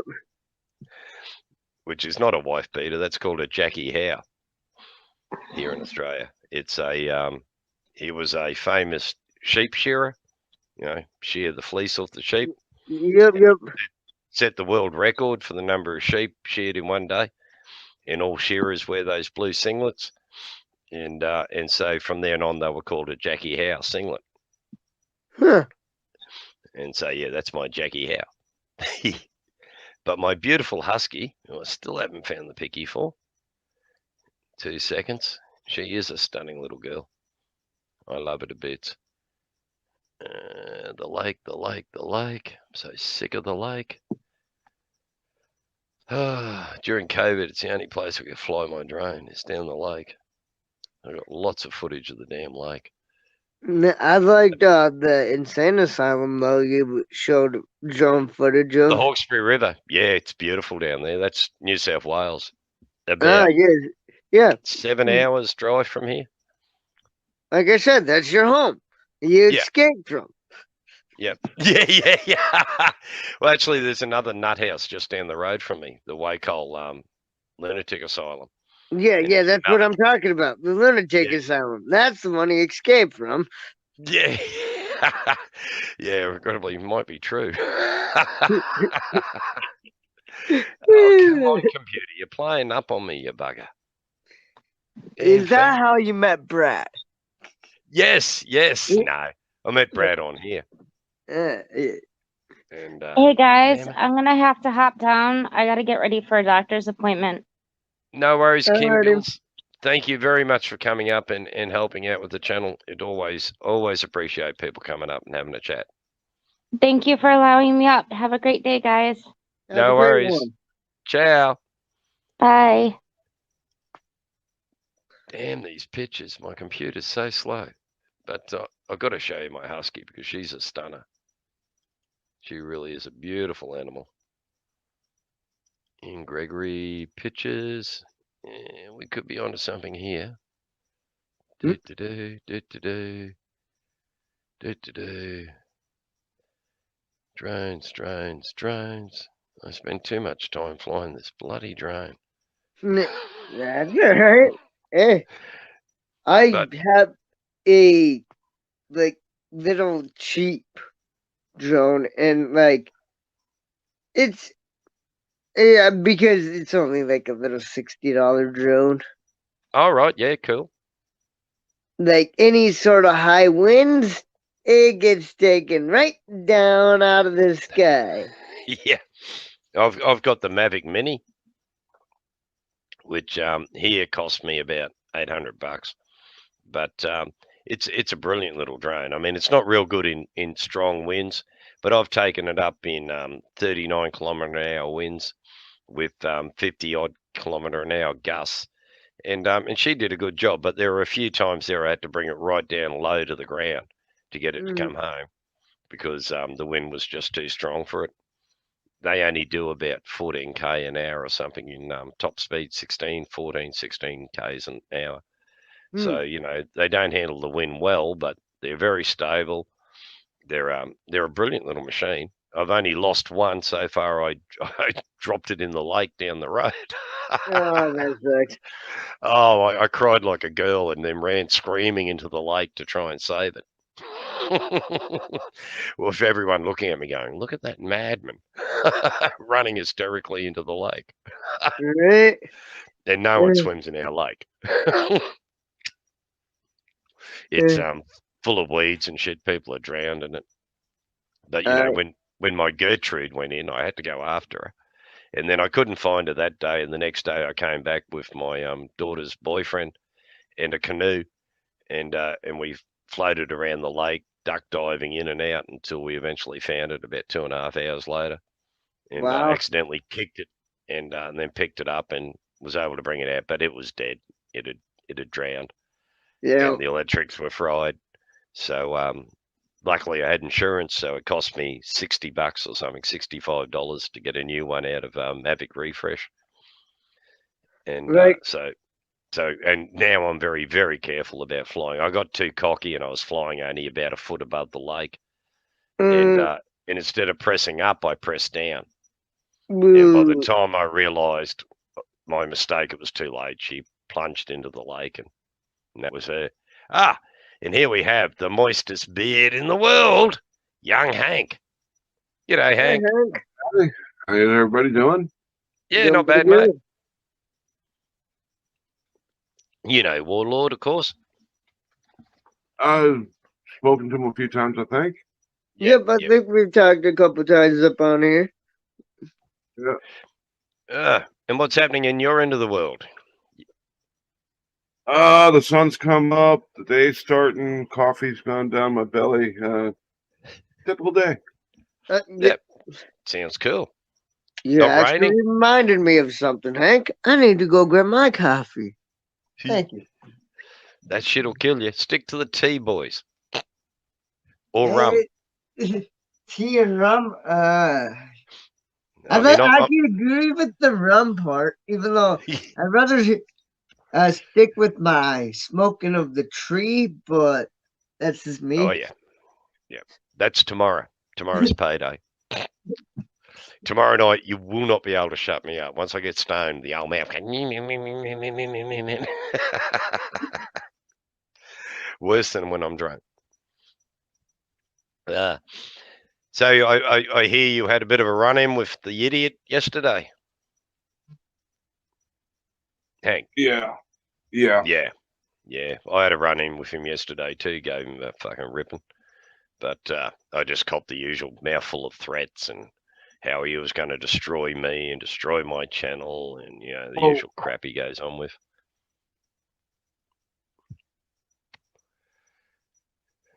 you would have tried that with one of my normal streams. Yeah. It would have pissed me off, but not near to the same level as when he's. The stream I did yesterday was nothing about me. No, I know. Nothing about my channel. Regrettably, Yet he you did wants that to at come 7 in in. the morning, so I was asleep. But yeah, I heard Hank Dutch was telling me that he's never seen you so fucking angry. And I don't blame you. I got stuck into him yesterday as well. I gave him a rip because he's just an obnoxious piece of shit.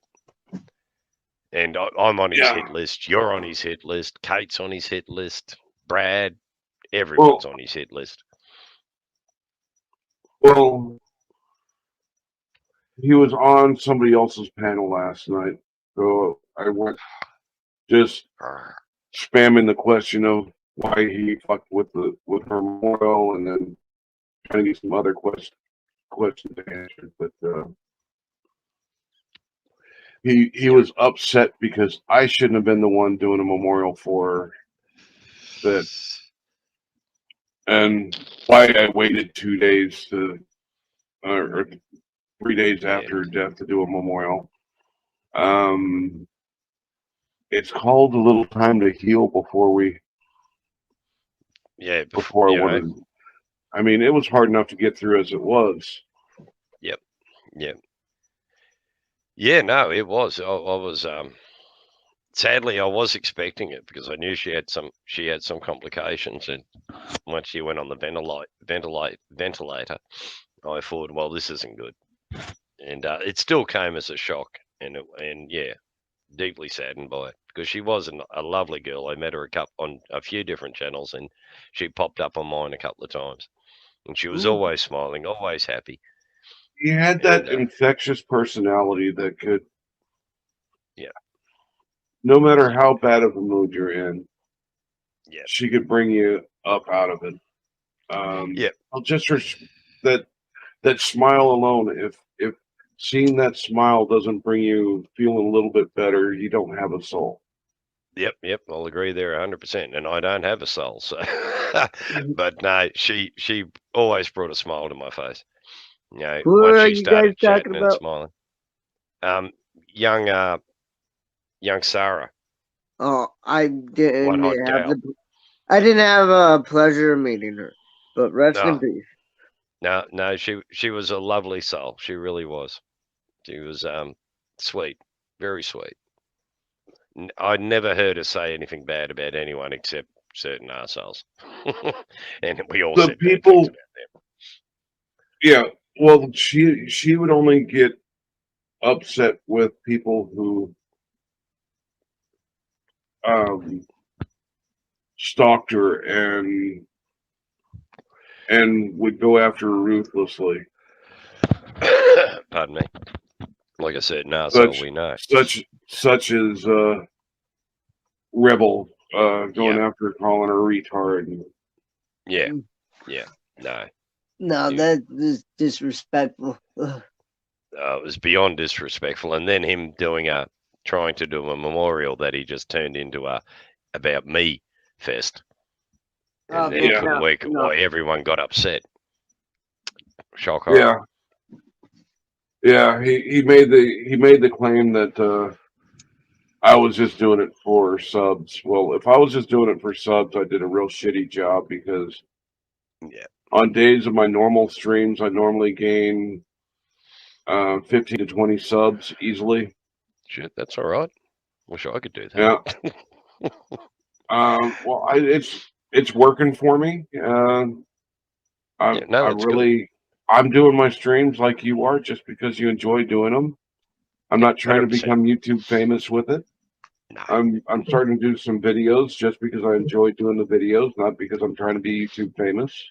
Yep, I'm hearing you. If I get the subs and get monetized, great.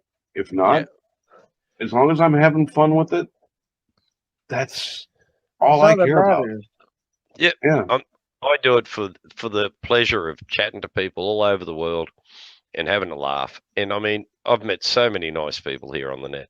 I've met a few arseholes, but they are far outnumbered by the number of really nice people I've met on the net that I chat Right? to. And I mean, to try and troll me is a waste of time. I'll just laugh at you. It's like you're too drunk to even realize you're trolling. Yeah, yeah. And then Or I'll but play along with it. I mean, They- it's a national pastime here, trolling each other. So I get worse said to me out in the street than I hear on the internet. I just Yeah, look at them and go, and "Really? You think I'm I'm, upset?" I'm. I mean, most of my life being either in the military or around the military. Yeah, It's and they're pretty hard knocking lads. busting each other's balls is just like hobby. Yeah, it's how you say good day. Hey, Yeah, you turkey, come over here, wanker. you know, yeah, you know, which is all. But that same person that you're throwing all sorts of insult slurs and making the butt of your jokes and everything. yeah. Somebody outside the group try and bag on them. Oh yeah, totally different kettle of Game's fish. on. Yep. Oh yeah, same here. You know, it's like Gerg. I love Gerg, and I love giving him a hard time. Uh-huh. You know, and he's a great bloke. He takes it with a sense of humour. And but if someone was to attack Gerg, that'd be a different kettle of fish. I'd be in there wailing into him. Yeah. And you know, yeah, and I'm good at trolling people if Yeah. they Well, try and piss yeah. me off. I mean, Yeah, with Gerg, if somebody else is coming in busting his balls and giving him a hard time, yeah, fine, maliciously. great. Well, no, I'm Yeah. talking about the people that are just doing it, having fun with them. Oh yeah. Right. And Do you and know Gerg, Gregory Santiago, Warlord? No, but that's just like how I am up out here where I can just bust people's balls like I was doing with you earlier, Greg. Yeah, man. They- You know, and water for ducks back. You know, and to me, I love it. You know, that banter, that back and forth. To me, that's fun. That's enjoyable. Right?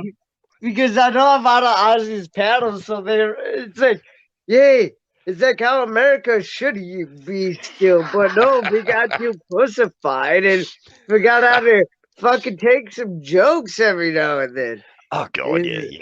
Oh, Yeah. it embarrasses the hell out of me getting on, and you have the Americans that have the point of view that the world revolves around America, and that it's got this seated superiority just because we're American. Oh God, yeah, I don't American think. exceptionalism.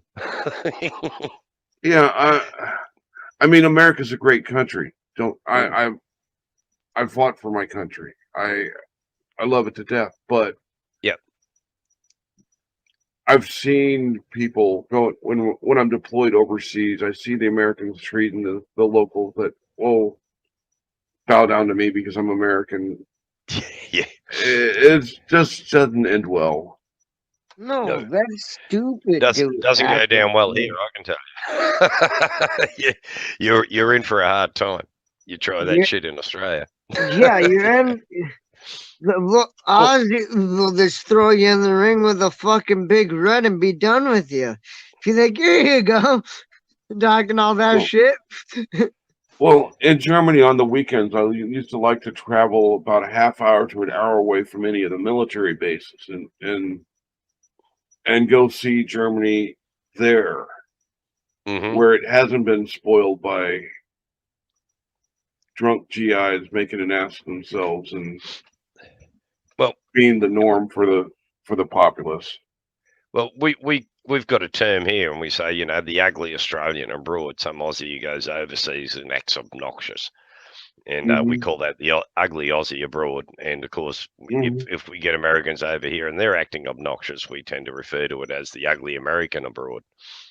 And I mean, we have people in our country that do the same thing. They go to, like everyone used to before COVID, go to Bali, Yeah. and they hate us in Bali because so many obnoxious Aussies go over there and act superior. Oh, we're Aussies, rah rah rah, and you sit there going, man, you're in their country, show some fucking respect. Yeah. Ask about their culture, learn something. You get the obnoxious GI that would be expecting everybody to speak English for them. Yes. Oh God, no. And every German knows fundamentals of English, at least. Yeah. But they can ignore that fact completely when they want to. Yeah. Like they get the obnoxious Americans expecting them to know English. They'll just play stupid.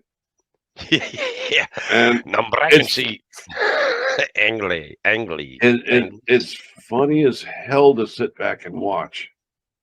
But you go out into the public there, especially when you can get away from the bases, and you don't have to be fluent in German. You just have to know enough to try to get to speak to them, and then their English just comes up from all over the place. And there's one restaurant I used to love to go to. It was this 50 style diner.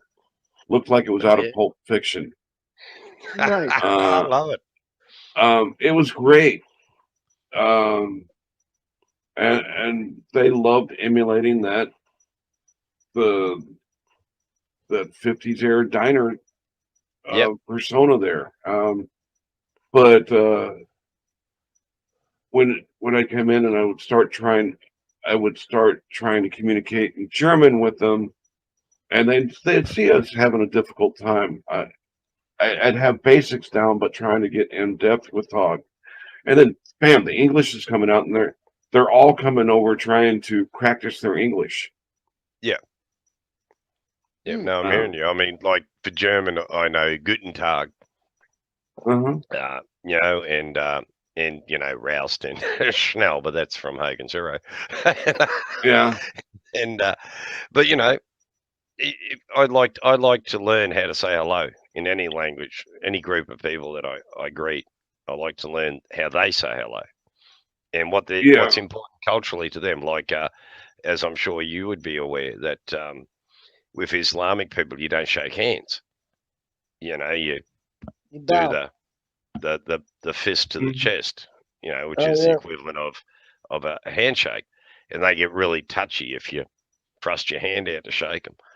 And so I make allowance for that, and I go, oh, okay, you don't like handshaking. Aussies like to handshake, although we're a bit strange. You shake someone's hand once. You don't, and if you don't see them for a while, then you'll shake their hand again. But if you see them every day, you don't shake hands. You just shake hands that first time you meet. G'day, I'm Greg. You're Hank. G'day. And then I wouldn't shake your hand. I wouldn't put my hand out to shake your hand every time I see you. I'd just go, "Hey, g'day, mate. How's it going?" And some people, it's shake hands. The Kiwis like to shake hands every time they meet you. You're just there going, no, it's just not the way it's done here, buddy. But if I was in New Zealand, I'd be shaking every bagger's hand. Yeah, then there's some folks, they'll shake hands every time they greet you, and then they shake hands again to say goodbye. Yeah, and the Kiwis are like that. They're right into this handshaking. And here in Australia, you just shake hands once when you first meet, and then after that, you don't have to because you know them. Yeah. Maybe if it's you haven't seen each other for like a year months or so, right? Months, years, and then well met. G'day, shake hands. But we're not big on handshaking. Yeah. Not too much here. Like we're about like the Aussies. Shake hands about once, and that's about it. Yeah, nothing like a good hongy, is it? I'm terrible with pronouncing Maori words. It's where you rub noses. and swap the air of the whale, which is what it's symbolic for. What? Eskimo? No, Maoris. Maoris, no. you basically do a one arm sort of you grip their forearm, they grip your forearm, and then you move forward and you just touch noses together. And that's a Maori greeting. Ah. And it's if you want to get on well with Maoris, you learn how to do hungy. Yeah, what is it? Honk. I can't. Yeah, can't remember. And I actually lived with a Maori family for a few years in Melbourne, and so yeah, what I learned was also with the Maoris is to learn to sing one of their songs. If you can sing it in language, the world's your oyster. You'll be greeted into anywhere if you understand the etiquette and if you can take the time to learn to sing at least one of their songs. I learned one of their children's songs, which is called Il Papa, and I can still sing it blind drunk. Don't know what the words mean, but I can sing it, and it works like a treat. Every time I meet up with a bunch of Maoris, and we're having a few drinks, I'll start singing "E Papa," and that's it, man. You're a friend. You're taken into the fold, and it's awesome. I love it. I love meeting other cultures and learning about cultures. So yeah. Well, awesome. In Germany, another big mistake that your troops would make is throwing more Nazism in their face. Oh yeah. And I mean, it's easy to do. I occasionally upset Terry. I can't resist it. Oh, that's a whole different story. When you're bringing up with Terry, you're busting his balls with it. Yeah, but exactly. I'd see troops over in Germany just to win an argument by calling them a fucking Nazi just because they're German. No, that's just below the belt. This so rude and uncalled for. It's such a devalued word now that people just use it for everything. All our police are Nazis, and they're going, for fuck's sake, you don't understand what a Nazi was, do you, you moron? Yeah, well, you're just flinging it out there. I met this old German during World War II. He was a tanker in the area I was stationed in, and he was all standoffish for talking to most soldiers because most soldiers would get into talking and bring the negatives out. I was able to get him to open up because I wanted to know what it was. The dog's winching to come back in now. I'll be 2 seconds. My neighbours will start complaining.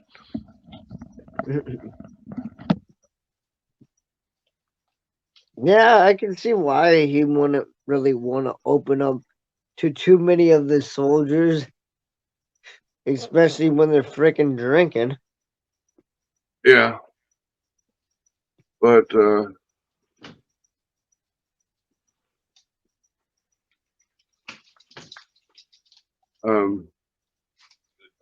I would get to talking with them, trying to learn the history behind it, how things were, and what things were like being.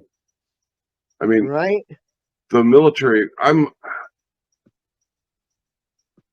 don't.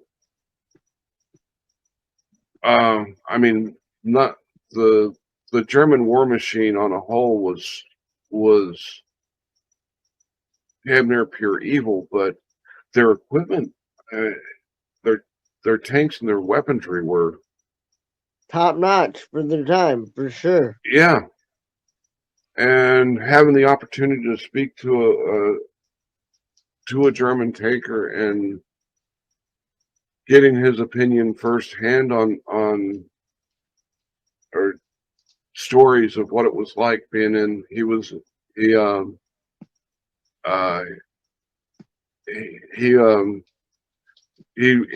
crewed several different models of tank. Ended up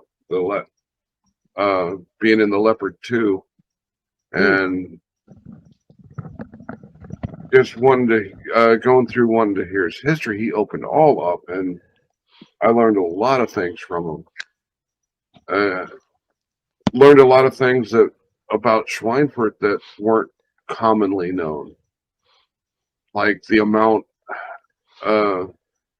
it during World War II. It was a Panzer barracks in one section, and then there was a Luftwaffe airfield. But their airfield was camouflaged perfectly. When they weren't doing active missions, they would flood about 2 feet of a foot or two of water onto the airfield, and they had the whole airfield painted to where reconnaissance photos made it look like a deep lake. Yeah, cool, smart people. The only way we figured, the only way we figured out that it was a Luftwaffe base, and this was too late in the game to it. We just rolled over that Luftwaffe base versus doing air attacks on it. Mm-hmm. But we had a reconnaissance photo of this cow standing out in the middle of a lake. Yeah, a bit of a giveaway. Yeah. Yeah, but it's pretty clever. We've actually, here in Brisbane, we've got one of the only A7 Panzer tank from the First World War that the Australian Army captured and brought home. It's called Matilda now, but it was originally called Mephisto, and it's in our local museum. I played on it as a kid. It was awesome to play on it, and I've always had a fascination with the war from the German perspective. You know, what was it like to be a German soldier? I mean, learned enough about what it was like to be an Allied soldier, you know, movies and history and all that stuff. But what was it like to be a natural German soldier? And I still find it fascinating, and read lots on it. And so I love talking to Germans, especially, you know, once you get through that defensive bit about the war and you just start discussing it, you know, what the hell was it like to be a German in the war? All the propaganda during the war to make them out to be subhuman evil beings. Yep. It was carried over after the war. Oh yeah, 100%. But when you really get to know the German soldiers from the era, there was a lot more in common with the American soldiers than they were just soldiers, man. Yeah. Soldiers the world over, doing their job. They're doing their job. They didn't want to have to be going in and nobody wants to be in a war. No one wants to have to be going in and killing people because your country told you you have to go in here for a war, and you really don't know what the hell you're fighting for, except for your politicians apparently do. Yeah, well, our enemies use the same type of propaganda that we use to. Yep. Mm-hmm. I mean, the Japanese had Japanese people believing that Americans were basically cannibals. And they were coming to rape, pillage, and kill. And you know, terrifying if you're a Japanese citizen. My granddad fought in both wars, and he had a passionate hate for the Japanese. You could not own it, have a Japanese car. My granddad wouldn't get in it. He would spit blood at you if you wore something or had something that was Japanese. He would just lose it on you, and understandable. The man had a hard fucking life fighting through both wars. He was a young kid in the first, and he served with the Australian Army, and was in France and in the trenches, and then the Second World War he fought in the Pacific. Yeah, and you know, nothing but And he was able to survive both of them. That's a very amazing feat. Yeah, and he was a tough old man, I can tell you. He really was. that same propaganda that worked in our favor during World War II is hurting the shit out of us right now with the war on terror, because the message gets out that all Middle Easterners are the subhuman terrorists in the making, which treating them that way will actually turn them to fight against us. That's it. Yeah.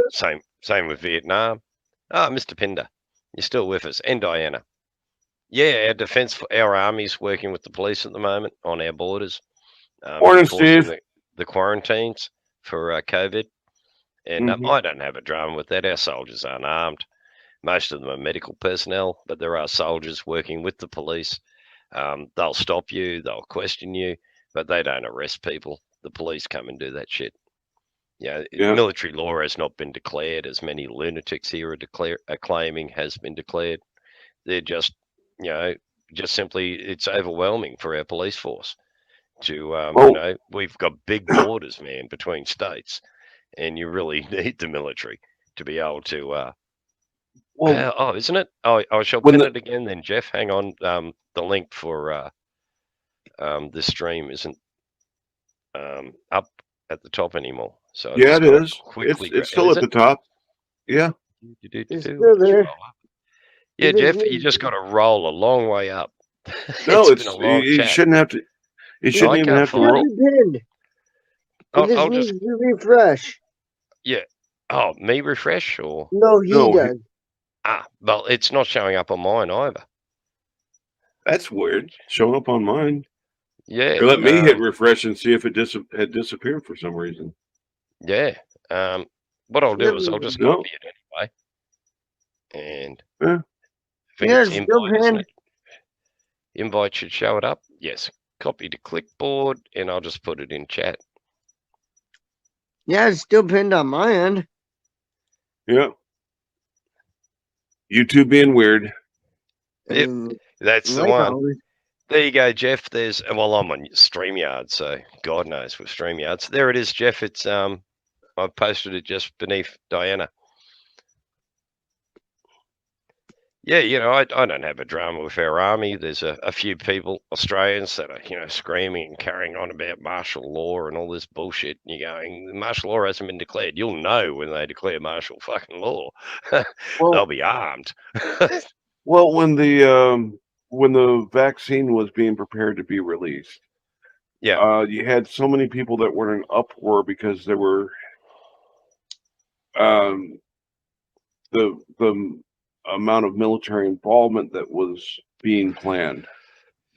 Yep. Well, I'm sorry, but the military logistics systems for getting that, we've had plans in place since early in the Cold War for getting vaccines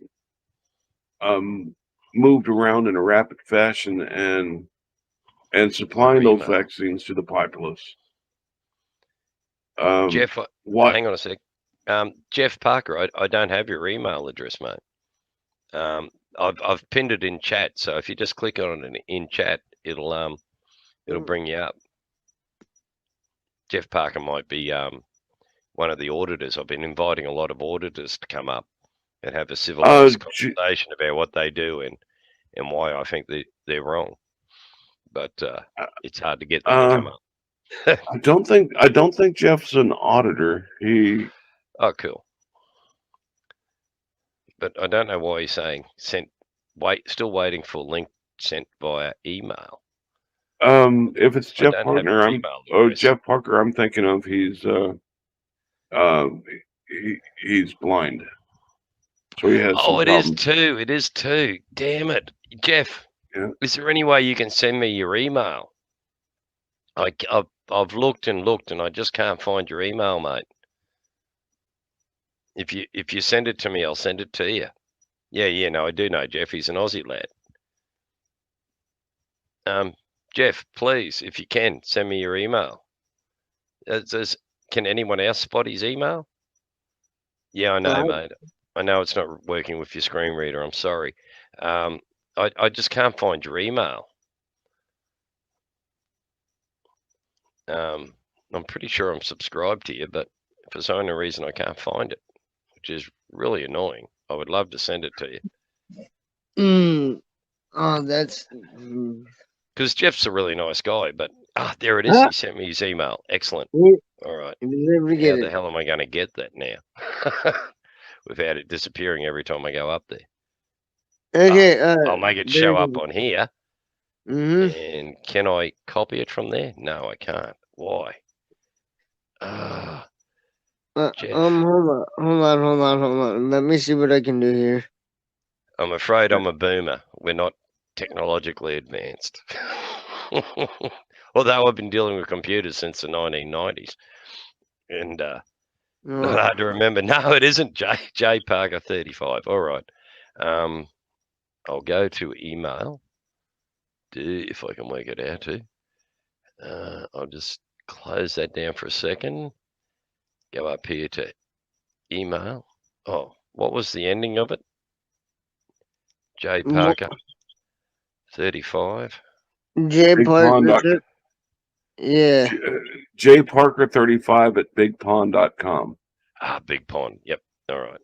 I've now found my email. Here it is. Emails.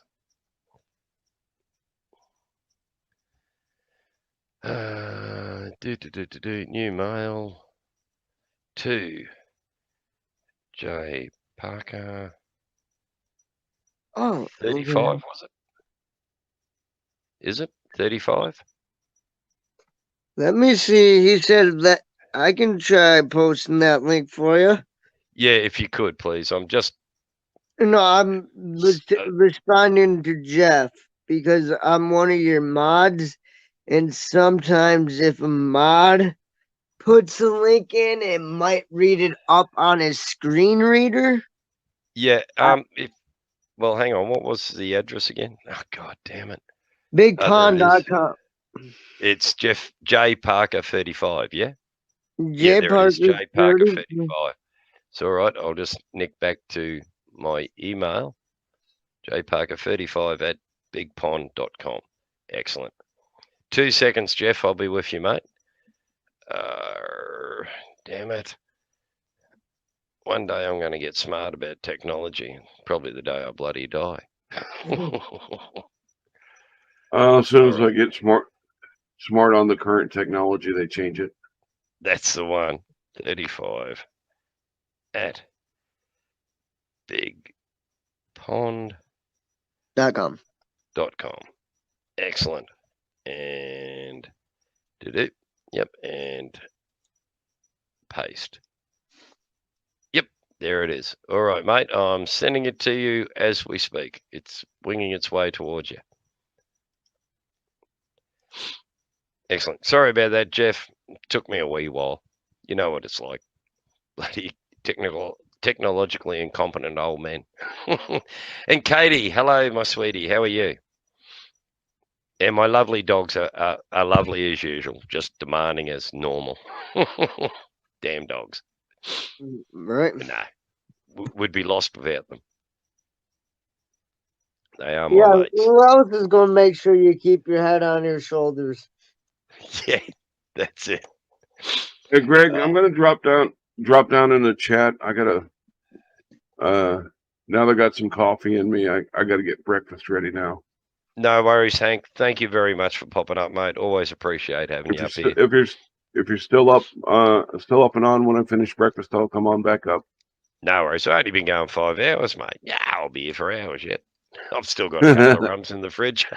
A couple more rums to go yet, huh? Yeah, man. Yeah. I've been pacing myself out. That's good. All right. All right, Hank. See you All shortly, mate. See you Don't later. rush your breakfast. Yeah. Never good to rush your tucker. Right.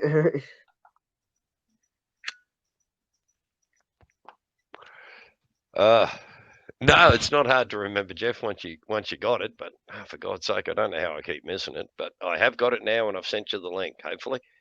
And, Now, hopefully and you're now recorded in my email system, so I'll be able to send it to you every time. Right. I don't really use email too much myself. No, it's I regrettably my real estate contacts me via email, which annoys the crap out of me. Yeah, I bet it does. Did ring me the other day to get at me. So at least they've worked it out that it's pointless getting up me if I don't know, if I haven't read the emails, But sometimes I just, it goes through to spam or whatever.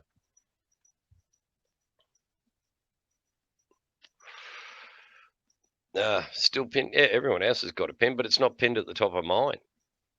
So, maybe if I actually looked at it in YouTube, yes, it is pinned at the top of YouTube. Yeah, I'm looking in StreamYards going, oh my God, it's not there. it's there. You just can't look in StreamYards, Greg. Come on now. Yeah, it's a worry. But yeah, there he is.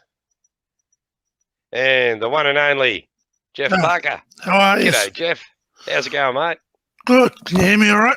Yeah, mate. Hearing you loud and clear. Yeah, we're hearing you really good. Am I coming through okay? Yeah. No, I'm on the computer, not the iPad for a change. Oh, yeah. Always much better on the computer. How's it going, mate? How you been? Good. Yeah, I've been trying to catch up with you for a while, but hasn't worked out that way. Yeah. Like, I can only apologise. You know what it's like being an old fart. Yeah.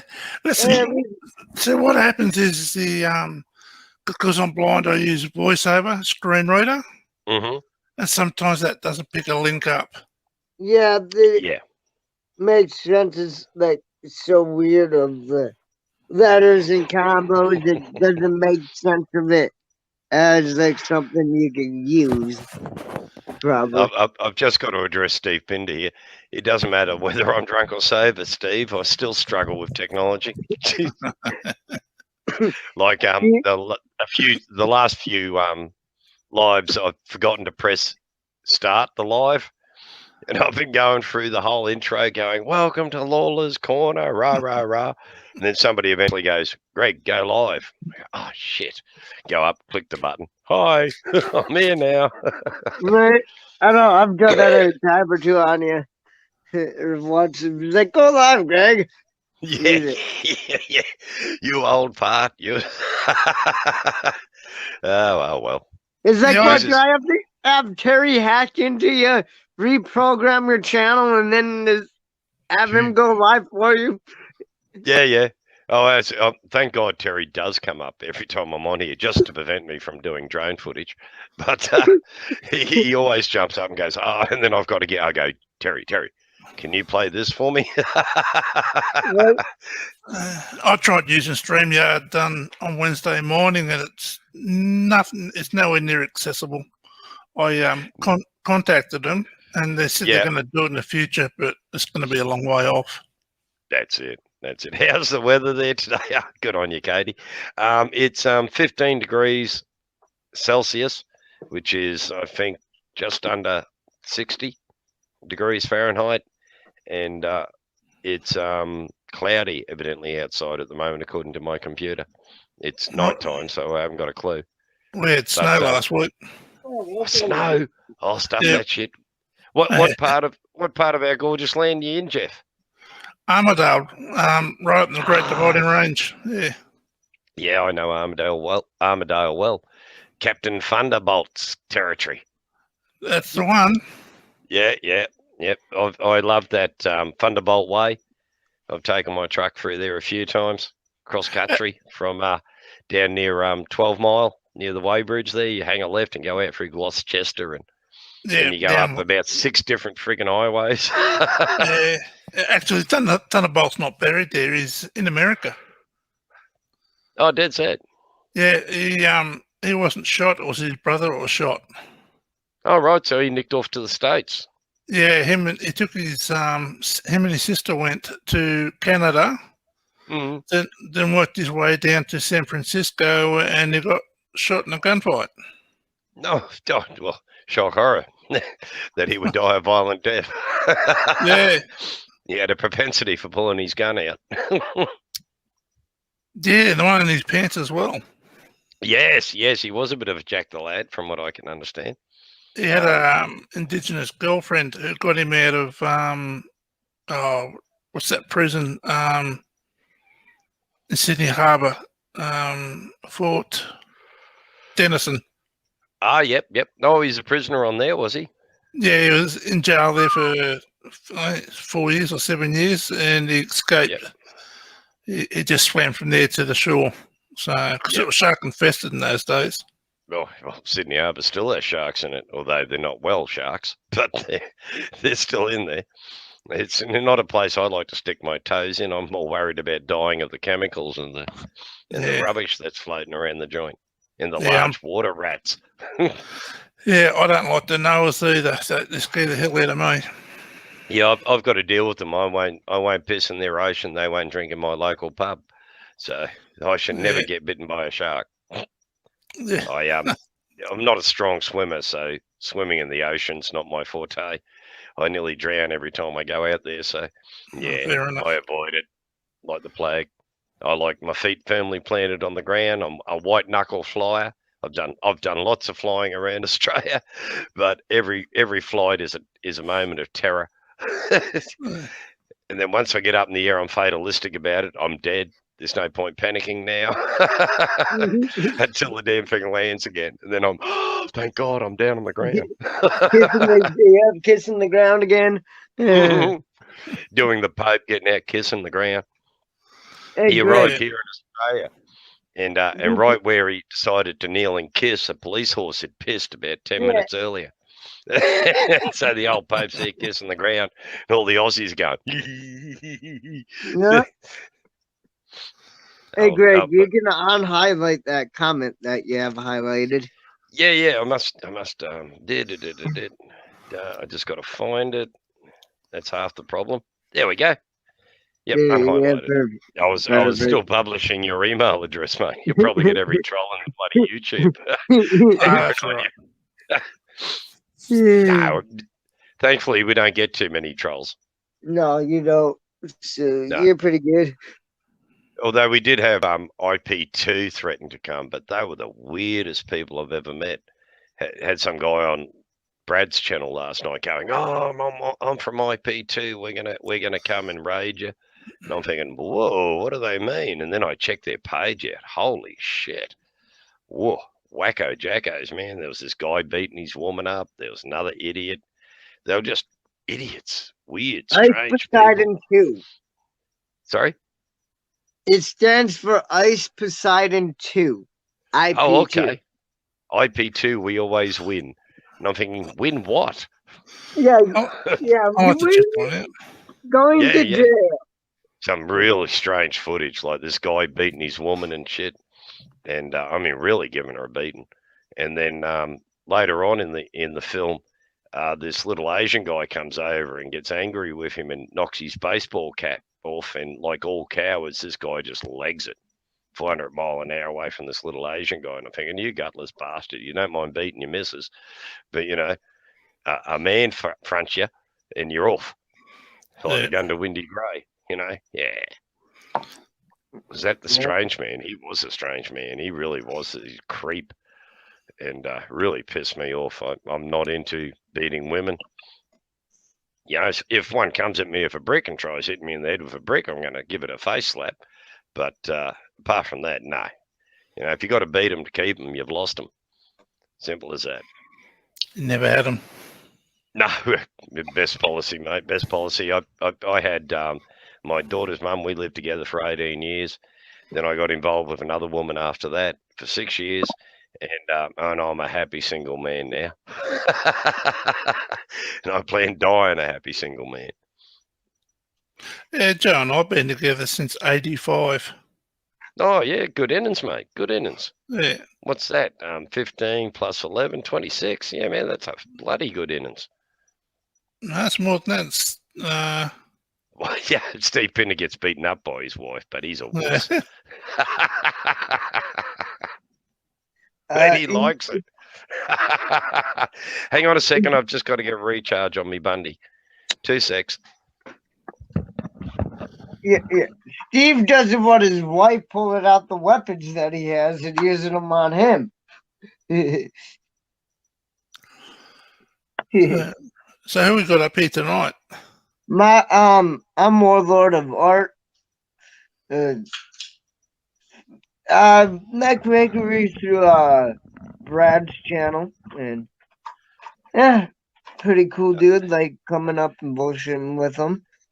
Yeah, Brad's cool. He's a He was, Queenslander, so you got to allow a little bit for him. that's it. He only lives down Oh there. yeah, it is. And what part are you from again? Of New South Australia? Wales. New South Wales. Armidale, Ah, New South Wales, yeah. okay. Cockroaches. Yeah. Oh, They- oh they're boy. Yeah. our they're our opposition in the football. Our 3 games a year. The only games of football I actually watch are the Origin games.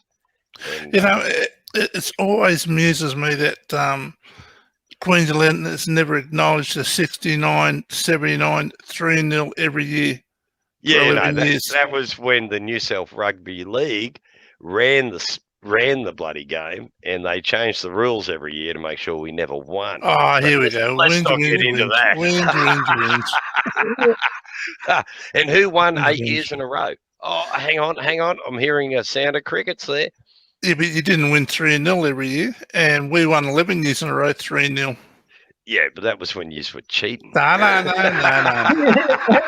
No. Typical Queenslander. Queenslander. You can Okay. see a bit of rivalry there that springs up, and during Yeah. State of Origin, man, it gets pretty heated on occasions. So this what I'm getting from this as an outsider is the South Wales cheated more and got away with it better than you guys did. Yeah, but No, they just had better control players. of it. You guys Better got players. But you know how you can tell a New South Wales player they got no teeth.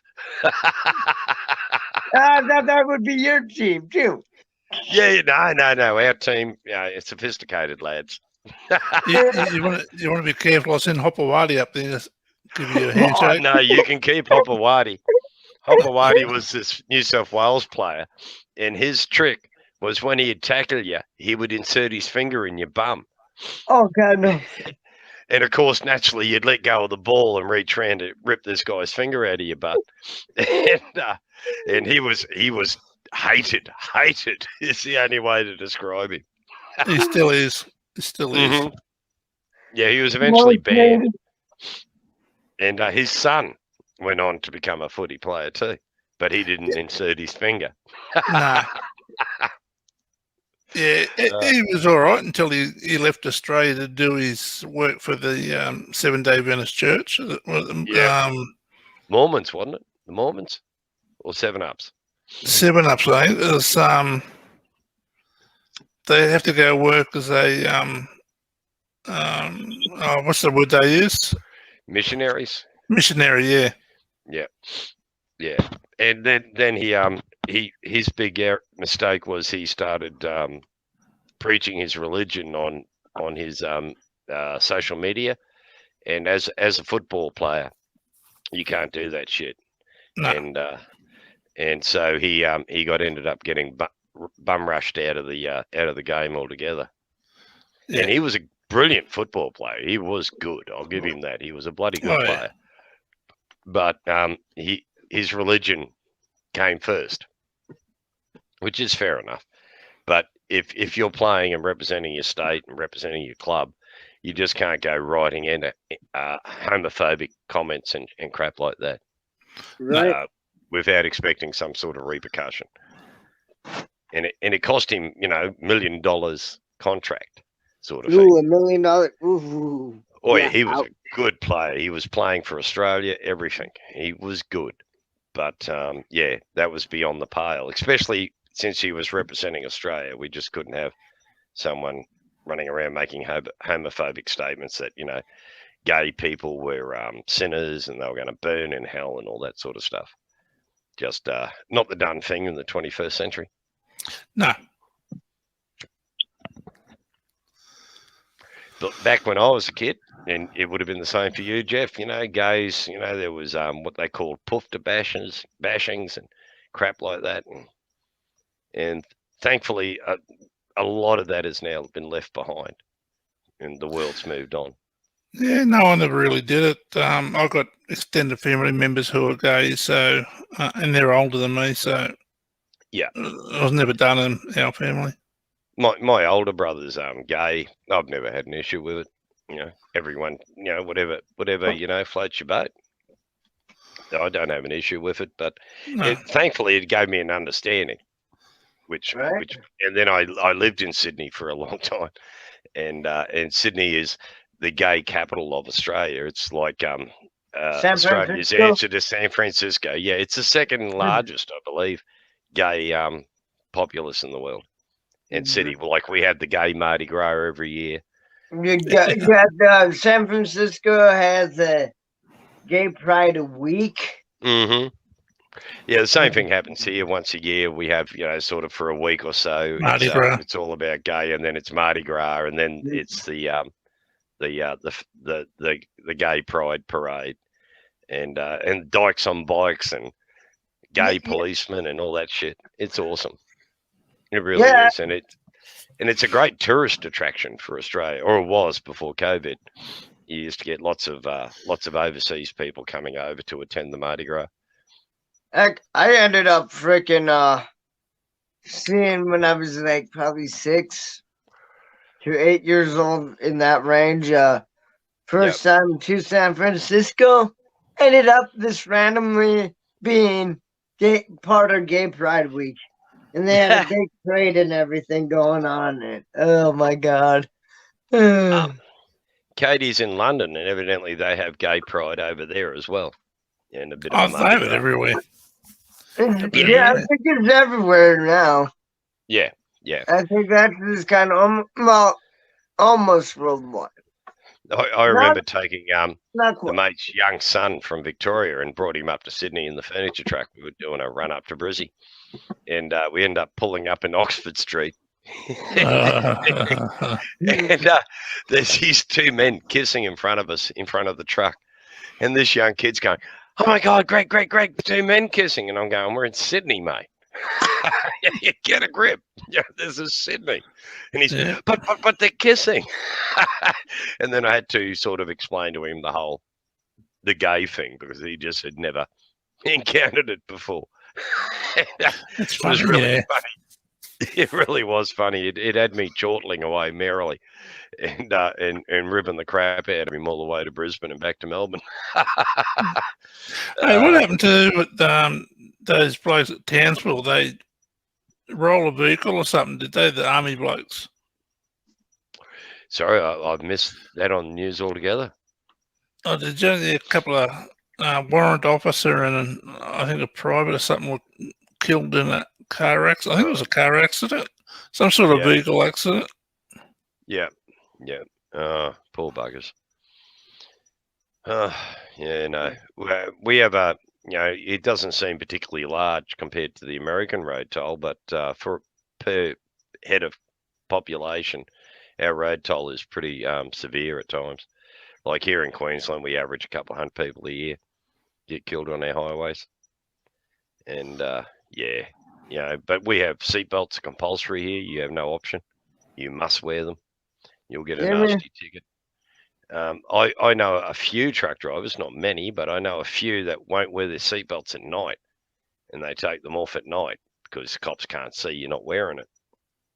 And I feel naked if the vehicle moves and I haven't got my seatbelt on.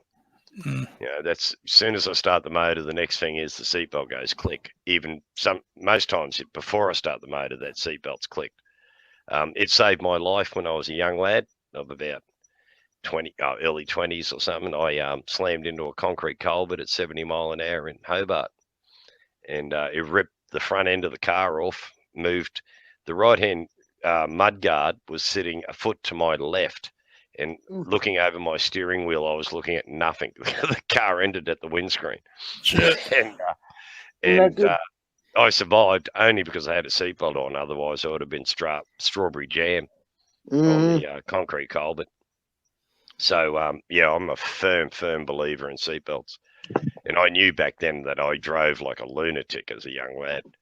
So you better wear one. Faster and faster. And the speed limit in Tasmania is 120 kilometres an hour, about 70 mile an hour. And in an old VF Valiant with drum brakes, this guy pulled out on me on an intersection. I tapped my brakes and it decided to lock up on the left-hand front wheel.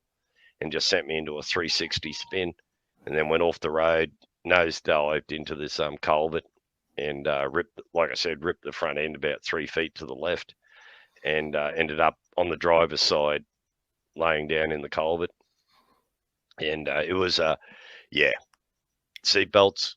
If I hadn't have stopped about 5 minutes before the accident, I stopped. Had an old bloke in the car who had arthritis, couldn't tighten his seatbelt up properly.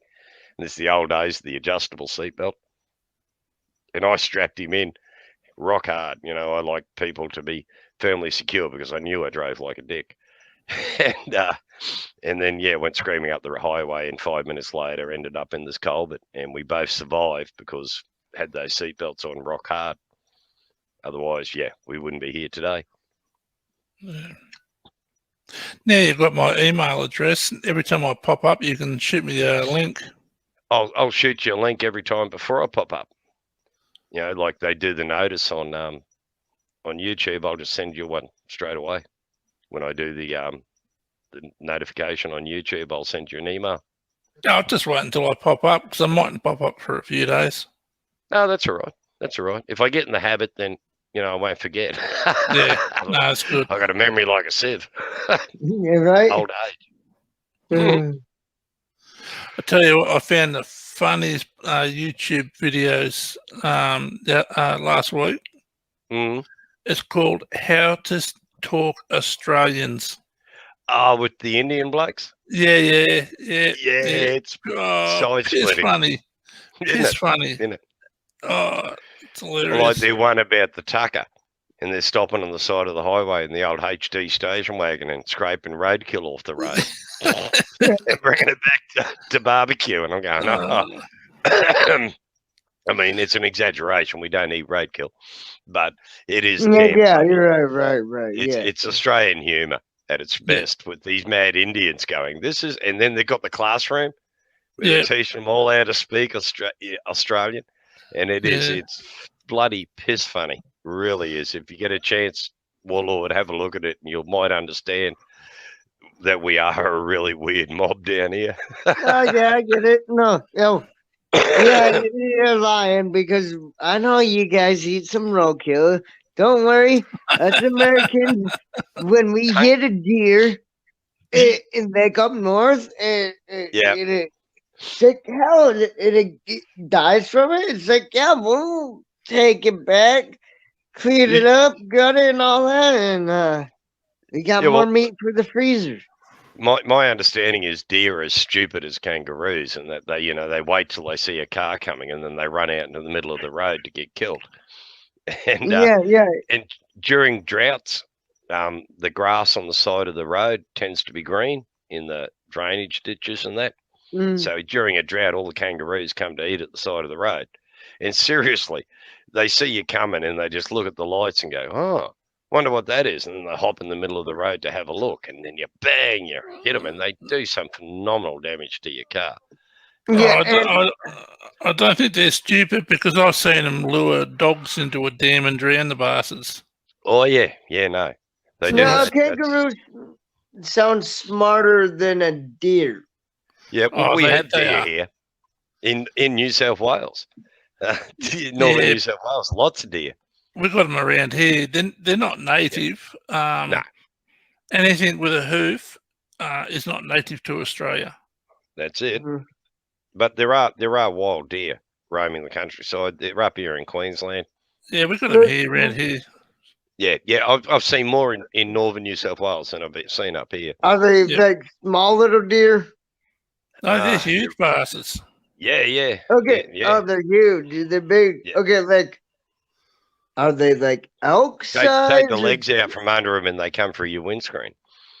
Yeah, they've got those huge antlers. Yeah. I'm thinking you guys may have some elk in there, possibly. Yeah, no, they're red deer or something. Yeah, they're red deer. Some sort of deer. They're deer. Yeah. What color tails do they have? Little ones. Are they white or black? White, I think. Pretty sure it's white on the bottom. White-tailed deer. The wee little tail on them. Yeah, they're small, but okay, white tail. Yeah. Not the ones around here. No, what are they? They used to breed them in. I had a mate used to have a deer farm. Oh yeah, cool. And he used to collect the antlers, the velvet. What do you call it? Yep, Off the velvet. off the antlers. But yeah, they're huge. Like they're tall as a man. Yeah. Yep, easy. yep. These are two ones that I have up in where I'm from in Minnesota here in the United States. Kangaroos, Katie. You cannot drive up an Australian highway without seeing dead kangaroos on the side of the road or in the middle of the road with crows pecking at them. They're everywhere. And during droughts, I've seen them piled up on the side of the road. So many of them get run over. Like there's more kangaroos than there are people. There's millions and millions of bloody kangaroos out there. I think it's about 50. I reckon there's about 50 million. Yeah, it'd have to be easy. But they have an amazing ability that during a drought they'll abort their young in utero, and if there's not enough water, not enough grass, the female deer, nature kicks in and they abort the baby in utero and destroy it. It's just one of those amazing balancing acts. Our bush is pretty harsh, so without it, a lot of kangaroos would die if the numbers got too much during a drought. Well, I just realized the time it is, and I actually have to get off and get my hair looking at least somewhat presentable before I go into work. So no, cool. What sort of a job do you do, if it's not a rude question? I just work at a restaurant. Just take some orders at the cash register, wipe off some tables when they need it clean, run out some orders to them. Yep. Honest day's work. Well, night, I'm assuming. This is a burger place. So. You see, our burger places are normally just fish and chip shops. And you go in and order a hamburger. But it's not like your hamburgers where you have sort of bizarre hamburgers, chili burgers and all sorts of strange things. Here it's a hamburger. You either get it with the works. The deluxe works like some ketchup, mustard, pickle, onion, or if you want some lettuce, tomato, mayo with your onion. Not so much the mayo here. It's mainly it's lettuce, tomato, beetroot. I've got a bit of Vegemite on there for you, Greg, because mate, I love me Vegemite. Love me veggie. Stops the drop bears from killing you.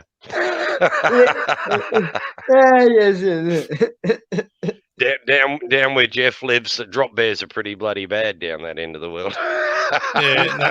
We have whack-adders. They're shockers. Yeah.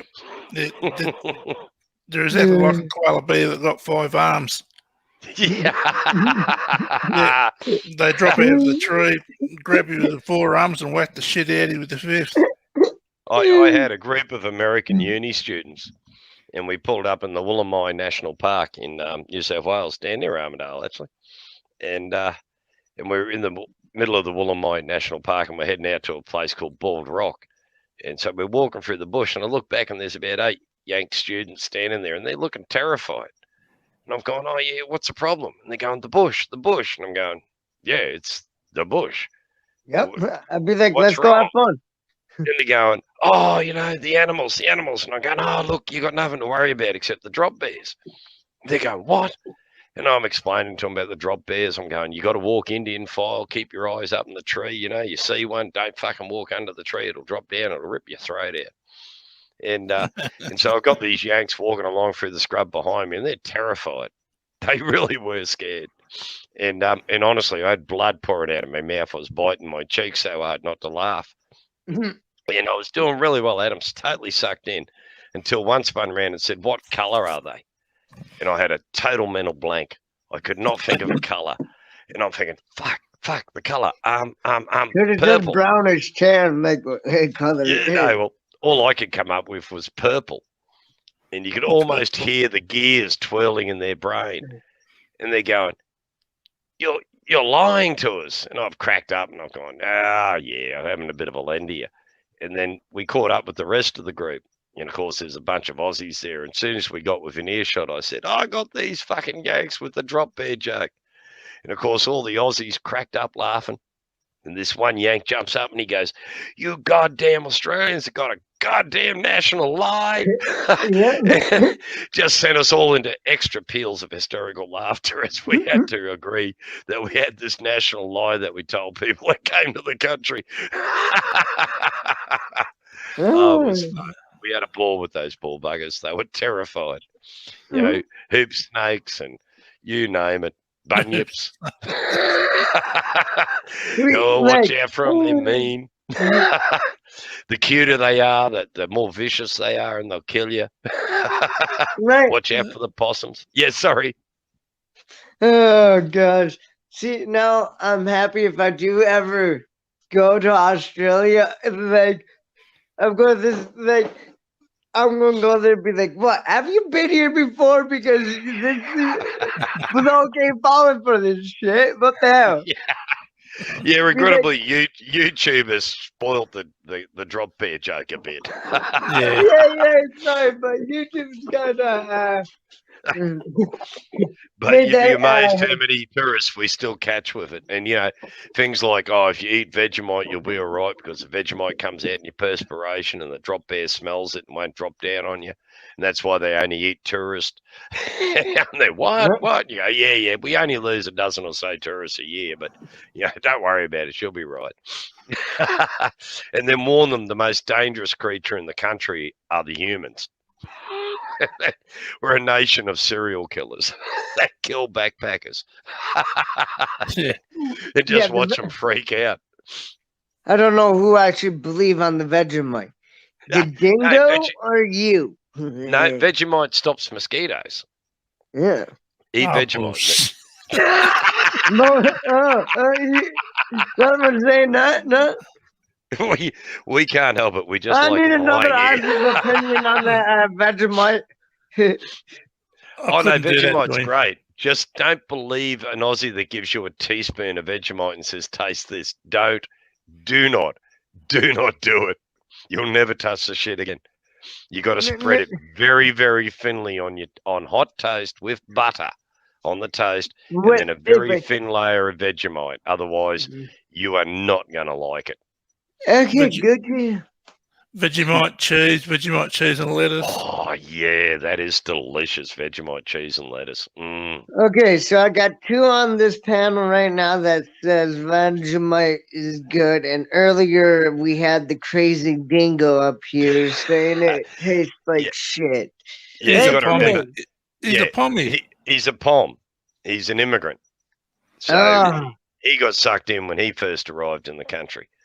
Like in England, evidently, it's a tradition when you don't want any more beer, you turn your glass upside down on the bar, or if you want another beer, you turn your glass upside down on the bar.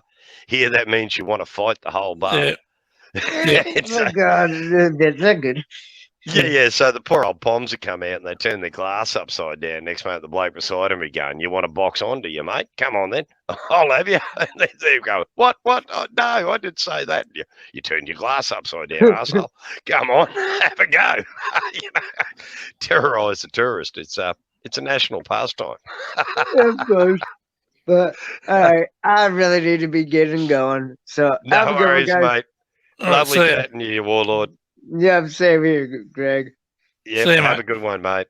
Take it easy. Hey, Katie, it's gross. Vegemite is disgusting. Katie, come on, mate. It's good shit. Beats the crap out of that bloody Marmite. Marmite, wild crap. Yeah, isn't it? I think Katie's a pom. Oh, is she? Yeah, she is. Yeah, don't sell a lot of it here in the UK. It doesn't sell well overseas at all. I don't know why. You remember that Jeff Jantz that cooked the chef that was out years ago? Remember him in the 90s, Jeff Jantz? Oh, vaguely. I'm not much into cooking. You said this cooking show on TV. Anyway, he went to America and he handed out these Vegemite sandwiches, and this American woman walks up and She takes a bite and she just stops dead and looks at him, and he just said, "Oh, you don't know where to spit that, do you?" Yeah. Yeah. And they don't get why we laugh so hard. Yeah. Well, when Tom Hanks was out here beginning of last year, he actually had COVID, him and his wife. Remember Yes, that? yes. Yep. There was a picture of him on is it Facebook or Instagram eating Vegemite, and it was piled thick on his toast. And I'm thinking, even I wouldn't touch that. Yeah, nah. I've over Vegemite my toast on occasions, and yeah, chuck it in I the tell bin. you, one thing Vegemite's good for, if you get mouth ulcers. Oh yeah. It takes the sting out of it. It won't get rid of it. It'll take the sting out of it. Yeah, You like just salty water. you just put a teaspoon, a level teaspoon of Vegemite, and you just rest it on where the ulcer is. Yep. And leave it there until it just dissolves, and Yeah. it'll take the sting out of it. Yeah, burn the shit out of it. So you're more worried about the burning from the Vegemite than the sting from the ulcer. But Yeah. salty water is good for mouth ulcers. Just get the salty Yeah. water, swirl it around, spit it out. No, I prefer Vegemite. I Oh grew yeah, up with that. works well. So Oh, is Vegemite Marmite? No, it is not. no, Vegemite's made from the yeast of beer. It's the byproduct Extract. of the creation of beer, and you get this black tar-like substance, and so you get Vegemite. It's similar to Marmite, but Yeah, but different. I hate Marmite. It tastes like crap. I don't like it either. Tastes like Bonox. Yeah, they're very similar to Bonox. Although you can make, just like you can have a Bonox drink, you can make a Vegemite drink. Teaspoon of Vegemite in a glass of hot water, swirl it around. It's not bad. I used to drink it when I was a kid. I tried that and spat it out in the fountain. It was terrible. That How to Talk Australians. Oh, that's brilliant. You know, when they're talking on the phone and they're calling themselves names and they're talking Australian. That's how my mates and I used to talk. We used to talk Australian all the time. Yep. And it's a lost art now. It's an absolute lost art now. Nobody speaks it. They all speak bloody American. These I young know. fellas. I get so pissed off when these young truckies come up to me and they go, "I'm a trucker." I lose it. I just go, "Mate, you're a bloody truckie. This is Australia. You're not a trucker. We are truckies." A Big Rig magazine used to.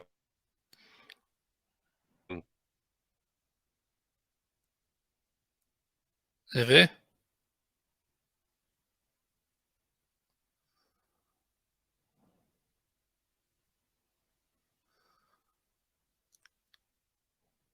You still there?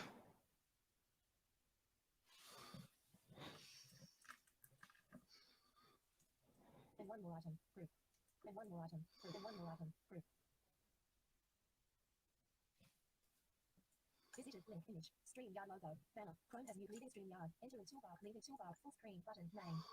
You are currently on more options. Menu pop up. Mute microphone button. Turn off camera button. Mic and camera settings button. Share button. Visited link. Leave studio. Private chat. Selected tab. 1 of 2. Chat tabs. Group. Chrome has new window. Comments. Tab. 2 of 2. You are currently on a tab. 2 of private chat. Visited link. Share button. Mic and camera settings button.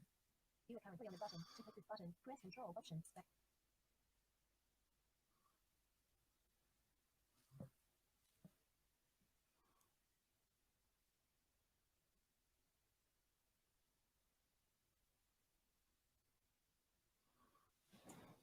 Turn off camera button. Mute microphone button. More options. Menu pop up. But full screen button.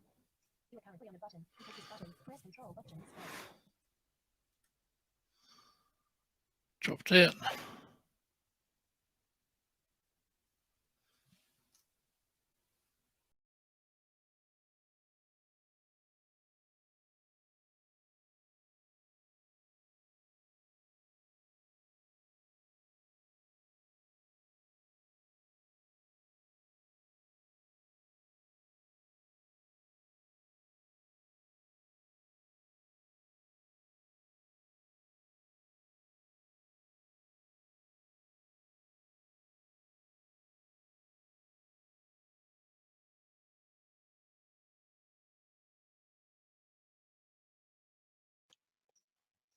Ah, sorry about that, folks. Internet dropped out. If anyone's still out there, I do apologise. But it has been nearly 6 hours now, so it's probably a good time to. There you are, Jeff. Oh, dropped out. Okay. What was going Yeah, on? sorry, mate. Internet dropped out. Damn computers. Yeah. Pain in the ass. Well, thank Bloody, God for that. bloody Telstra. Yeah, that's who I'm with too. Oh no, sorry, I'm with IINet, which is, from what my daughter tells me, is like TPG. I used to be with them years ago when they first came out. Is that TPG or IINet? II. Yeah, They're yeah. Australian company, yeah. Yeah, the daughter's been loyal to them for years and years. Yeah. So we always end up on IINet. Yeah, I went from Optus to Telstra, and biggest mistake I made. It's too hard to go back now, so I'm just going to leave it. That's it. I crossed to the dark side and went from Vodafone with my Android phone to getting an iPhone and crossing over to Telstra, because you just get better reception in remote areas. And Vodafone, you get 2-3 k's off the highway, you got nothing. There's no one can ring you. Yeah. You can't ring them. My daughter was with Vodafone, and they couldn't provide the service, so they released her from a contract. Yep. Gave her the phone that she was paying off, iPhone. Yeah. And gave her $100. You got to like that. Oh, she loved it. Yeah, no, I mean, being was an interstate truckie, no longer. I'm transitioning to retirement at this stage. I got skittled by a drug-fucked lunatic who decided to deliberately run me down and smash my leg to pieces. And so, yeah, it's never been the same since. And so, yeah, trying to transition to not working anymore, which is hard. Are you on the what are you going on, the age pension or the? No, I'm only 63, so I've got a few years yet till the age pension. But can you go on the NDIS? No. I'm only 14% disabled in my right leg. Oh, so okay. It's not eligible. But I'm in the next couple of weeks. I've actually got the conciliation meeting with the insurance company to finally negotiate a settlement, which includes good luck with that one. lost wages for the past 3 years and lost wages until they're estimating that I would, I was going to work till I died, and because who can afford to retire? So hopefully I'm going to be able to beat enough money out of the insurance company, because the guy was registered and licensed, so there's third party, and that's what I'm suing. He's third party insurance. Like all insurance companies, they don't want to pay anything. No. And don't They forget offered the me 100 ongoing. grand. Oh, it cost shit. nearly 80 grand in solicitors' fees, and you have to repay work cover, had to repay Medicare, the surgery, future surgery, all that sort of shit, and loss of wages in the future, because I just can't do what I used to do. I can't, I can't jump up and down out the back of the truck and shit like that. And yeah, don't forget the ongoing pain in the future for the rest of your life. Doesn't count anymore on third party claims. Pain and suffering doesn't count. You can't get money for that anymore.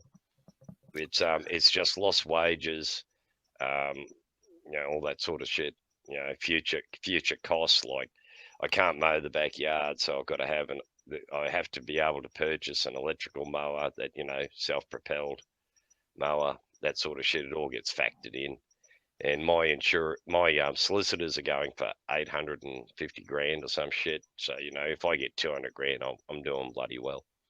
And 80 grand of that will have to go to them and and every other bugger I owe money to. So yeah, it's not good, but shit happens. It's like about 2 years' wages at the end of it, for the rest of my life. And so and I plan living a bit longer. Yeah, me too. I'm only 57, so. Oh yeah, man, you got years to go. Trust me. I never thought I'd make 50. I didn't think I'd make 21. Didn't think I'd make 40. I didn't think I'd make 50. And now I'm at 63. Starting to get a little optimistic that I might make 70. With my health and everything, I hope I make 65, 70. Yeah. Regrettably, old furniture removalists tend to drop dead a couple of years after they stop working. And I've only met 2 in the 40 years that I've been doing furniture removalists, two removalists that have made it past 65. So, who knows? Yeah. I actually when I worked on Armadale Council, I worked with a bloke, and he retired. Yeah. On the Friday Mm-hmm. afternoon, Sunday afternoon, he was getting the wood in. Yep. And he started coughing, and he coughed up a bit of blood. So he went to the doctors on the Monday. Yep. And he was diagnosed with terminal cancer, like stage 4 cancer, and he lasted another 2 weeks. Oh, poor bugger. So he never had any time to enjoy his retirement. No. Well, I'm hoping that I'm hoping that if I can screw enough money out of these bastards, I'll be able to buy a house for my babies. It won't be so much for me, but at least I'll leave my kids something. Or buy him a house and make sure you have a granny flat down the back for yourself. That's it. It's got to be something on the ground because my leg's bung now. It's going to be even more bung in the next few years. Yep. Like I've still got a surgical nail from my knee to my ankle, holding the leg together. And without it, I wouldn't even be able to walk. But I can't run. If I try running, I get 2 steps. As soon as the right leg hits the ground, that's it. The end. The pain's phenomenal. And pain's an everyday event. I've got used to it. Like they go, well, it can't be too bad you're not taking, painkillers. And I go, mate, if I took painkillers every single fucking day, I'm not going to make 5 years. It's going to take my kidneys out. It's going to take my liver or something. I'm going to die. Well, I'm on fentanyl patches. Mm-hmm. I'm on endone for pain. Oh yeah. Oh, didn't like the endones. The fentanyl patch is 100 times stronger than morphine. Yeah, they would be. Yeah, it's a synthetic drug. It's made by the Chinese, actually.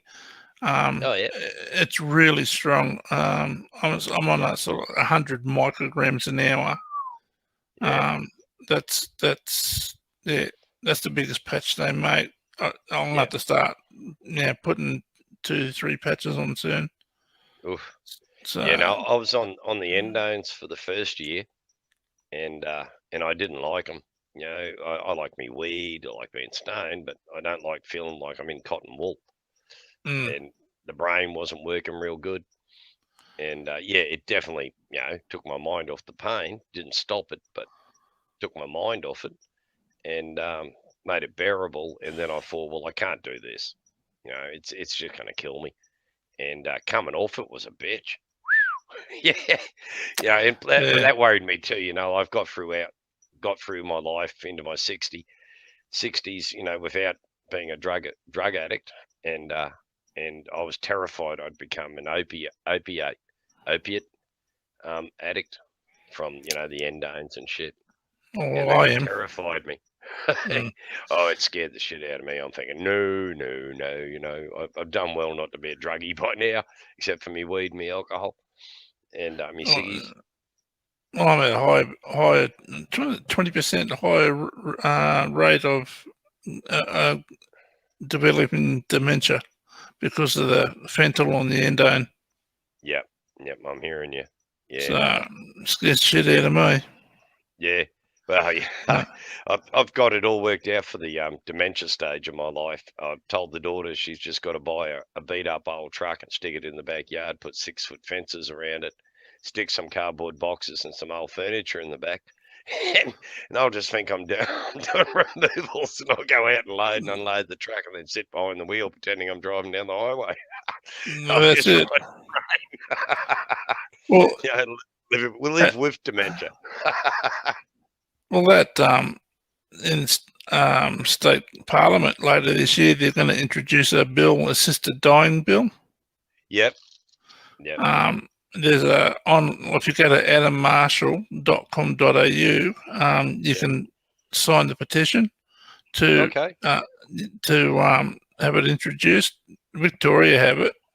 Yep. I just hope New South Wales brings it in. Oh God, yeah. Yeah, no, I'm hearing you there, man. That worries the shit out of me is those end days, what they're going to be like. You know, how much pain am I going to have to endure? What's going to take me? Is it going to be lung cancer? Is my liver going to shit itself? Like, I'm a bit of a heavy drinker. I'm definitely a heavy smoker, 40 plus a day. And so, I mean, it's a race. What's going to get me first? Or sitting on my That's ass it. having a That's massive it. heart attack. Yep. All that sort of stuff runs through my mind. Oh yeah, yeah. And so I must admit I'm pro choice in that regard. That if it gets all too much, I'd rather be able to say, nah, look, I've had enough. Give me the big green needle, thanks, and I'll just pass away quietly and happily. Yeah. Yep. No, it's an individual's choice. So. Oh, 100%, man. 100%. I mean, I wouldn't like someone making the decision for me. That would worry me. But if I'm still capable of making the decision, I'd like to be able to take that option if I feel it's necessary. So I've told my doctor and my wife, if something happens, and I can't communicate or I can't take myself to the bathroom, the toilet, have a shower, if I can't do anything like that for myself, let me go. I'd rather not be alive.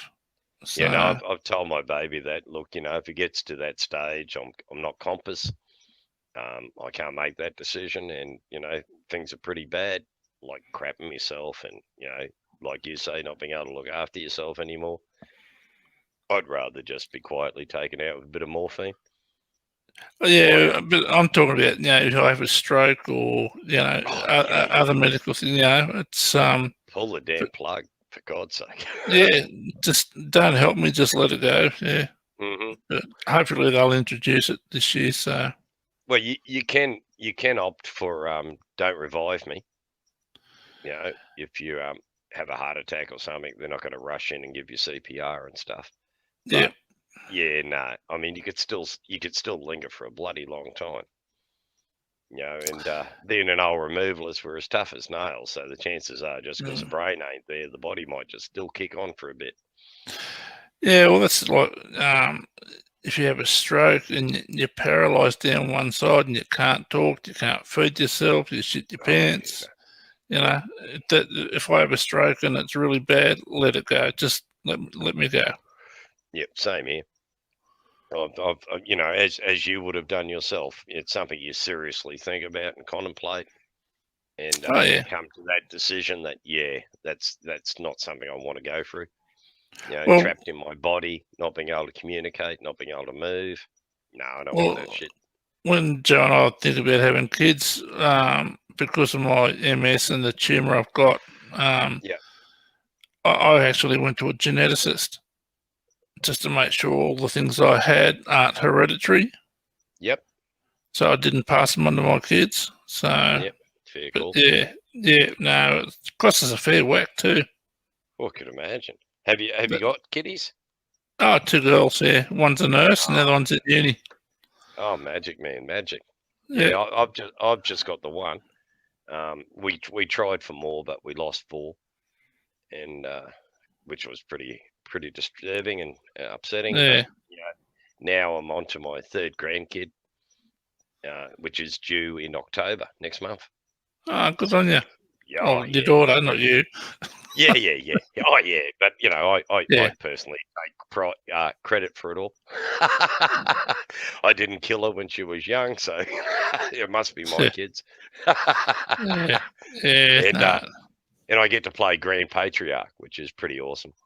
I've got a 14-year-old grand girl, nice. a 2-year-old grand boy, and like I only had the girl, so I never had a boy before. So my grand boy is my substitute son, and the next one coming in next month is a boy as well. So that'll be Oh, two good. wee boys, and I hope I'm long enough to make an impression in their brains. As I said when my baby was born, I said it's a blank check, and the thumbprints I leave will determine who she is when she grows up. Yeah, yeah.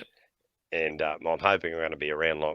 I know I've made thumbprints in my granddaughter's mind, and I'm hoping I'm going to be here long enough to make a thumbprint in my grandboys' brains as well, and they'll never forget their granddad. Well, yes. I mean, my youngest, Abby, she loves the sports. Absolutely loves it. She knows all the football players. She knows all the basketball players, even in the US. She follows the basketball in the US. She follows soccer, rugby, any ball sport she follows. She loves it to death. Yep. And she tells you who plays for who and how good they are, and she's magic. Yeah, she's brilliant. She knows a lot more than I do. Oh yeah. No, well, with me, the only thing I really regret about my leg getting destroyed is that I can't bushwalk anymore. I was big into Yeah. bushwalking. Yeah. You know, loved dragging my poor daughter out, as she used to call them, the Bhutan Death Marches. We're going walking now. We're going to go up that mountain. We're going to go down the other bloody side of it. We're going to go around that other mountain, and then we're going to come back. And she hated it, but and I was mean. Like there was, I'm tired. I've got to stop. No, you don't. Keep marching. I'm going to leave you behind. Yeah. So the poor kid, and she was only a wee little thing, so she'd have to do 4 steps to keep up with my strides. And but I'm really disappointed that I'm not going to be able to do that with my boys. It would have been awesome having a bunch of boys and taking them bush and teaching them some bush skills and survival skills out in the scrub.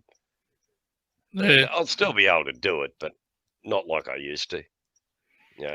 Go on these Bhutan death marches and toughen them up a bit. Just spend time with them. That's all they want. Oh, 100%. Like they got no option there. I like being a hands-on granddad. I live with them, so they don't get a choice. And I love saying, I'm the grand patriarch. You must listen to me. The 14-year-old be telling you what to do. Oh, she does. She does. Fuck off, granddad. No, you can't talk to me like that. I'm your grandfather. But I'm sure she loves her granddad, Def. And she does. She's gorgeous. She's lovely. But like all 14-year-old girls, they're a bloody handful. From there till 18, it's a rough ride. Yeah. You got to grab those reins, hold them in tight, go, yeah, hold up there, girl. Use your brains. Yeah, they're not easy at that age. Oh, God, no. And I mean, boys, like I keep telling my daughter, you don't know what's coming. These are boys. You think girls are something. Boys, another kettle of fish. They're going to fight like cats and dogs. Oh, yeah. They're going to be, hurting themselves, doing stupid things. And you've got to be on top of them the whole time going, oi, pull your head in there, boy. Yeah, there's no arguments with kids and boys. They'll just get outside and have a punch-up. Mm-hmm. Oh, yeah, that's what I keep saying to the daughter. You got no idea what's coming. These two kids are going to punch on. They're going to bite, scratch. They're going to hate each other, love each other. Anyone else steps in, they're going to get a punching. But it's just boys. And she doesn't understand boys. Like there was just her, only girl, and her mum and me, of course. But it's a different breed of cattle altogether. Boys. Oh yeah. And I mean, even the 2-year-old, like he's headstrong and rejects us on occasions, and you sit there looking at him going, you little shit. Just listen to your grandfather. Yeah. No, I love them. Oh, they're good fun. No grandkids, you don't want any? Oh, no, Caddy. That's the reward for not killing the parent. It's your grandkids. Where you get to sit there and go, I remember this little blonde-haired girl doing the exact same shit to me when you were her age. And it's coming back to bite you on the ass. Yeah. Well, that's what I told my daughters. I said, when you have your kids, I'm going to come round fill them full of red cordial and lollies and wind them up Yep. and go home. Oh, that's the one I keep saying. Except I live with them now, so it doesn't No. work quite so well. But I used to say to her, I'm coming around. I'm going to teach the kid to swear and say mum's a bitch, and feed it full of red cordial and drop it off on your doorstep with a drum kit. Yeah. That's what Oh, you do. you can't do that. Yes, I can. I'm the grandparent. I'm the patriarch. Yeah. But I'm lucky that I have a good relationship with my ex, and so we still bat off each other when it's dealing with the kids. No, kids are good fun. Oh, they are, and I mean it's awesome, especially that second time round with the grandkiddies. You're so much more tolerant than you were with with my daughter. She'll spin around and say, "If I did that, Dad, you would have killed me." And I go, "Oh yeah, 100%. But this is my granddaughter. Shit, I'm not going to kill her. Not that I don't tell her I'm not going to kill her." But my favourite threat is I'm going to tear your leg off and beat you to death with the wet end. And I remember bringing my daughter up to believe that when they got to 16 under Roman law, if they didn't turn out the way you wanted to, it was legal to kill them. Oh, that would have been put them there for adoption. Yeah. Well, it worked so well that she got herself in a bit of strife at 14, as they do. And I had the police ring me up and go, "Oh, your daughter's up the police station. She's done this. I'm going, "Oh, yeah, no worries. I'll be up to get her." And I'm thinking, geez, that's weird. They normally bring them home, and instead they're getting me to come to the police station and pick her up. So I go up the cop shop and pick her up. And they said, "Oh, we want you and your wife and your daughter back in a week for an interview." I'm going, "Oh, yeah, no worries." Take her home. Thought nothing of it. A week later, we go back for this interview, and they rush her off to the doctor immediately as soon as we get there. And I'm thinking, what the fuck? What's going on here? Spin around to this cop going, "Well, what's going on?" They're going, "Oh, we're going to examine her for injuries." I go, "What? What do you mean fucking examine her for injuries?" And the copper goes, "She told us that if we brought her home, you were going to dig a hole in the backyard and bury her." And it was my favourite threat to her because Mum and I smoke weed. Was, if you bring the coppers home, they're going to arrest me and Mum for our weed. And we're going to go to jail. And when we get out of jail, we're going to dig a hole in the backyard and fucking kill you and bury you in it. So don't ever bring the coppers home. You're just joking with them. But she took it to heart. And she convinced the cops I was going to kill her. That's why they came and got me to come and pick her up and not bring her home to my house.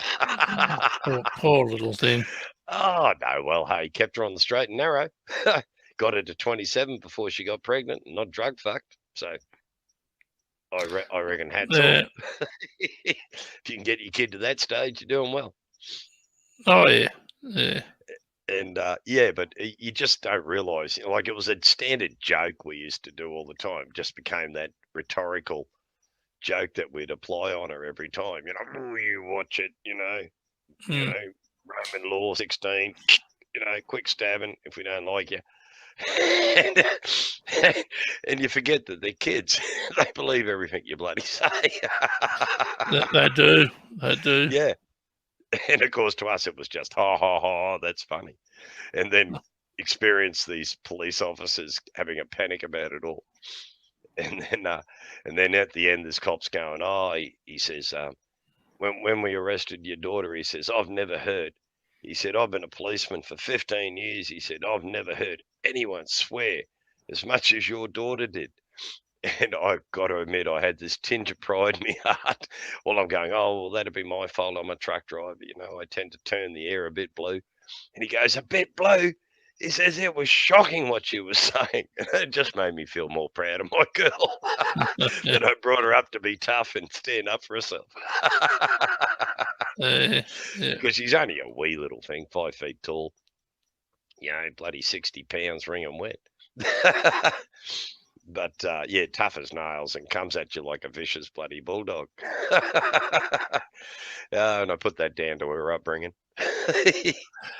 Yeah, they call that little, if a bloke does it, they call it like a little man syndrome. They're like those little Yep. Dogs, the little Yep. men will just Oh yeah, keep yeah. going She's on. like a terrier coming at you, and I mean, it just that was my aim, was because she was only a little girl, and knowing how cruel the world can be, I kept drumming into you. You got to be tough. Yep. You got to stand your ground. You can't let people walk over you. You just up them. It doesn't matter how big you are, just up them. Yep. Come hard at them. The worst that can happen is you get knocked on your ass, or get back up again and knock them on their ass. Yeah, she's a tough little bugger. She's Yeah. what's she now? 39. So yeah, and obviously I did a good job because she's looking after me. She might think there's a big inheritance here for her too. Oh, no doubt, no doubt. But at the end of the day, she was looking after me before I got whacked by this lunatic, drug fucked on the meth, and he was road raging with some other bloke, and I'm standing in the middle of the road like an idiot, and he's trying to run this other bloke over, and I'm looking, going, oh yeah, that's odd. You don't see this every day. And next moment, his head snapped round when the other guy jumped over a guardrail and got away, and his head just snapped round. He saw me, and I thought, shit, I'm in trouble. And he's just turned, and to this day, I can still hear the engine, one of those XR6s, and he just accelerated at me. And I'm just standing there going, I'm fucked. If I turn sideways, I'm going to die. If I try running, he takes me from behind, I'm going to die. If I try running the other way, I'm going to get crushed between my truck and him. And all I thought was, all I can do is get on his bonnet. And I did really well. I actually got up on his bonnet, but I didn't get my right leg up in time. And it just shattered it. The cops reckon he was doing somewhere between 40 and 50 kilometres an hour by the time he hit me. And then I was stuck on his bonnet for the next 15 metres, in which he was still accelerating. And then he made a sharp left turn, and I just off into space. And then crashed onto the ground, and then got frightened that I was going to slide out into the traffic and get skittled twice. And I thought, I'm not going to survive that if that happened. So I just dug my elbow into the bitumen and stopped myself. And then, like you do after an accident, you want to get up and make sure you're all right. And I got up, and I felt a pain in my leg, and I looked down, and the bottom half of my leg was still laying on the ground. And I went, oh, that's not fucking good. Lay down time. Pain's coming. Pain's coming. Then I had the most surreal experience of my life. The ambos arrived, and they're talking to me, going, oh, rah, rah, rah. And I'm going, you bastard's going to hurt me. They're going, oh, no, we're not going to hurt you, Greg. We're not going to hurt you. I'm going, fuck off, you lying bastards. At some point, you got to lift me up off this bitumen and put me on that stretcher. And I said, that's going to hurt like all fucking get out. And they went, oh, no, we'll give you good drugs. I'm going, oh, you can't give me morphine. I projectile vomit as soon as the shit hits me veins.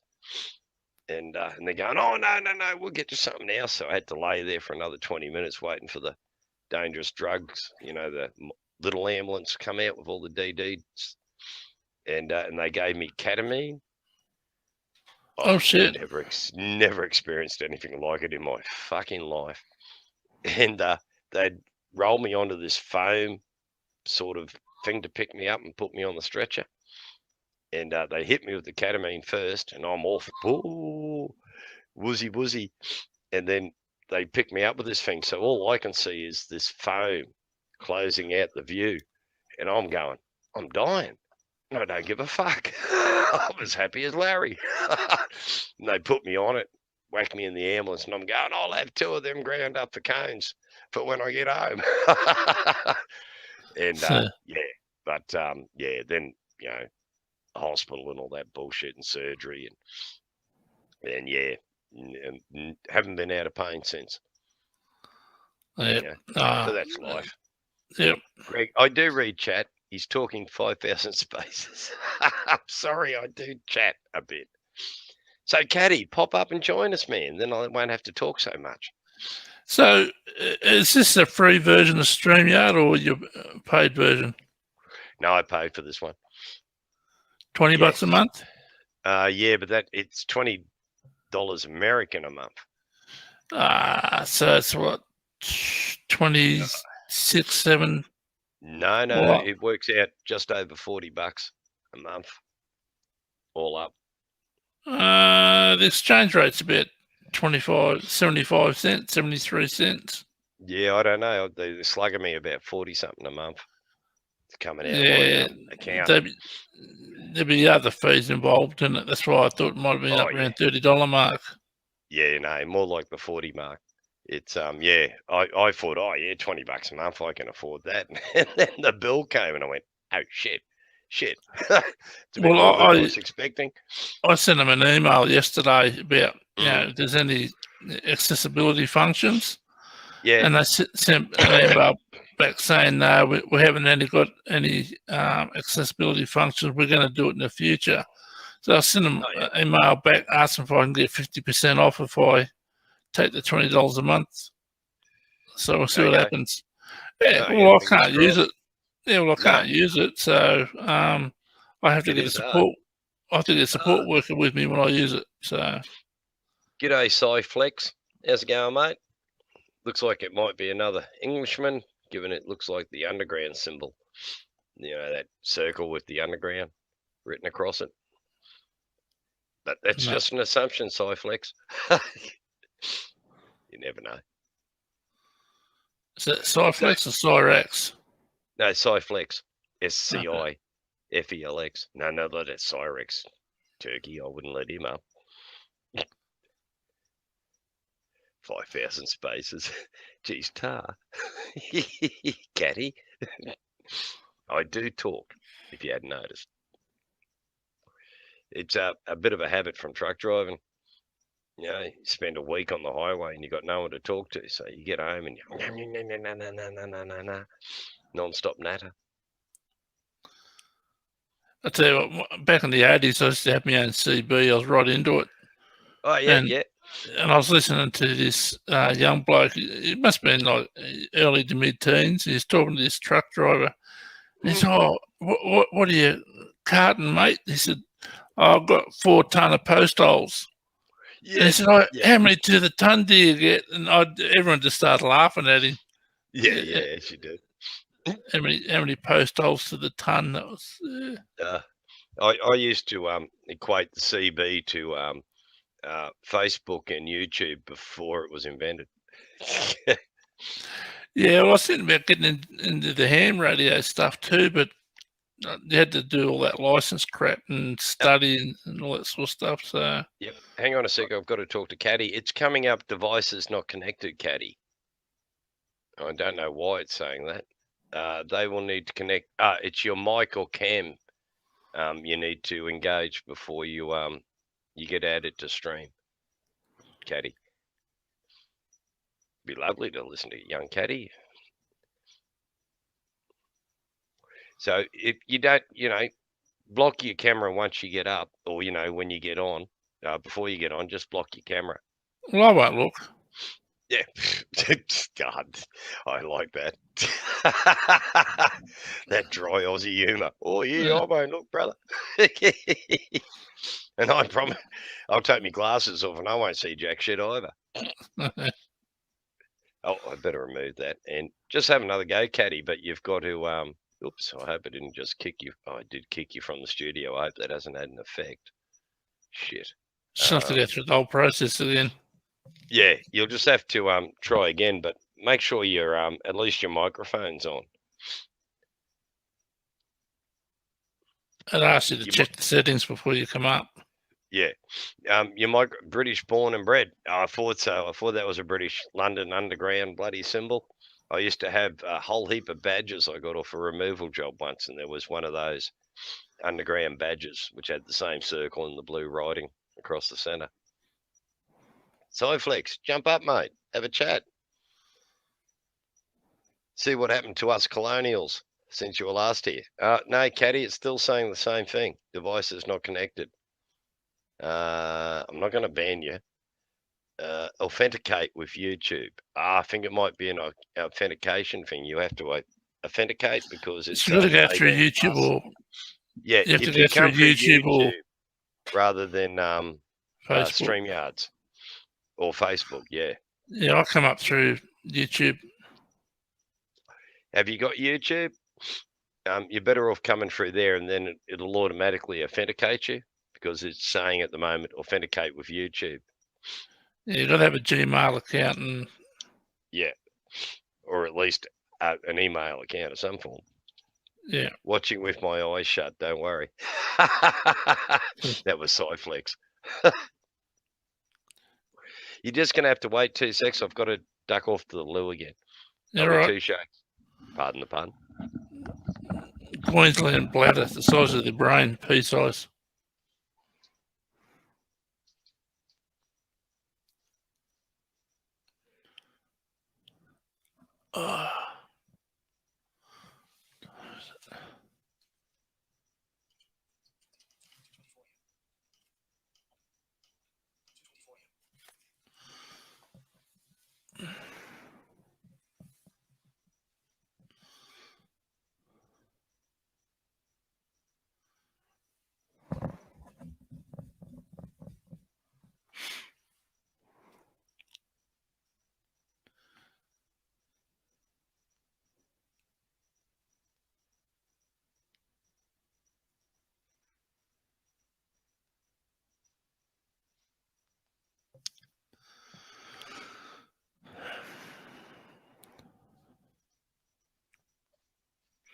Bloody Queenslanders. Here he is.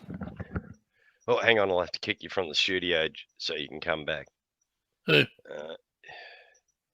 Yeah, no, I don't want to ban you. I was just reading what it was telling me. If you want to ban this person, don't kick them, just ban them. But I don't want to ban you. Yeah, you will have to use YouTube, but to come up just so it verifies you because it wants to check that you're over 18. Because I naturally set my setting for over 18 because I swear like a trooper and smoke, and some of the conversations are a bit adult. Well, more than a bit on times. Actually, speaking of Captain Thunderbolt, it's amazing, you know, that 6 degrees of separation. On my mum's side, the Pies, Constable Pye came up to Queensland and arrested Frank Gardner and took him back to New South Wales. Oh, really? Yeah, yeah. Just one of those amazing historical coincidence. You know what I was trying to say. And yeah, old Frank Gardner. Got taken back to New South Wales, did a bit of time, and then got let out. He became a good citizen. But yeah, Frank Gardner, the bushranger. So yeah, bit of family trivia there. Like my mob came out. The English side of the family came out in 1790 on the 3rd Fleet, and my Irish side came out in 1840 through Adelaide as a free settler. So it was really cool, ribbing my mum going, oh, yeah, at least, you know, dad's side of the family went, you are using YouTube. Okay. Shite. Is your mic 52? Ha, you're only a young'un there, Caddy. 63. Trust me, it gets better as you get older. No, it doesn't. Shh. I'm trying to keep the girl happy. Yeah, more aches and pains, slower. Well, you can imagine technology goes past really quickly the older you get. Oh God, yeah, it's the struggle with technology is real. And when they say boomers in technology we're useless, yeah, they're not lying. and I think of myself as, you know, savvy to a degree about computers because I started, you know, with the old Commodore 64s and all that shit and writing in GW Basic. So I have an understanding. Oh, Caddy, you're doing well. I mean, look at me, 63. I look 70 bleeding 4. Except I still got a full head of hair, touch wood. It's getting thinner, but it's still there. Oh, I've got to get another Bundy. Back in a sec.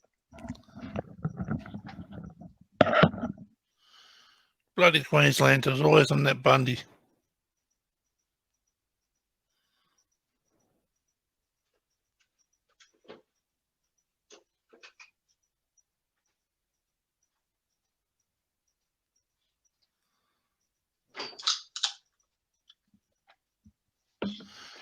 He's in a mixed drink. Doesn't pour his own. Hey, I'm doing well. I'm on to my 7th rum in my 6.5 That's a mixed one, isn't it? That's a mixed Yeah, drink, yeah. isn't it? Pre-mixed? Yep. Ah, Pre-mix. pussy. Pussy, I pussy, know. pussy. No. Start drinking that. If I'm mixing it, it'll start out with just, quarter of an inch of rum in the bottom of the glass, and then it goes to half an inch, then it goes to an inch. And then by, the time I got down to the bear's balls in the bottle, I'm blind. Yeah, well, I drink it all straight. I don't mix it with Coke. Yeah, no, I can't handle the straight. It buggers me. I tell you, We got back a in statue dedicated to some of the first settlers who left from Portsmouth. Oh, okay. Evidently, great granddad or whatever he was, 3 greats away. He came out of the same place as Captain Cook, Sophie-shire or whatever it is. But no relation to Cook, of course. Thank God. my mother, her maiden name's Gambia, and I did our family history. Oh, yeah? All the way back to 1594. We're a direct descendant of James Gambier, 1725 to 1775. He was the admiral of the Red Sparrows of the Royal Navy. Oh, unreal. His son, Sir James Gambier, who Mount Gambier was named after. Yeah. He was also an admiral. Wow. And he was promoted to Lieutenant Governor of the Bahamas. Oh, magic. So, there's a Stan series at the moment called Black Sails, and it's 4 seasons, 10 episodes per season. I'm down to the very last season tomorrow, and it's hilarious. It's a bunch of Aussie actors playing pirates with these Aussie accents. It is I just love it. We would have made the world's best pirates, seriously, with our accents. yeah. And you hear these Aussies, pretending to be Englishmen with these Aussie accents. It's just awesome. I love it. Bloody violent show. But pirates were violent. It's got everyone. Blackbeard, Jack Cochran, even Ben Gunn, the dude who got marooned. Who else is in it? Anne Bonny, the female pirate. It's got all these historical figures weaved into it. It's just awesome. Okay. It really is. Captain Flint, who was another mad pirate in history. And, they're violent buggers from, I can't think of the name of the island now. It's now part of the United States. But, yeah, it's a brilliant show. Absolutely brilliant.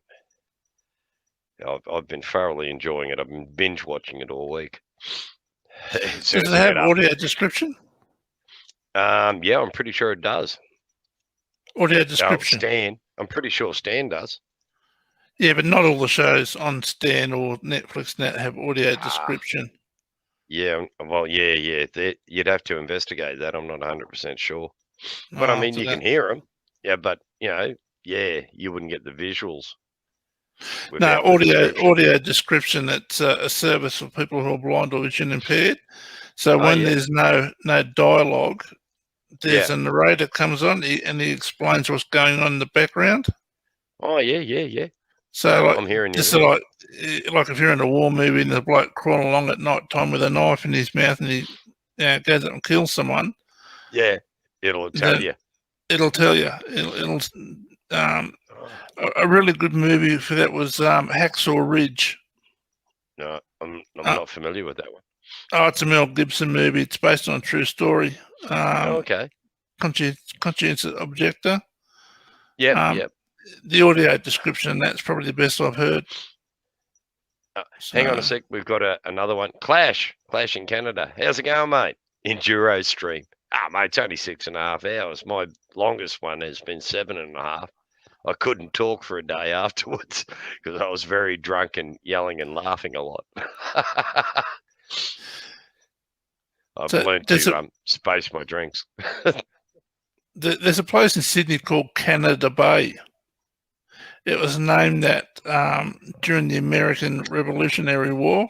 Okay. The prisoners of war that was taken by the British were sent to Canada, then from Canada to Australia. Blocked. and that's where they lived the rest of their lives in Canada Bay in Sydney. They died there. They're a prisoner of war. No, different. Yeah, that's why it's called Canada Bay. Yeah, I trace my family history back to directly back to a wee village in Limerick County in Ireland in the Republic called Ballingarry. And but the Lawler clan history goes back to the 1500s, and when we got screwed over by the Poms, something chronic, they invited all the clan to a feast at this castle in the county of Kerry, I think it was, and thankfully my direct antecedents realised that people weren't coming out of the castle. They'd go in and the Poms were disarming them with their swords and shit as they'd go in. And you know the scene. I don't know if you've ever seen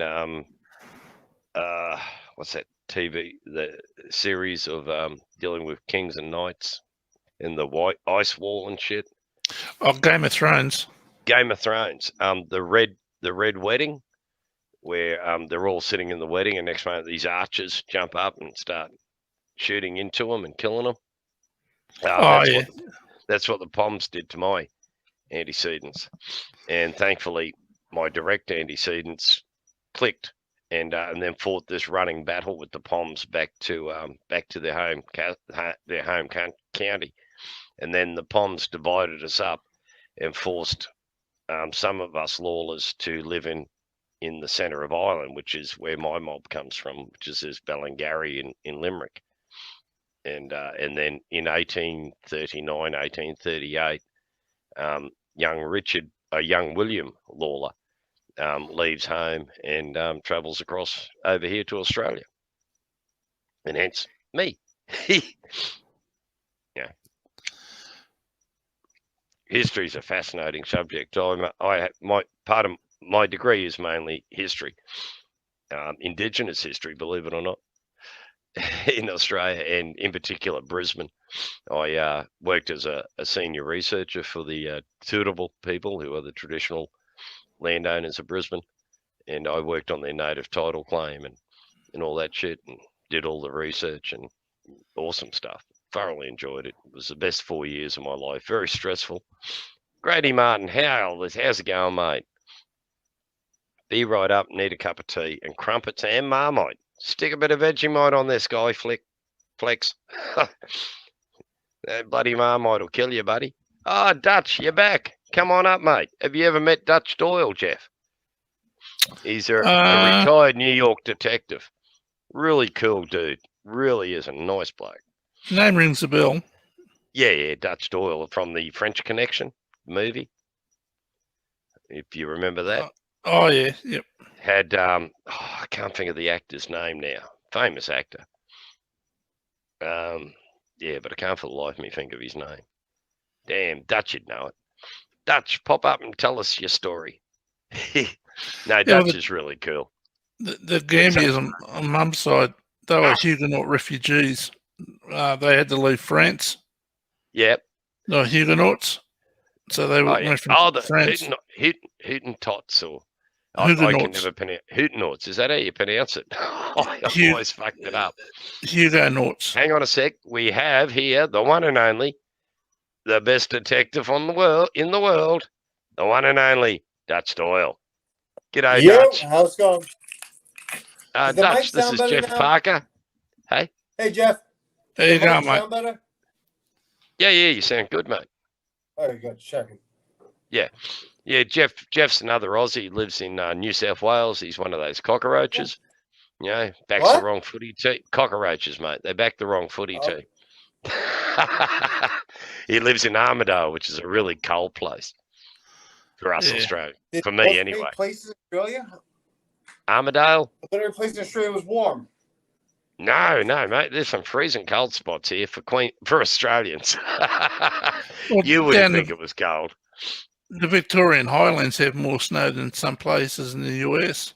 Yeah, we do have snow here, but it's up in the Alpines. Right down south. You know, where our tallest mountain is 7,000 x feet tall. And that's where we have our Kosciuszko. snows. Yeah, Mount Kosciuszko, and that's where we have the skiing and all that bullshit in winter, which COVID has stopped, effectively prevented from happening this year. We're gonna get a blizzard this year. Watch, big fucking blizzard. Yeah, that'd be something I'd be terrified of. Oh, I'd love it. I I'd would love be it. locked in my house calling the emergency services going, help, I'm dying. I need help. Buy a Rescue fucking me. shovel. Oh, fuck that. That would require me going outside.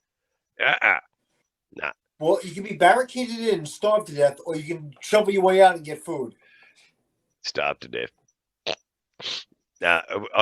When I was in Tasmania, the first time I ever experienced snow in my life, I spun around to this Tasmanian and said, "Do you need any special clothes to go into the snow?" He said, "Make sure your boots are waterproof." So I had Ugg boots, so I sprayed them with WD-40 water repellent, and then went off into the snow. No gloves, no hat, and I've never experienced anything so fucking nasty in my life, and I'll never go near that white shit again. Never, ever. That was nasty. What, cocaine? Hey? Oh, no. No. I think that's a highly overrated drug. No, But I it don't doesn't, use it either. I mean, doesn't give you a... Yeah, rubbing the nose. Yeah, no, I don't know what you mean. I got the sniffle. No. I like me weed, makes you stoned. Cocaine doesn't make you stoned like weed. yeah. Dutch has basset hair. That's what you can hear in the background. Yeah, my dog's. Shut up! Fred Bassett. Yeah, typical dog owner. Shut up! Fucking assholes. The train is coming in across the street, and they bark at the train all goddamn day. You have a train going through the street? There's a train right across the street, yeah. Oh, right across, yeah. Yeah, there's a Twice town a north day, of every me day. called Rockhampton, and we used to have a train run through the middle of the town. And I've ever since then I've always said I've seen that never on trust video. a town where the train runs through the middle of it. I've seen that on video. Yeah, Rockhampton's a shithole town. It's the cattle capital of Australia. Like, they've got statues of bulls as you drive into town, and all through town there's about 8 or 9. Only of the these arse end. statues. It's Queensland. See, these New South Welshmen, mate, you can't trust them. Uncivilized critters. Are you off tomorrow? Oh, you're retired, right, Greg? Yeah, transitioning. And hopefully in a couple of weeks' time, I will be fully retired. Well, partially. I'll still get a bit of work, but hopefully my financial situation will improve dramatically. He's a Queensland today, only to put an appearance in. They don't actually work. Oh God, that's what we got them Southerners for. Yeah. Oh yeah, we got some work to do. Let's hire some Southerners. We'll watch them. If it wasn't for New South Wales and Victoria, Queensland would be really bad off. We would. We'd have no one to feel superior to. Well, you do, the Tasmanians. That's about all. I'll never forget, I got off the boat in Tasmania. First time ever down there. I drive my car off the boat, pull up at the garage in Devonport, and the mechanic comes out. This is how long ago it was, putting the petrol in my car. And he says, "Oh, where you from?" I said, "Australia." And he went off. It was just after the 83 bloody Commonwealth Games up here, where we forgot to put Tasmania on the map. And the Tasmanians were a bit sensitive about it. And, Whoops. And he's going, "Where the fuck do you think you are? This is a fucking Australia, rah, rah, rah." And I'm going, "Fuck off, mate. I just travelled over 150 miles of fucking ocean. You can't tell me this is still fucking Australia." Oh, he went off. And you can imagine, for the whole year that I lived in Tasmania, I upset Tasmanians everywhere I went. "What's that scar on your neck? Did they cut your brother off from there?" How do you circumcise a Tasmanian? You kick him in the jaw. his sister in the jaw. Black Bob country where they all interbreed, and Tasmanians cop it shockingly. But you couldn't get a job if you came from the mainland. They wouldn't give you a job. The So quickest whole way to year down there. Sorry. the quickest way to piss a Kiwi off and tell them that they're the seventh state of Australia.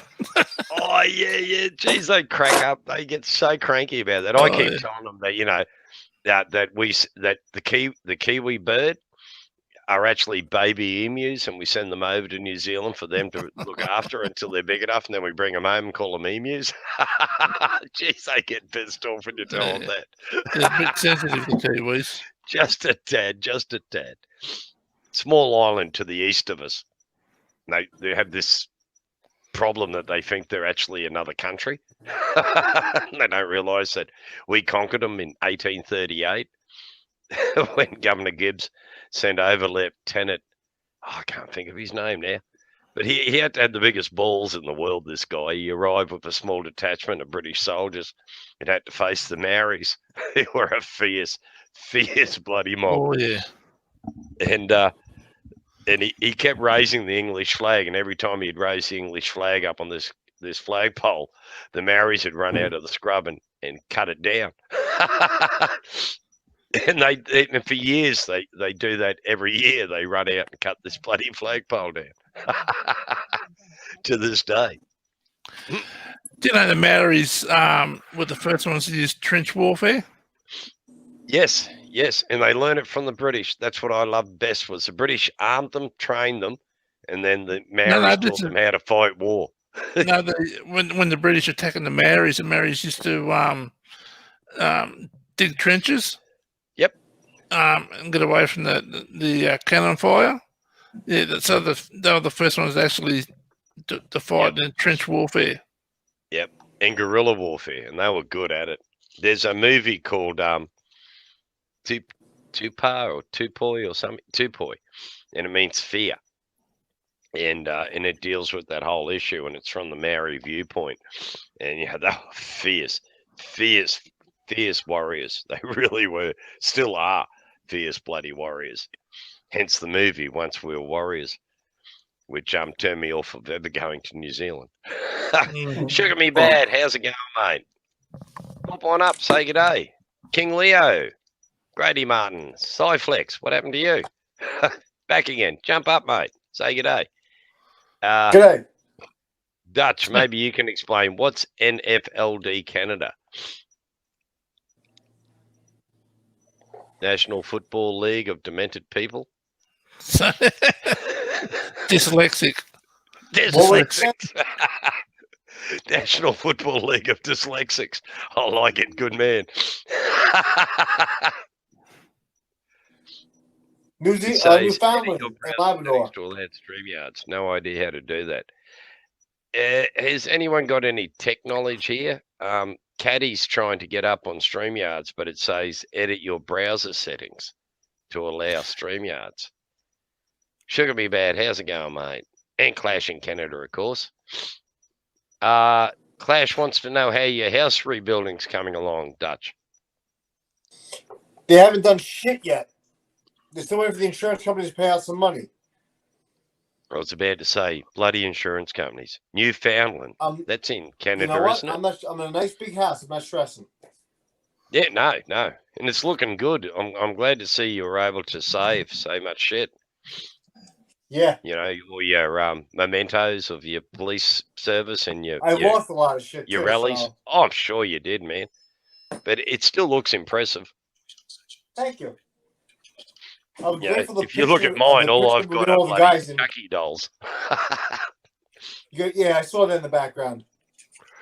Mind you, Sunday the grandson comes back, so I'll be back in D block and transmitting from my prison cell. It does look like a prison cell.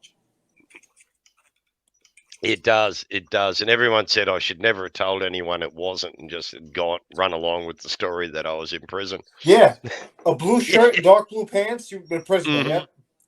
Especially when I was wearing me orange high vis uniform, it was just so prison. And people were going, "You're in prison, aren't you?" And I'm, yeah. And then I'd show them the Yeah, dogs and so say, "These are my cellmates." We have a really liberal prison system here, unlimited internet from your cell, which probably wouldn't be a bad idea. now maybe it'd be easier to control them and punish them. No internet 1 year. Sorry? I said it'd probably be an easier way to control the prisoners. If you fuck up, they take internet away. Oh yeah, that'd be cut. Cut something serious. Now, mind you, you can't fly your drone near the prison now. They get very sensitive about it and shoot your drone down. Evidently something about dropping contraband over the prison walls using a drone. No sense of humor. Hey, Grady. Clash, King Leo, Sugar Me Bad, and Katie. What's going on, guys? Well, Grady must be freezing. Newfoundland sounds cold. It is Canada, isn't it? Newfoundland? Yeah? Don't know. No. Just sounds No cold clue. and sort of Canadian. Although America brought half of that when they brought Alaska off the Russians. That was a strange deal for you.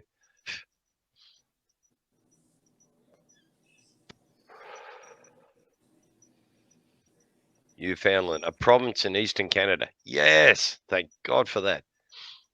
So you would have had Captain Cook sailing down past there, originally with General Wolfe, with his invasion forces. Interesting story about Cook and General Wolfe. That was the first official. Winnipeg's the coldest spot in Canada. Never going to Winnipeg. An island off the east coast. You definitely had Captain Cook drop in to visit you. General Wolfe was responsible for putting smallpox scabs in the blankets that they gave out at the Queen's birthday to the natives and spread smallpox. They did the same thing here in Australia. They brought, although it suddenly went missing from the National Archives, a list of what the surgeon on the First Fleet brought out to Australia were 6 vials of what was listed as vicus matter, which was simply smallpox scabs, which they sprinkled in the blankets that they gave out to the Aborigines on the Queen's birthday, and then spread smallpox through the population in an attempt to wipe them out. That's the first time I've heard that one. Yeah, no, America did it back with the the America did back with the Indian War. The Red River Valley Reservation. Oh, okay. Same thing. Yep. Believe it or not, the reservation system is adopted from here. We had the what do they call it? The Aboriginal Opium Protection Act, in which they formed not reserve. They weren't called reservations. They were called missions. And the idea was that the Aborigines had to live in these missions, and they had to have a license to be caught outside of the mission. You had to have a signed letter saying that you had permission to be out there, and if you were caught outside the mission without your dog license, as it was referred to, you were arrested. That was only in Queensland, though. Yeah. Queensland, that was Archibald Meston. He was an evil piece of shit who had this concept of breaking up the tribes by mixing them all together and interbreeding them, basically, and shoving them all in one spot, and proved that, they wouldn't die if they actually left their lands. And so they dragged people in from Goondiwindi, North Queensland and stuff like that, and put them all together in one spot where they fought like mad dogs against each other naturally. And an horrific period of time in Australian history and the world. And then the Japanese came and studied it and went, oh, that's a good idea. We'll adopt that too. And they knocked over Formosa, or present-day Taiwan, and colonized that in 1904 and owned it until 1947, until the National Chinese arrived. Chiang Kai-shek, or whatever his name was. And his Shanghai forces, check. Yeah, escaping the communist Chinese, Mao Tung, and they all moved to Taiwan and took over Taiwan. The Japanese invaded South China Yep, in the Manchuria, 30s. They Nagasaki. murdered 300,000 civilians, Yeah, beheaded particularly. them. Yep. Well, they didn't want to waste the bullet, so they then got into this idea of doing the butterfly, which was if you're a really good samurai sword man, you could split a human being in half, from the head down. And that was something they practiced on a regular basis. Particularly nasty. But a bit like the Apaches believed they were the only humans on Earth and everyone else were animals, and therefore being cruel to them was cool. And the Japanese had the same sort of concept, that they were the superior race. The Asian Germans are actually referred to as, and they took up the whole, I can't remember the correct words now. Good Lord, it was my field of study. Social Darwinism, that, there was this sort of sliding scale of civilization, and some people had developed and some hadn't. And the Japanese believed that they were the Germans, if you like, of Asia, and everyone else, was subhuman to them, which allows the concept of cruelty and conquering and all that sort of shit to go on. We did the same. The British did the same thing here. Aborigines were part of the wildlife. They weren't humans. They were Part of the flora and fauna. Yeah, and the original, and even anthropology and that looked at them as the prima facie rock apes, essentially cavemen who hadn't evolved to being civilized human beings, and therefore weren't human. And the church said no, they haven't got souls, so killing them was just like killing kangaroos. Yeah, which made it understandable, because I read some horror stories that you just sit there and think, how the fuck could you do that? But once you start understanding how, science and religion and the law told them that these people weren't human, and it makes it understandable. Not forgivable, but it makes you understand how they were able to commit these incredibly cruel acts. Yeah. Interesting piece of history. Love history. Have you ever read Macquarie's diaries? No, I've read Charles Fraser's diary. He was the chief botanist of the colony. Well, you read Macquarie's diaries. Governor Macquarie, his diaries, really eye-opening. Yes. Stuff. Who is he? He was the governor after Bligh. You remember Bligh of the Bounty? No, he was the Captain first. He was the first governor. No. The first governor was Phillip. Yes, I saw that And movie. Well, Bligh, after the mutiny, eventually gets sent to Australia to be the Governor General here, and once again, there's a mutiny.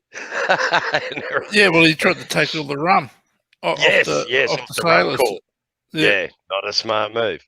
No. And so they eventually dragged Bligh out from under his bed where he was hiding when the troops came to find him. And so he gets sent back to England. So there's this hiatus between Bligh being sent back to England and Macquarie arriving. And during that time, there's a dude called Captain Hunter's left in charge of the colony. And Captain Hunter actually makes an official declaration of war against the Aborigines, and goes out there, sends the British Army out, and they basically go up through the Guaida River area, up through there, the big river it was called in those days, and just kills hundreds and hundreds of people. And a particular massacre at Waterloo Creek, where they estimate 300 people were killed in a single encounter with the British troops. And then Governor Macquarie arrives, and he's just horrified, and he goes, the British Army cannot go out and kill British citizens, because even though Aborigines weren't regarded as human, they were still British subjects. And so he puts paid to it, and then a guy called Major Nunn was the dude that led the troops, and he spins around to the squatters and he says, next time you want to do your dirty work, do it your fucking self. Don't ask us. And regrettably, from there on, that's exactly what the squatters did, and that There's leads a to sorry. there's a town near me called Glen Innes. Yep. There was a couple of convict station hands there. They killed some Aboriginals. And they were the first white men hung in Australia for killing Aboriginals. Yep, the Mile Creek Massacre, in which an outstation of Henry Danger's station. There Denga. were Dinger. There were a group of 28 Aboriginal men, women, and children. One old man, and the rest were women and children. Had sought refuge at the station, and then 13 squatters and convicts arrived. One free settler, his name for the life of me I can't remember, and 12 convicts. 5 of those were ticket of leave men, which meant their sentence had been repealed and they were released on parole, if you like, and 7 actual convicts who were under sentence. And a guy called Day arrives after the massacre and sees the dead bodies buried in a hole where they tried to burn the bodies. Didn't work. And he goes back to Sydney and reports it to Gorman, who was immediately sends police up to arrest these people. They arrest the 12 convicts, not the squatter. And the squatter actually goes on to become a police magistrate in the very area, the very place where he has a warrant for murder, for mass murder, issued against him, and becomes the magistrate. Never gets charged, never has to front court. The 12 convicts front the court. The first jury of all white people find all 12 of them innocent of the murder of Big Daddy, who was the old black fella. And Gibbs, not Macquarie, Governor Gibbs, is outraged by that. So he has them charged with the murder of an Aboriginal child, and the next jury convicts them. And but the 5 ticket of leave convicts are not charged on the second court case. It's just the 7 convicts, and they front the court, found guilty, and they are the only ever white people hanged for killing Aborigines. And after that, a thing that is called the Great Australian Silence descends upon the killing of Aborigines, and there's no longer official records mentioning it. They mention dispersing the Aborigines, which was just an euphemism for killing them. And that's my field of study, is black-white relations. So I studied that in depth.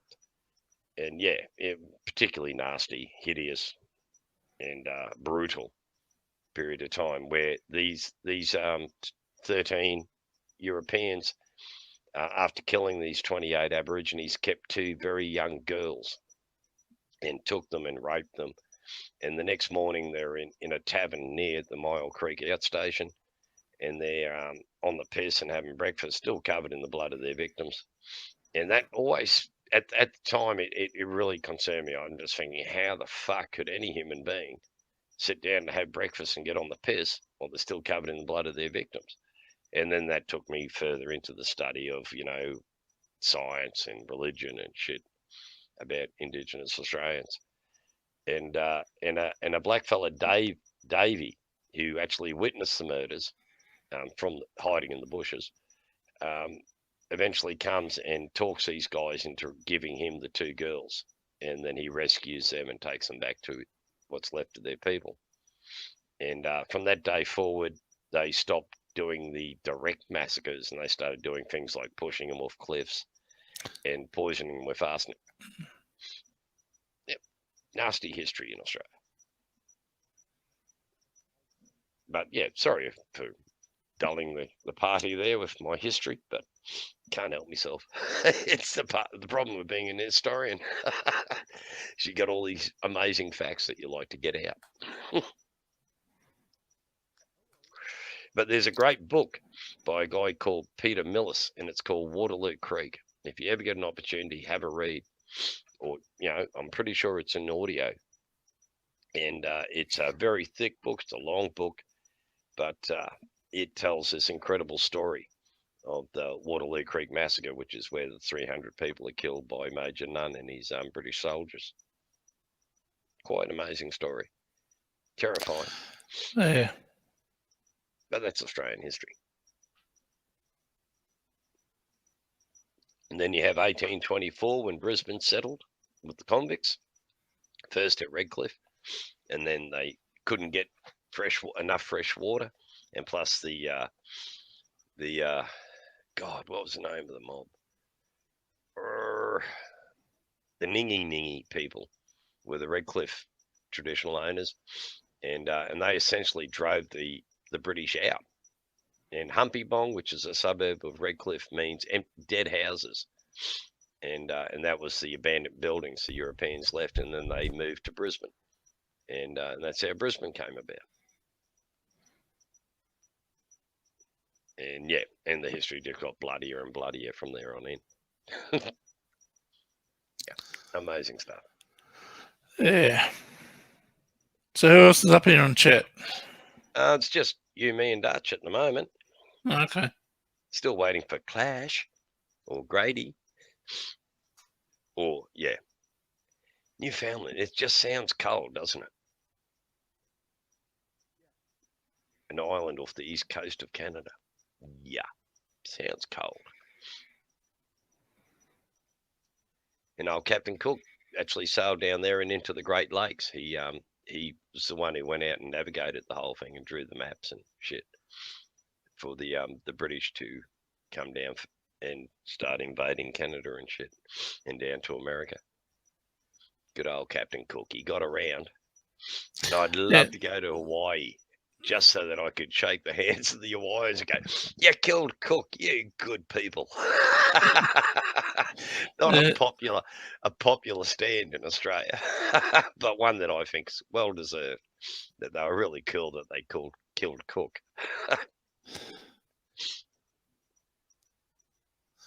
Yeah, they used to be called the Sandwich Islands. Yes. Hawaii. Yes. Yep, they were, and it was on the Big Island that Cook was murdered. Well, murdered. He deserved what he got. He tried doing the old holding hostages crap, and he tried to kidnap the elders of the Hawaiian mob that lived there, and it backfired on him. And Cook was came ashore with a boatload of British soldiers. He and one soldier got off the boat, and the natives charged them, and the others rowed the boat out into the water and left Cook and this Marine behind, and they were immediately set upon and torn to shreds. And all they got back at Cook was his hands. And that was the only parts that they found. And they believed that Cook was eaten, but it was bullshit. He wasn't eaten. He was just simply torn to shreds. Oh, he was probably eaten by the crabs. Yeah. It wasn't by the Hawaiians. I mean, Nah. this whole concept of cannibalism is bullshit. It always strangely happens at the edge of empire, and it's the first evil that disappears. Where all these other evils never disappear, but cannibalism, oh yeah, as soon as the Europeans get there, that's the end of cannibalism. But each mob always told the story that the cannibals were the next mob, like the Ningi people on the mainland opposite Bribie Island said that the Bribie Island people were cannibals. The Bribie Island people reckoned the Stradbroke people were cannibals. And it's just this amazing thing. And there is truly no evidence of cannibalism ever occurring in Australia except in moments of dire need of food. It's just not viable to eat humans. The amount of food you'd have to give a human to get them, fatten them up to the stage where you could eat them, far outweighs the food you get off them. We're not good cattle. And cannibalism's just a myth. It truly is. I mean, on some islands, in war there was ritual cannibalism where they, eat the kidney fat, stuff like that. Eat the heart and bullshit like that to get the warrior spirit of the dude you killed. But cannibalism for food is crap unless you're in a dire situation. There was cannibalism up here in New Guinea. Yeah, but once again, it was ritualistic cannibalism. It wasn't cannibalism for food per se. It was, if you killed people in war, Yeah, you ritualistic. dragged Yeah. them home and then you ate the kidney fat to get their strength, or the heart, or whatever part of the body. But it wasn't. Cannibalism wasn't for food. It was for other purposes. Yeah. And here in Brisbane, traditionally, when an Aborigine died, he was skinned, and it was an amazing skinning process they used. They'd heat rocks up till they were basically white hot, and then use the rock to split the skin, and they'd pull the skin off, hair, fingernails, everything intact. And then they'd scrape all the meat off the bones, bury that, collect the bones, and the skin would then be divided, cut up, and then handed out to various family members. Like, we have photos of our deceased. They had actual pieces of their body as a memento. The bones were then buried. Then 6 months to a year later, they'd come dig the bones up and then put them in a hollow tree or whatever. And it was just the mortuary rites of each mob was different. There was a guy called Carl Suffus Lomholtz, who was a Norwegian ethnologist, and he went up to just north of Townsville there, up around between Cairns and Townsville, and he came across an Aboriginal woman and held her at gunpoint, searched her, found two babies' hands in her dilly bag, and assumed that they were cannibals based on that. But what he failed to understand, it was those second mortuary rites, that she were given the hands of her baby that had died, so that she had something to remember the baby by, if you know what I mean. And it wasn't cannibalism. It was just simply this divvying up of the body and distribution to the relatives. The amazing bits of history you learn.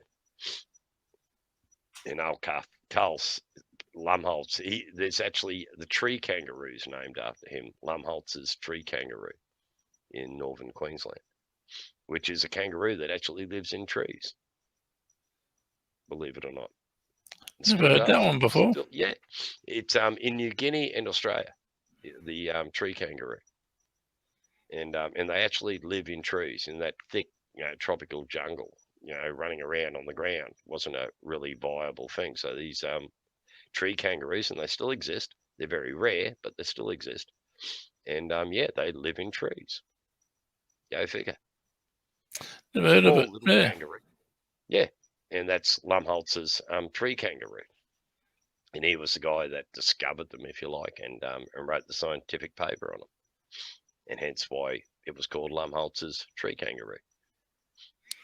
Well, there you go. Yeah, amazing history. But he was a total dickhead. He spent a year here, and he published a book called Living Amongst the Cannibals. And, this book is like 214 pages long, and only 10 pages of debate are dedicated to cannibalism, or what he assumed was cannibalism. And, of course, later, as historians, we discovered that it was a load of bullshit, and it was just simply a good title to sell the book, a bit like clickbait on a YouTube channel. Come see the cannibals, and then just spend 2 seconds talking about cannibalism, then rabbit on for the next 2 hours about something else. Yeah. Listen, mate, I've got to get going. No worries. Thank you very much, Jeff, for coming up. And I'm sorry That's for all right. boring you to death with the history lessons. That's all right. Now you've got my email address. We can Definitely, man. Definitely. Next do time that. I'm up, I'll like I said, I'll email you each time. You don't have to come up, but when you get a chance, please pop up. Love talking. Sounds good. All right. Thanks, mate. I'll see you all later. All right, mate. Ciao. Okay. Bye. Bye. So, Dutch, you still there? Yep. Sorry, mate, for the history lessons. Can't hear you. You're muted. Mute.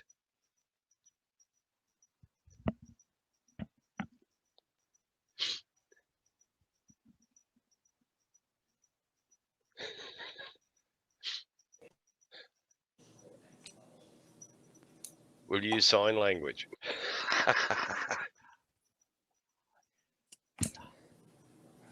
All right, try it now. That's better. You hear me now? Yep, yep. Okay. I was just getting into my sign language, bro. Yeah, those microphones, those headphones suck. And here is me speaking. A lovely American fella. G'day, me, and welcome to the stream. G'day, me. Hey, you're not sitting in your prison cell anymore. No, until Sunday, and then I go back into the cell. Until then, I've They been paroled them. Yeah, privileges. But I've breached bail, so I will have to go back to the cell. No, the grandson comes home Sunday. And when the grandson's home, the daughter can't watch TV in the bedroom. So they all come out here to watch the TV, and I'm forced back into my cell. Because I sit here going, shut up, I'm on a chat. You can't talk, you can't watch TV loud. And it pisses them off, so they banish me to the prison cell. Hey, I found that. But it's your house. Yeah, it doesn't matter. Grandkids take precedent. Yeah, you got to get on in life. I could be the mean Hitler and go, no, I'm paying rent. I want my space. But nah, better off in my room where I'm not annoying the shit out of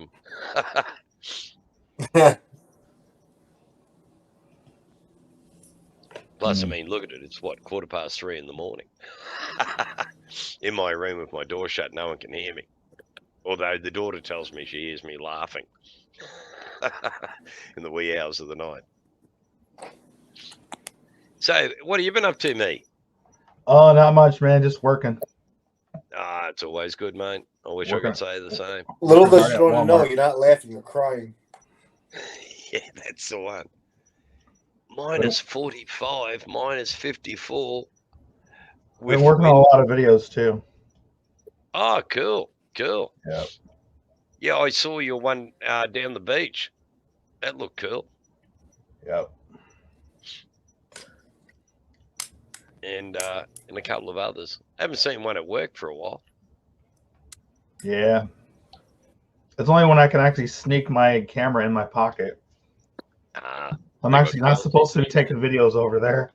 Yeah. Bloody Walmart. No sense of humor, the buggers. Mm-hmm. Walmart's got no rules. You can do whatever the fuck you want. It's Walmart. I have seen some odd YouTubes out of Walmart. I don't get that, man. They'll let like big YouTubers like Logan Paul and Jake Paul and Mr. Beast go into Walmart, but you try it and it's no, you can't do it. Yeah. You might expose You're the not fact famous. that we're using slave labor.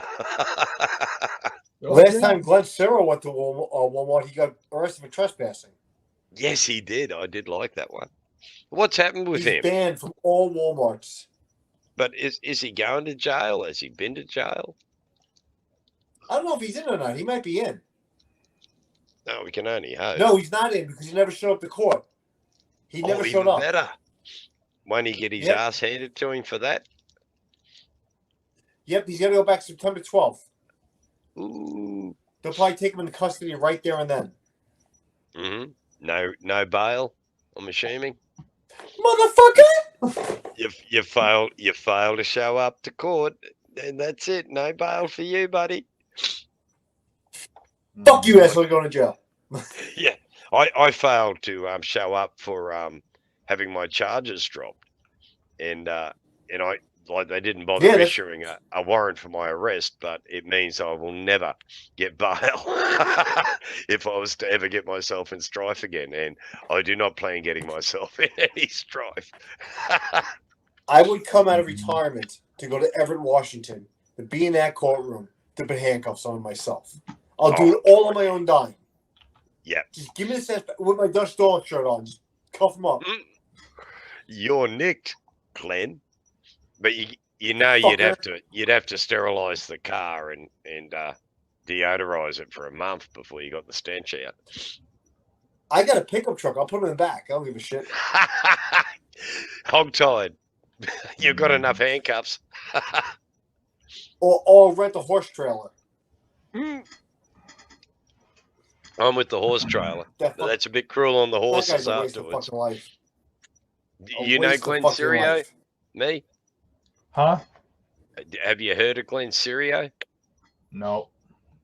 He's one of the most obnoxious auditors out there. He's a big fella, really overweight. He's just unpleasant and obnoxious, and gets himself in a bit of strife. Yeah, he likes to abuse the cops. He likes to abuse citizens. He challenged so many cops to fights in a ring, a real fight. So I volunteered, and he backed down right away. Yeah. Dutch is a retired NYC PD, and That's too bad, man. You could be challenged him. He said, I'll send you a waiver, sign the waiver, and we'll get in the ring, and we'll have a bit of a box on and see how good you are. And Glenn ran like the girl he is. Hey, like a bitch. It's too bad, man. You guys could be, on one of those undercards of the next YouTube fight. Oh man, honestly, I reckon you would have made money out of that. People would have paid good money to watch. They really would have. I reckon I would have. Oh yeah, you wouldn't knock him out. You just keep tapping him. Hey, did you see Jake Paul versus Tyrone Woodley? That was a good fight. No, sorry. No, I don't really follow fights. It's just Glenn Sirio getting a beating, sounded really enticing. And normally I don't follow the boxing. Or is that UFC or whatever they call it? MMA? Yep. MMA, yeah, that's it. Jake Paul basically boxed an MMA guy. Oh, okay. So that's where they bite, kick, scratch, and anything to kill the opposition. Mixed martial arts. Yep. Yeah, basically bite, kick, scratch, and do whatever it need be to wipe out the opposition.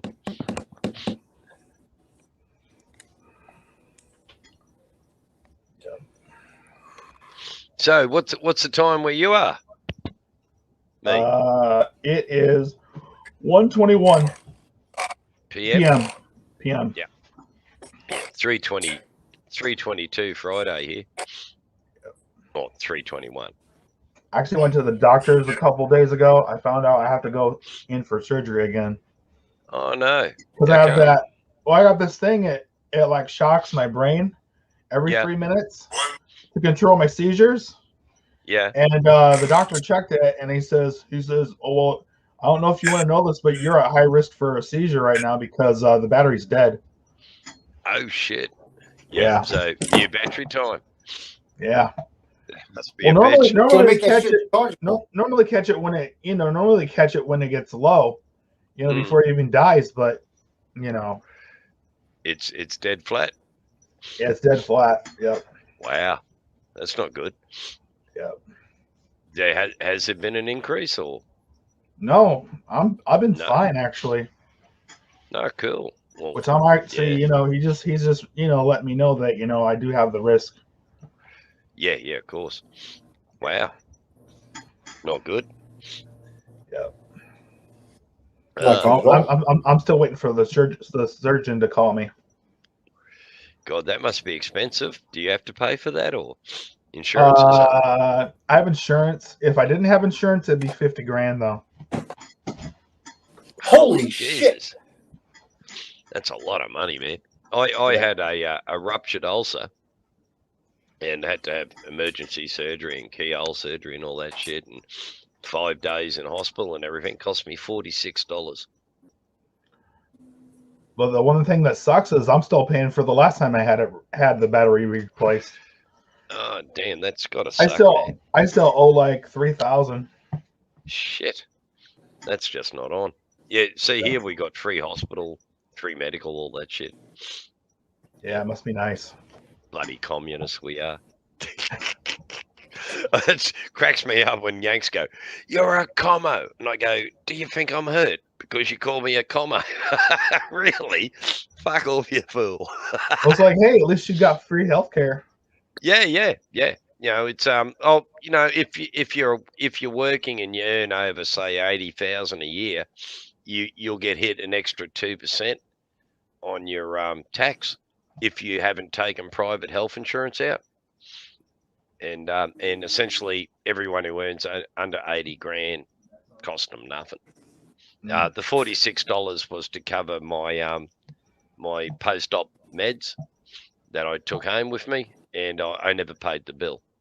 Jeez. Yeah, I'm a bastard. But hey, the next time I needed surgery, they still had to deal with me. Yeah, and it still cost me nothing.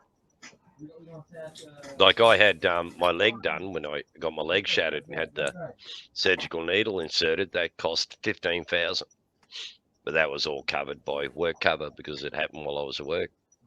But if I hadn't have been at work, I just would have had to waited longer for that surgery, but it would have cost me nothing.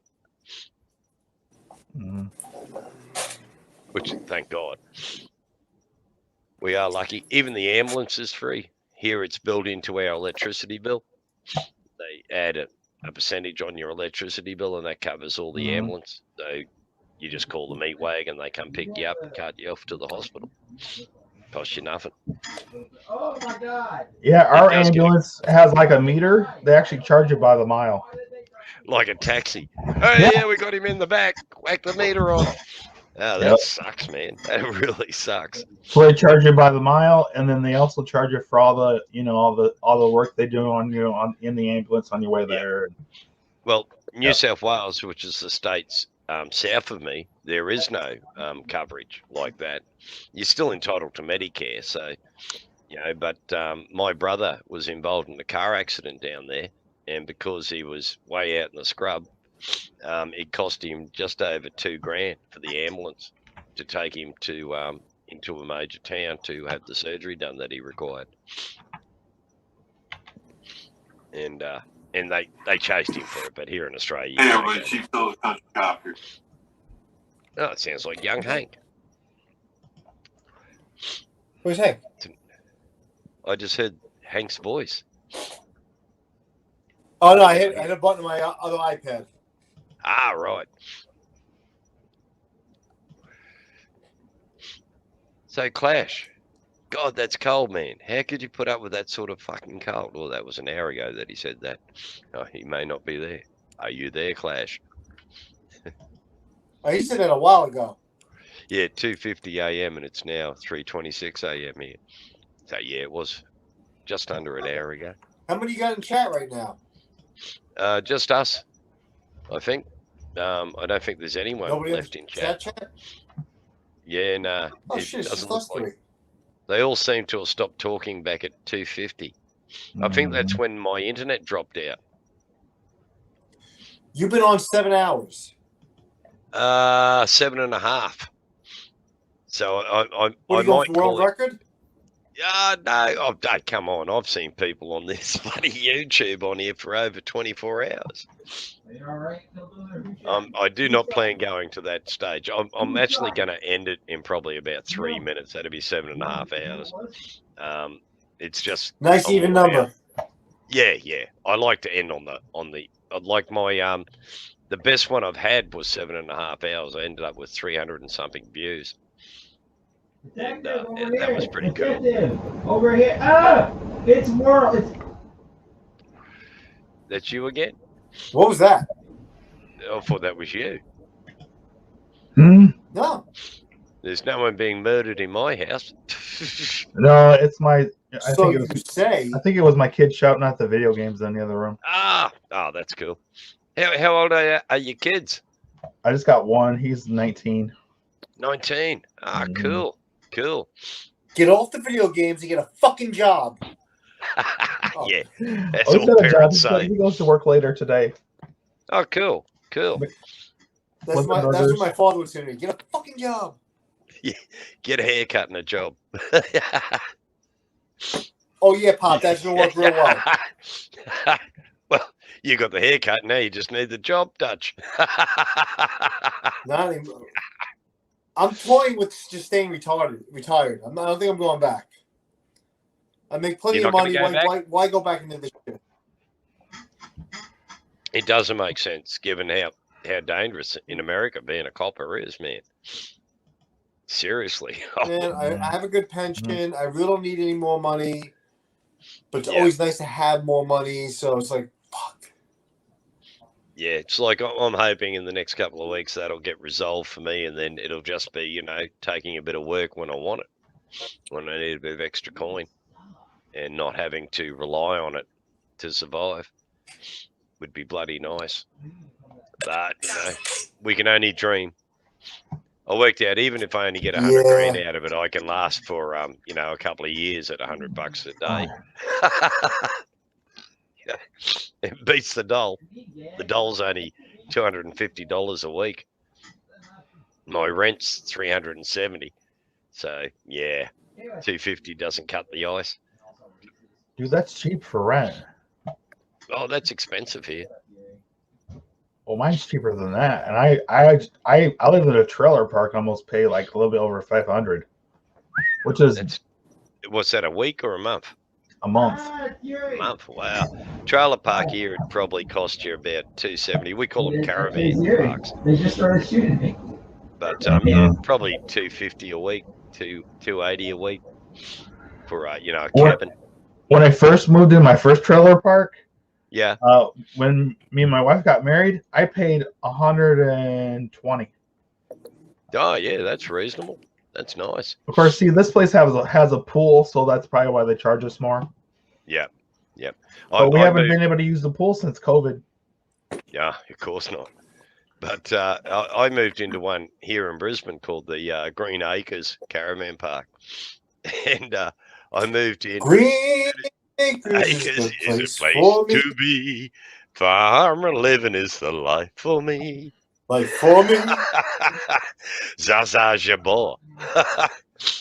And but I moved into this caravan park, and no joke, no sooner had I signed the lease agreement to move in, I moved me shit into the caravan, and the woman next door comes over and goes, "You know, you moved into the most violent place in Brisbane."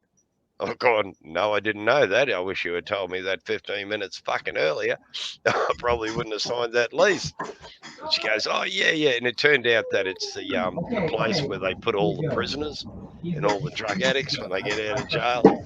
They'd put them in this caravan park. And honestly, man, I've never seen so many damn cops every day. Every night you'd look out my caravan door and there'd be cop cars screaming and joint. And there'd be people It's like beating the shit out of each other.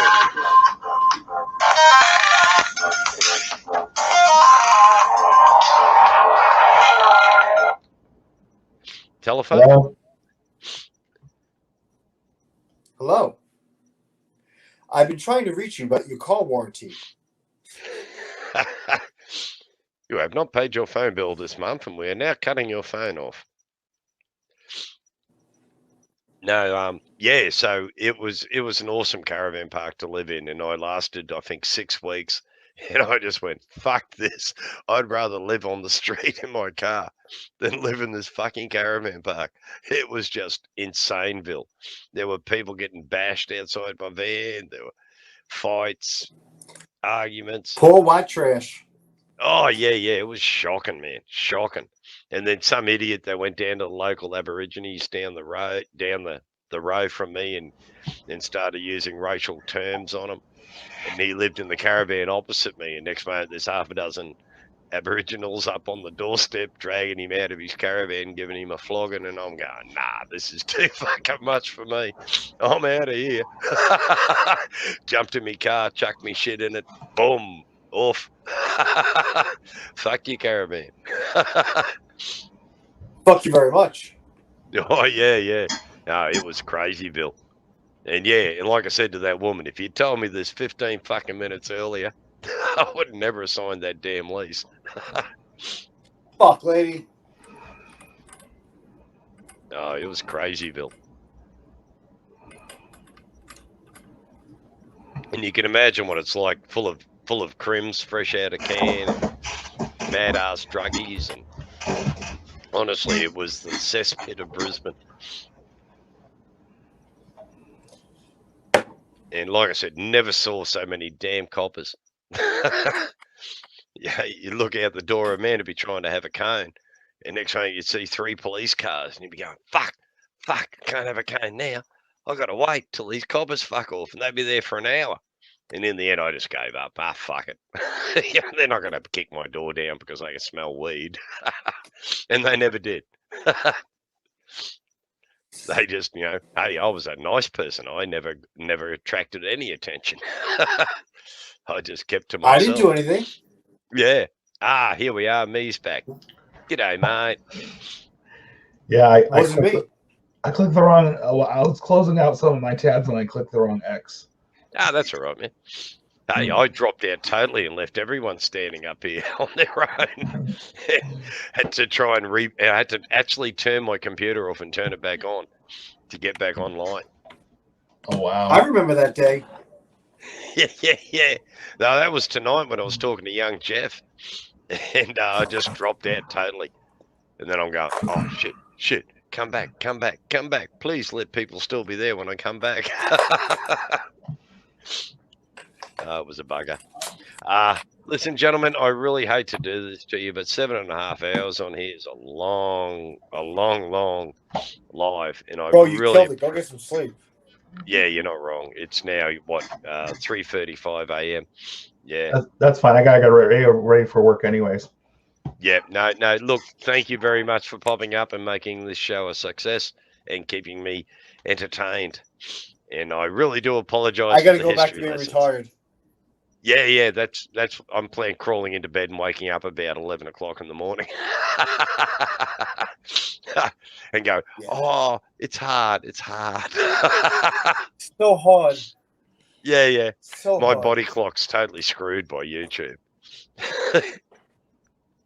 You did it to yourself. I did. I admit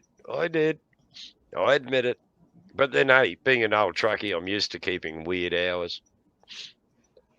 Mm-hmm. Yeah, driving through the night and watching the sun come up and the eyelids go down. Yep, been there. Yeah, damn scary that time of morning. That's that bewitching hour between 4 and 5 a.m. That's where most serious accidents occur. Because you fall asleep behind the wheel. That's the one. Oh, yeah. Kills a lot of us. But All right. hey, I've been lucky. Good night, gentlemen. Thank you very much for being Good night. here with me. Peace. Thank you to chat if there's anyone left. Loved having you. Arrivederci.